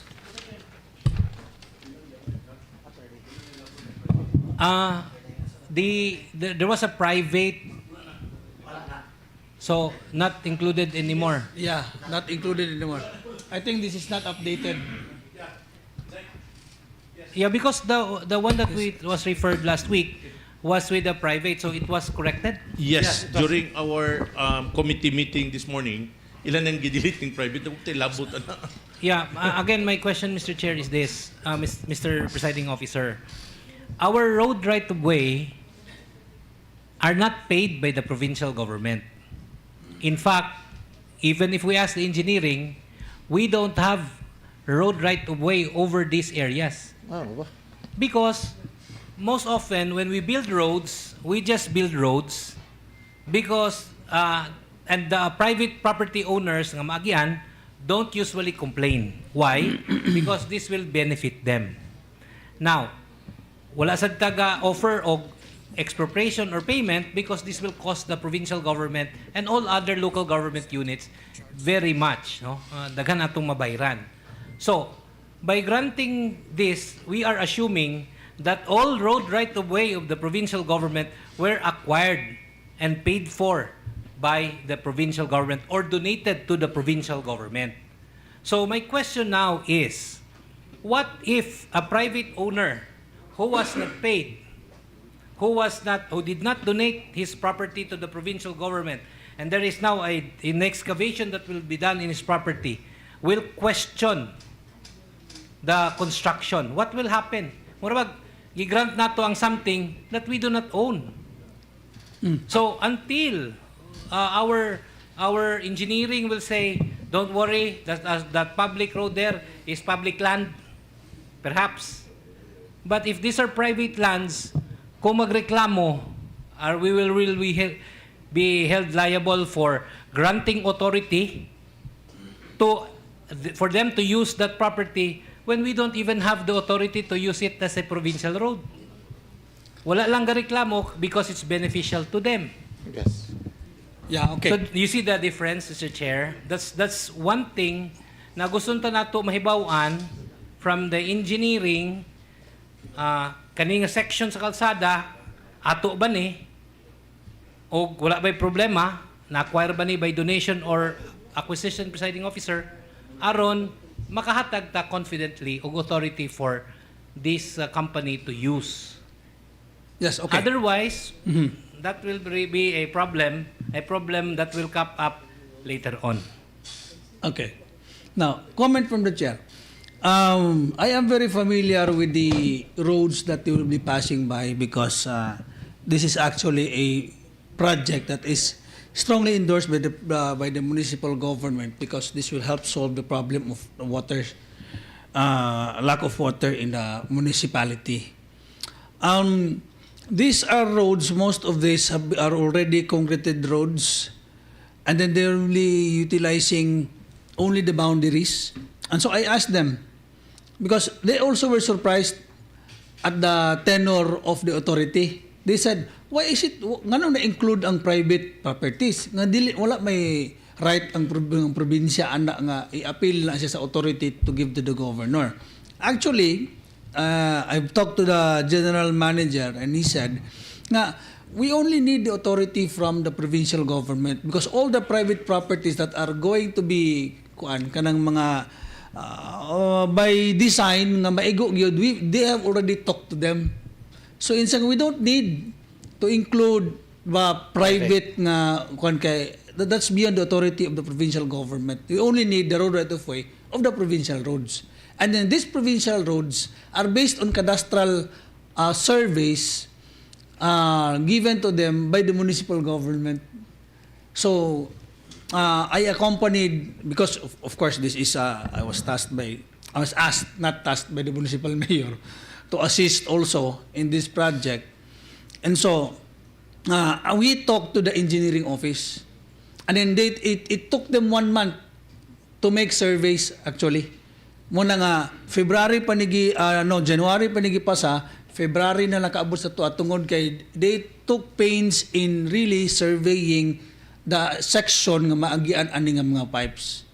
So that's why nga it was only then when they are confident enough nga ilang gipadala diri through the provincial legal office. But nagig gapoy gamay nga problema tungod kay na-appeal nila ang private. Yes. Yes.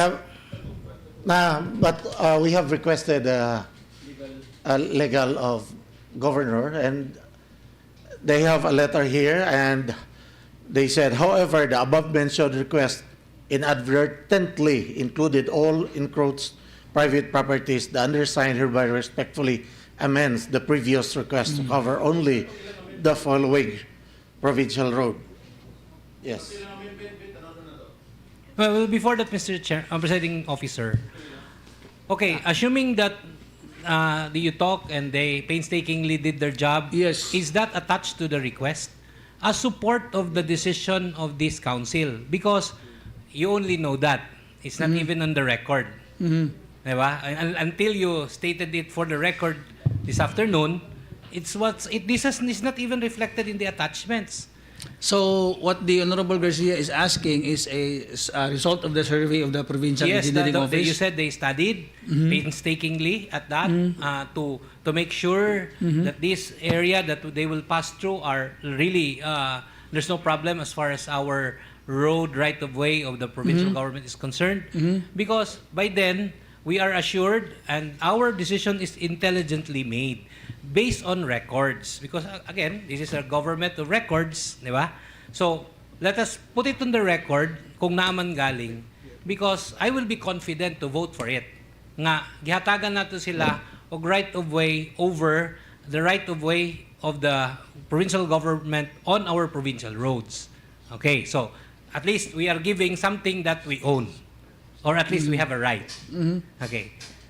Again, I'm thankful to the presiding officer for clarifying that the company will deal with properties that will be encroached upon by their pipe laying, which are private in nature. Yeah, so they will deal with them. Okay, that's fine. And it's already removed by the legal. Okay. So now, at least we have a data how long this is. Because they're junction to junction. We are not familiar with, we're not from the 1st District, Mr. Chair, so we're not familiar how long that is. At least we can put it on the files. If engineering has that, this section, junction to this one, 3 kilometers, from this junction to the other junction, 4 kilometers, and there's no problem there, signed by the engineering, then okay, I'm fine with it because there are technical people. And then, secondly, Mr. Chair, Mr. Presiding Officer, so this is now buried under the ground. Yes. If you look at the problem of water districts on all other local government operated systems, water system, when they put down the pipes several years back, and then we expanded the road from 2 lanes to 4 lanes, then it is buried underground by a new lane of road. In fact, most of the lanes of the water pipes now are already in the middle because nag-6 lanes na or nag-4 lanes na. So what will be the obligation of the provincial government? Are we by granting them authority, they can, like if there is a problem with their pipes, they will make buslot our semento. Kasi yung naka-expand over, now it's maybe beyond us na ba? Those that will come after us. It's for their guidance. Because, Manolo Fortich will certainly become a city in the future. It might expand the roads going to the barangays. While these are provincial roads, then there's a possibility for it being expanded. So what is now the obligation of the company vis-a-vis the provincial government? Are we obliged because we grant them an authority? Are we now mandated to allow them to break down the cemento and then repair? So these are questions that will be spelled out in the MOA. I read the MOA, it's not there. So we are not only approving, Mr. Chair, because these are permanent pipes, because I understand bulk water. This is not distribution pipes, so bulk water. So kana lang, Mr. Chair, so that we can protect the provincial government and as well as protect the company. So mas maayo man to sa managsilingan nga ang ilang kural, semento, kay dili magsibog-sibog ang bawt-utlanan. Dinhi, kung klaro, ana, ang ato kay, what will happen? I think you understand, Mr. Presiding Officer, Yes, my concern. So, kana lang, those are my concerns. Because this is the first time that I have also encountered this na naghatag taog right of way to a private corporation. I just want to shield the provincial government from claims later on because we gave them a right. So would it satisfy the Honorable Garcia if we place that under authority given to them? In the contract, so in the MOA, one of the yes, conditions? yes, conditions. Okay. So let that be included. yes, so what is the pleasure of this? Okay. May Yes. yeah, but this is a committee report. Tiwaso na lang siguro with because additional this has committee already hearing. been delayed for quite some time already. Yeah, we just include that in the contract na MOA nga we should not be made obligated to the company in the event na i-expand na to ang kalsada. And that if they break the road for maintenance, they should repair or pay for it. Yes. That it could be included in the conditions. So are we going to? Yeah, may I just move to the defer this one? Mr. Chair, actually, this morning, I asked the legal during that query of the gentleman from the 4th Legislative District, but she cannot produce with the detail. So I asked her regarding, ingon ako tagay kong detalye sa engineering. Siya nga, wala ra ba ko'y idea na board. Nako, sige, so we will defer this matter. Then, the chairman of the committee approached me this afternoon that it should be included, that there are already made some amendments. And I asked him, nanatanan attachment, sa kulang paghapon. So, are those your only concerns so that at least we can once and for all Mr. Chair. ma-incorporate nato na aron dili magbalik-balik ang issue ba? Yes, Mr. Presiding Officer. Actually, Mr. Chair, there was already an amendment to the MOA. Yes. Na amendment pero kulang. Kulang gyapon ang amendment. Katura. I think that's the only thing that the Honorable Garcia is concerned. Yes. Now, when the time comes that the provincial road will be expanded, that at no cost to the provincial government, the Agua de Oro will excavate and move their or even repairs, Mr. Chair, or make repairs their pipes. I think mura na ang kulang siya. And with that, I don't think there's even a need for let that be included in the conditions nga mura nga signan sa so it will be amended with the comment of the Honorable Garcia nga mo na itong ihatag sila. And they have to, and then it's up to them whether to accept it or not. But kung dili, nila i-accept, then dili sila makasulod sa provincial government. But that will be the condition of the MOA already. Okay. Yes, that is precisely what I wanted, Mr. Presiding Officer, because wala man good na spell out ang rights and obligations. Because once we give them the right over that row, right of way, then if there's no condition there, we might be held liable later on. Okay. So, The committee report stands, however, with the amendment introduced by Honorable Garcia. Parito na siya magbalik-balik. Correct. Ano na lang. Oh. So moving, Mr. Chair. Okay. As amended, committee report as amended. Any second? More properly seconded, the motion is approved. Thank you, Mr. Mr. Chair. Secretary, please inform the legal office to include the comment of the Honorable Garcia.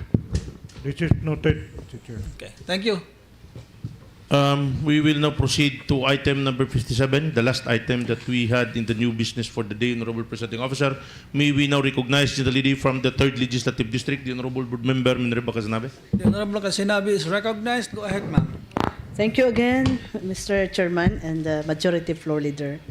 Mr. Chairman, I would like to pass a proposed amendment of ordinance amending ordinance number 2023-00R on the 27th SP entitled an ordinance amending ordinance number 2022-00R on the 27th SP entitled an ordinance rationalizing the grant of donation or assistance to qualified beneficiaries, amending and or modifying for the purpose ordinance number 2013-008R on the 11th SP entitled an ordinance prescribing for the release of financial assistance for medical, burial, or death, educational, and other form of assistance in the province of Bukidnon and for other purposes.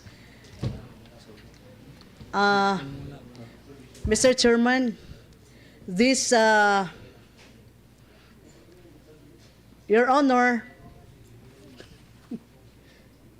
if the Majority Floor Leader and the presiding officer, I would like to request that this proposed amendment will be deferred or referred to the Committees on Laws and Committee on Education, joint committee meeting, because, Mr. Chairman, this is inclined with the upcoming NMRA. So, naay mga possible amendments na gusto i-insert during sa event nato as the host of incoming NMRA. Is the NMRA going to be held in our province? March 18 to 23. Okay. Medyo doon lagi siya, no? Yes, so, yes, hopefully, Your ma-resolve na nga issues kay. This is about the budget? No, Mr. Chairman. This is medical assistance because in our ordinance is purely for Bukidnon residents only. So, naigisugyot nga we will add some of the sections assistance to non-Bukidnon resident participants. Yeah, because we invited them yes, and then, you know. Yes, oo. Kay Simbakog na ay ma-admit, Correct. na ay mabalian og mga Simbako lang. We will not be a good host if we'll only think of ourselves. Oo. Diba? So, that's the suggestion of the TWG. Yes, that's right. Oo. Exactly. Yes. So, any second to the motion for the deferment of the item? More properly seconded, the item is deferred. On Tuesday. Yes, Majority Floor Leader, sir. Honorable Chair, Presiding Officer, we are not available on the next week because on the March 2 to 4, we are on our convention national sa Manila from March 2 to 4. So most probably we can set our session. I don't know if we can agree that that would be on March 10 already. So the week after next Honorable Presiding Officer. So I think Can we not amend it now? I mean, di ba? Just like. But since this is an ordinance. Yes, Honorable Garcia, sir. Yes, actually, we are only amending a certain provision of the ordinance. Yes. Na it's not only exclusive to Bukidnon, subject to the approval of the governor, evaluation. Yeah. I said something to the lady from the 3rd District earlier this afternoon when she consulted me. Now, Mr. Chair, pursuant to the rules, when we pass amendments, it is still just like introducing a new law, right? Correct me if I'm wrong, Mr. Secretary, no? So there's a first reading which is introduced today, and then debates actually. We can do the debate. We can make a committee report when we are in Manila. Mama nag-ingon nga we'll have it here and then report it out on March 10. Okay. Oh, because we anyway will all be there. Yeah. First reading. First reading. First reading. And then let's have a report on March 10. March 10. And then Your second reading is in Manila Hotel. yes. Yeah. So it's really possible. That's why I told the lady from the third district, relax. We still have March 10. When will it be signed? March 12. When they will be able to finish the document. So we are ready by the time of the opening of the NMRA. Okay. Yes. Refer. Mr. Presiding Yes, Officer. Honorable Monsanto, yes, sir. as moved by the reporting committee chair, Mr. Presiding Officer, it should not be deferred. Yeah. It should be referred. Referred. Yes. Referred to the Okay. committee. I stand corrected, Your Honor. Yes. Yes. Okay. Thank This you. will be referred first here reading and then second reading Second and then reading committee on- report on the 10th. Okay, deferment is withdrawn and referral is referred to the Referred committee to on Committee on Rules and Education. Ano? Laws. Oo. laws and education. Yes. Any second? Sige. Moved and seconded. Motion is approved. Thank you. Thank you, Honorable Kasinabe. Yes, thank you, Honorable Presiding Officer. We will now proceed to the other communication since we have no item tabled in the third and final reading. Honorable Presiding Officer, I move for the following. Item number 1 and 2, this will be forwarded to the Committee on Appropriation for information on appropriate action. Item number 3, this will be forwarded to the Committee on Women, Family Relations for information on appropriate action.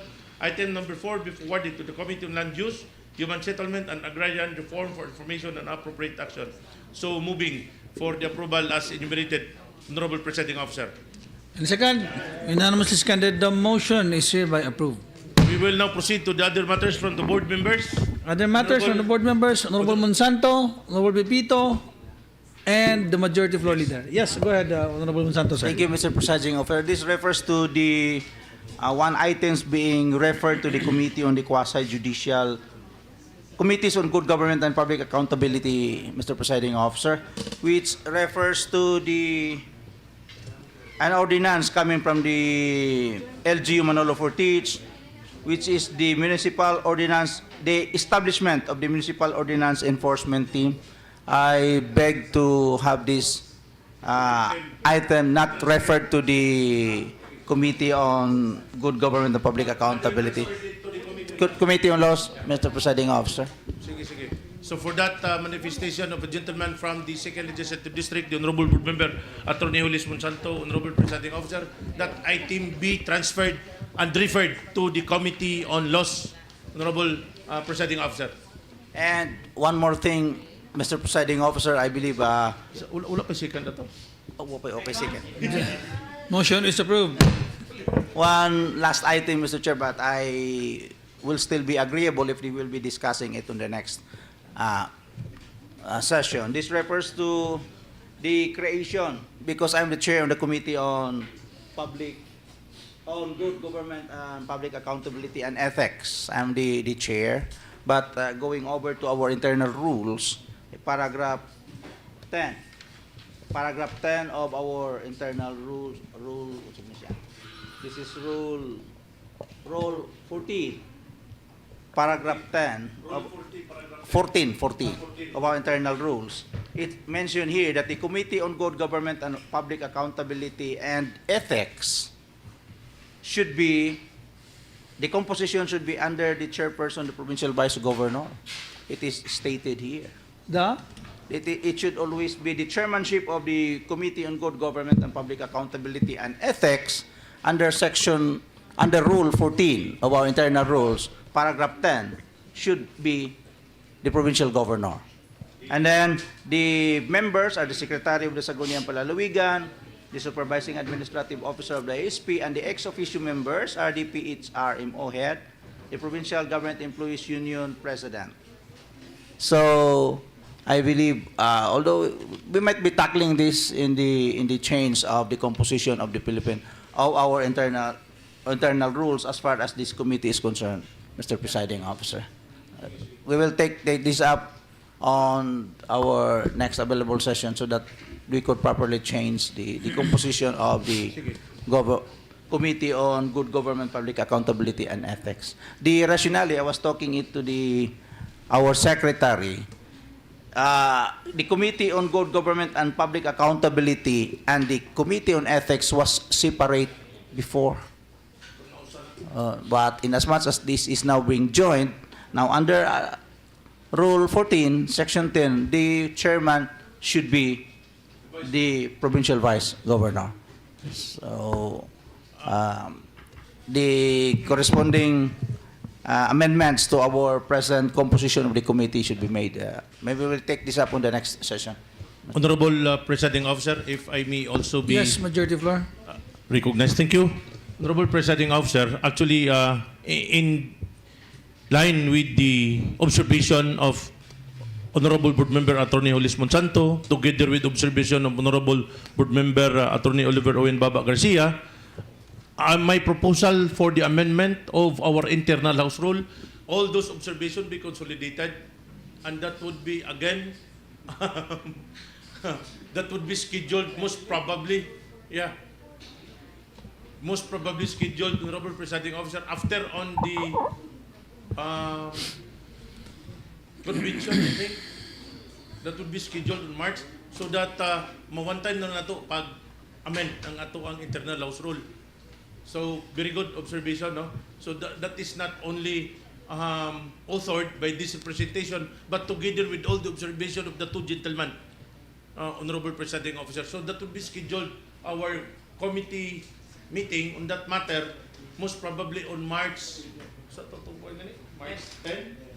March 10 na lang siguro. Kano sa itong one, Mr. Secretary, katong Tuesday morning. katong bitawng what do you call this? Katong parliamentary rules? Mr. Chair, Training? the parliamentary rule to be conducted by Regional Director Bruce Colau is scheduled on March 5. Mr. Chair. March 5. What day is that? Thursday, but they won't be here. Yes, Mr. Chair. So, let's make an appeal nga kung may ma-move na siya. Yeah, actually, Kaya it will become useless kung wala ang mga board members. Yes, Mr. Chair. Actually, I texted now to the Regional Director and waiting for his response. Yeah. If he has other available time outside March 5, Mr. Chair. Yes. Yes. I'm sure he will come. Yes, Mr. Chair. Okay. So, That would be the schedule on March 10, I think. March 10? Yeah, committee. For the, Regarding on the amendment of our internal house rule. March 10. Yeah, morning at 9 o'clock. Okay. 9 o'clock, ha? 9 o'clock in the morning. Anyway, sa'yo man may gabot ni Attorney Monsanto. Attorney, okay na? Sige, thank you. 9 o'clock. I'll be here 8:30. Mr. Presiding Officer, we are already in the schedules, right? So, I would like to have a committee hearing also, kaya I have two pending for Buktamako.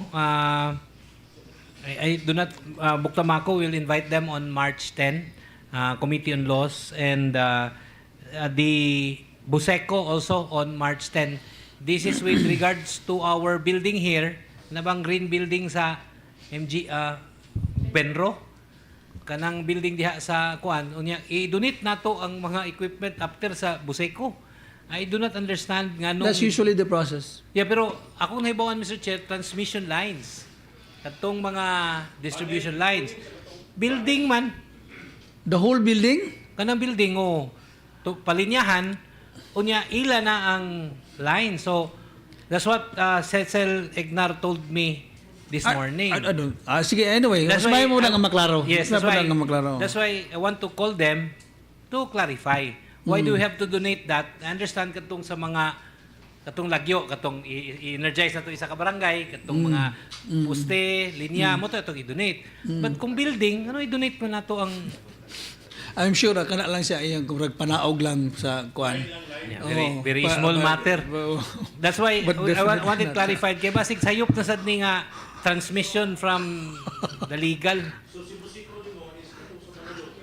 No, di sana ako to i-appeal kay lahi man to nga unsa ni. Pwede na siguro. What is the issue? What is the issue Buseco and Manolo?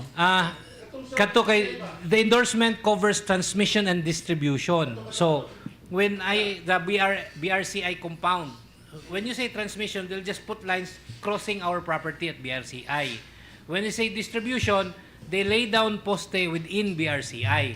So, that's my assumption. So, I want to clear kung transmission ba gud ni or distribute or both transmission and distribution. Okay. So, Usman, duhaon na nako aron kay san lang ni. Yeah, I think both issues can even be answered by one branch manager here. You don't have to call the one in one. Yes, because the one here is covering our property here. Yeah. But the one requesting for Manlo Forte is also from there. Okay. So we'll just invite. Anyway, bahala na sila mag-decide, Mr. Chair, who's gonna send. Just send them the issue and then they will I'm sure they will send a representative here Yes, who can Mr. answer for both issues. Yes. So we'll just do the Buseco, the last one.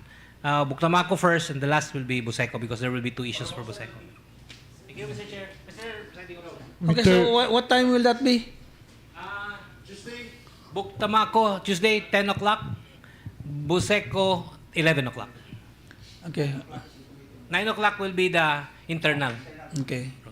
Honorable Pipito, sir. Thank you, Mr. Presiding Officer. This is with regards to the PBMLP travel by the board members. I would just like to ask kinsa to mag-travel o moabot itong morning. Kaya naka-mention si Board Member Garcia nga pwede siya maka-request of van from the PBMLP nga mo sundo sa airport. So, ang akong nabalaan murag sabay, morning is si Marlon, upat pa lang. Si Board Member Garcia, daan naman dito si Board Member Fortes. Kinsa pa ang morning moabot dito sa Manila? Ano ra? Okay, sige, ano lang Mr. Chair, total na may record din kuha lang ipa-consolidate sa staff, pa-arrange. Thank you. Thank you, Honorable Pipito. Majority floor?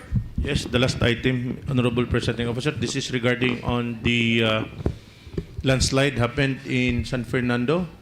Any update regarding kung maagian ba ang talaingod? I think the picture is quite... Yeah.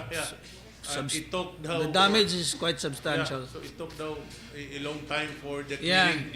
So, any update lang from the board members? And unlike in Palakapaw, where there can be an alternative road, kato wala gyud. It's like cliff hill. Kanang kwan. Dili makagi ang ako ang RN Palmada dito In that case, Presiding Officer. Balik ako tawo. Walay detour. Wala alternative. Bukid. Kwan. Pangpang. Nanay advisory nila. And then they have this possible social media. Okay. Sige. Yes, Honorable Garcia.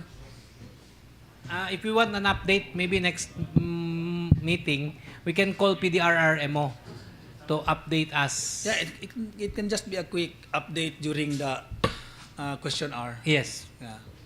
Okay. Yeah. Sorry. Yes. Go ahead. Or the chairman of the disaster and environment just call the PDRR for updates, and he will be the one to update us next time. He's busy texting his... He's exempted, Mr. Presiding Officer. It's his birthday. Yes. You have to understand.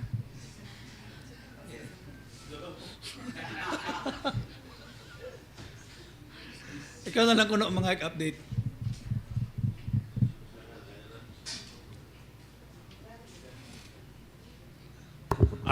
Mr. Chairman, I think we are through with the... Secretary's time. Secretary's time. Yeah. Thank you, Mr. Chair. Please bear with me, Mr. Chair. Medyo daghan nga items nga akong i-discuss Mr. Presiding Officer to this Ito na august lang body. sa likod. Mr. Presiding Officer, we would like to know if there is a session next week in which Wala, this because- honorable body will decide. I don't Because think there will the PBMLP will be March 2 to 5. So that's basically the whole week. So it is most likely that our session will be set on the following week, Mr. Chair. Otherwise, we can do an online session. Wala pa. We are not The rules have not yet been amended. ongoing pa ang kwan, Mr. Chair, because there are hard, aside from the rules, we are in need of some equipment that we need from the advice from the PIC TD, Mr. Chair. Actually, it just requires a laptop, a speaker, and a recorder. Mr. Chair, Yes, Presiding Honorable Officer. Barasi. Anyway, ang March is 5 Tuesdays man. Okay. Mr. Chair, medyo langanin po mi sa March 5 because until now, naka-schedule pa na unless mo sugot si Regional Director nga i-change niya yung CapDev. Kasi naka-schedule po sa March 5 na iyang kuan. Iyang workshop sa mo. 5 sessions ang March 3, 10, 17, 24, 31. March 10. So, upat naman. Oh yeah. I got your point, Mr. Presiding Officer. There are 5 weeks. There are 5 Tuesdays in a month. Yes. So, yeah. They can get away with it. Yes, Mr. Presiding Officer. Okay. Pero sa February, kailangan ka Actually, under the local government code, it is provided that the honorable body will hold at least once a week. But we are going to hit at least 144 sessions. Di na ta pangutanon sa DIL diyan na.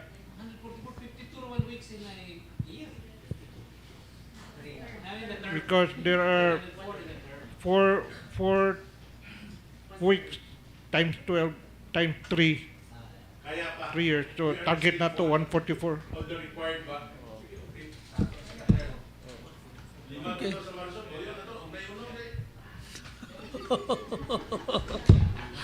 Okay, so that settles it.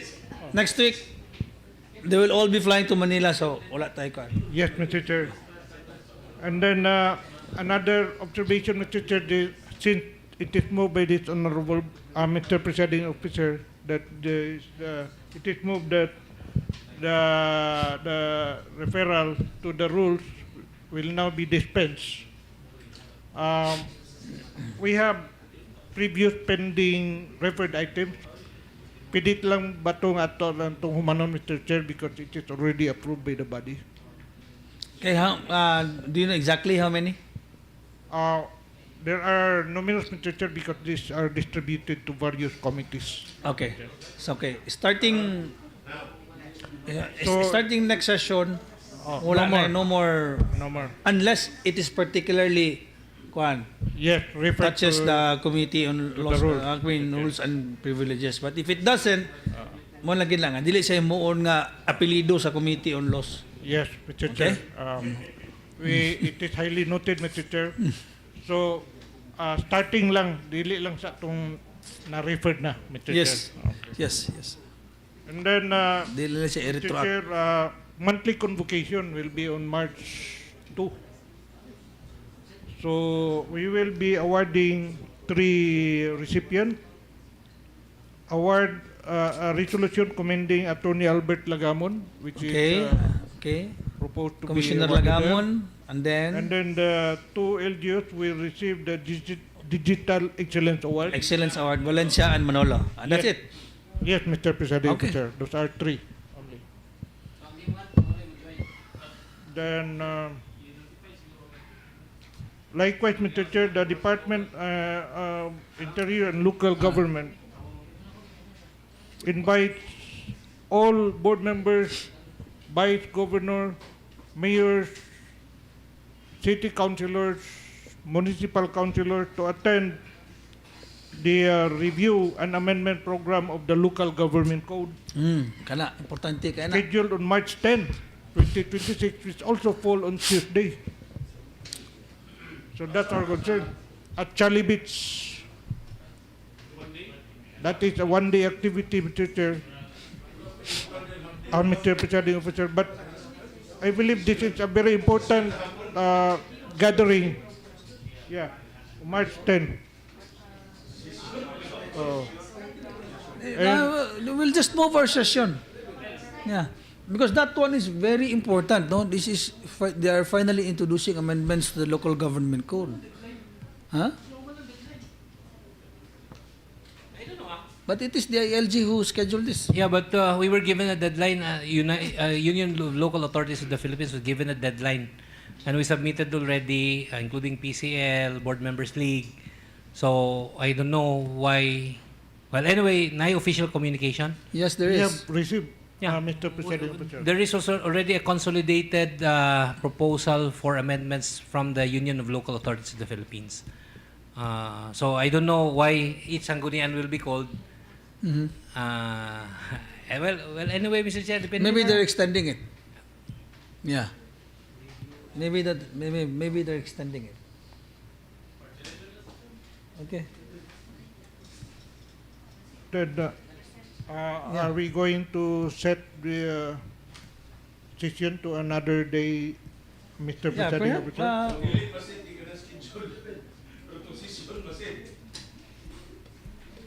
Yeah.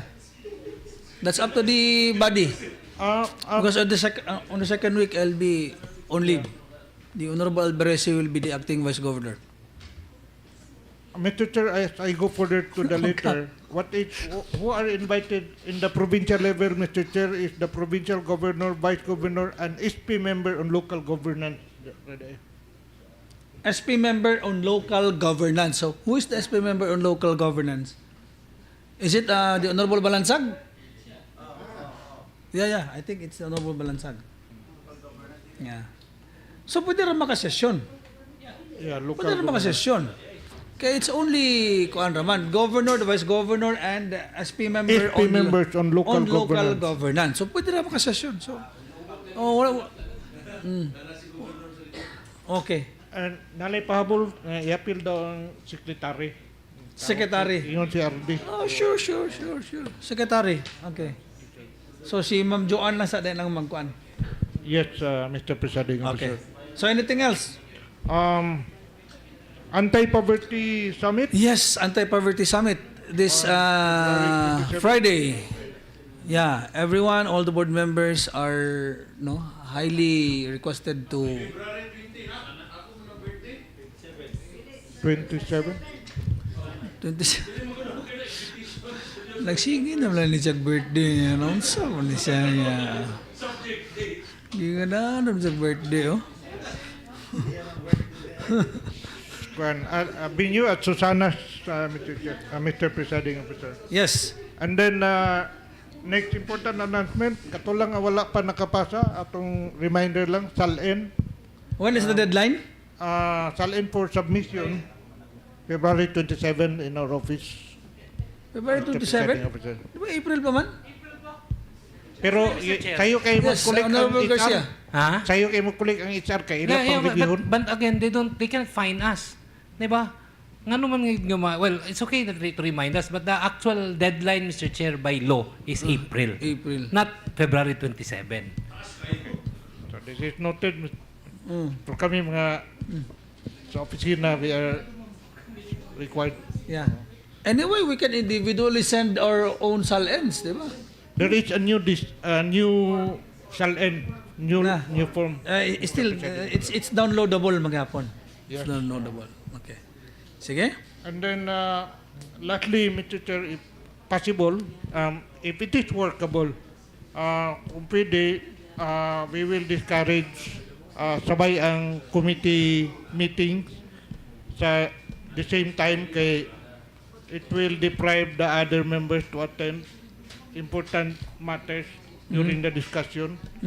And likewise, sa pag-determine sa quorum, Yes. Mr. Presiding Yes, Officer. precisely. Because my worry is what if someone will question the legality of the committee hearings conducted. Yes, Diba? Mr. President. So that is just an observation, and if possible, is discouraged, Mr. Presiding Officer. Okay. So those are all important announcements from the Secretary, Mr. Presiding Officer. Thank you.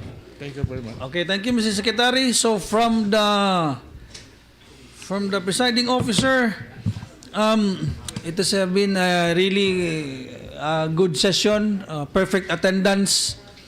And so here's just one reminder from the famous philosopher Plato. He said, "One of the penalties for refusing to participate in politics is that you end up being governed by your inferiors." Majority Floor Leader, sir.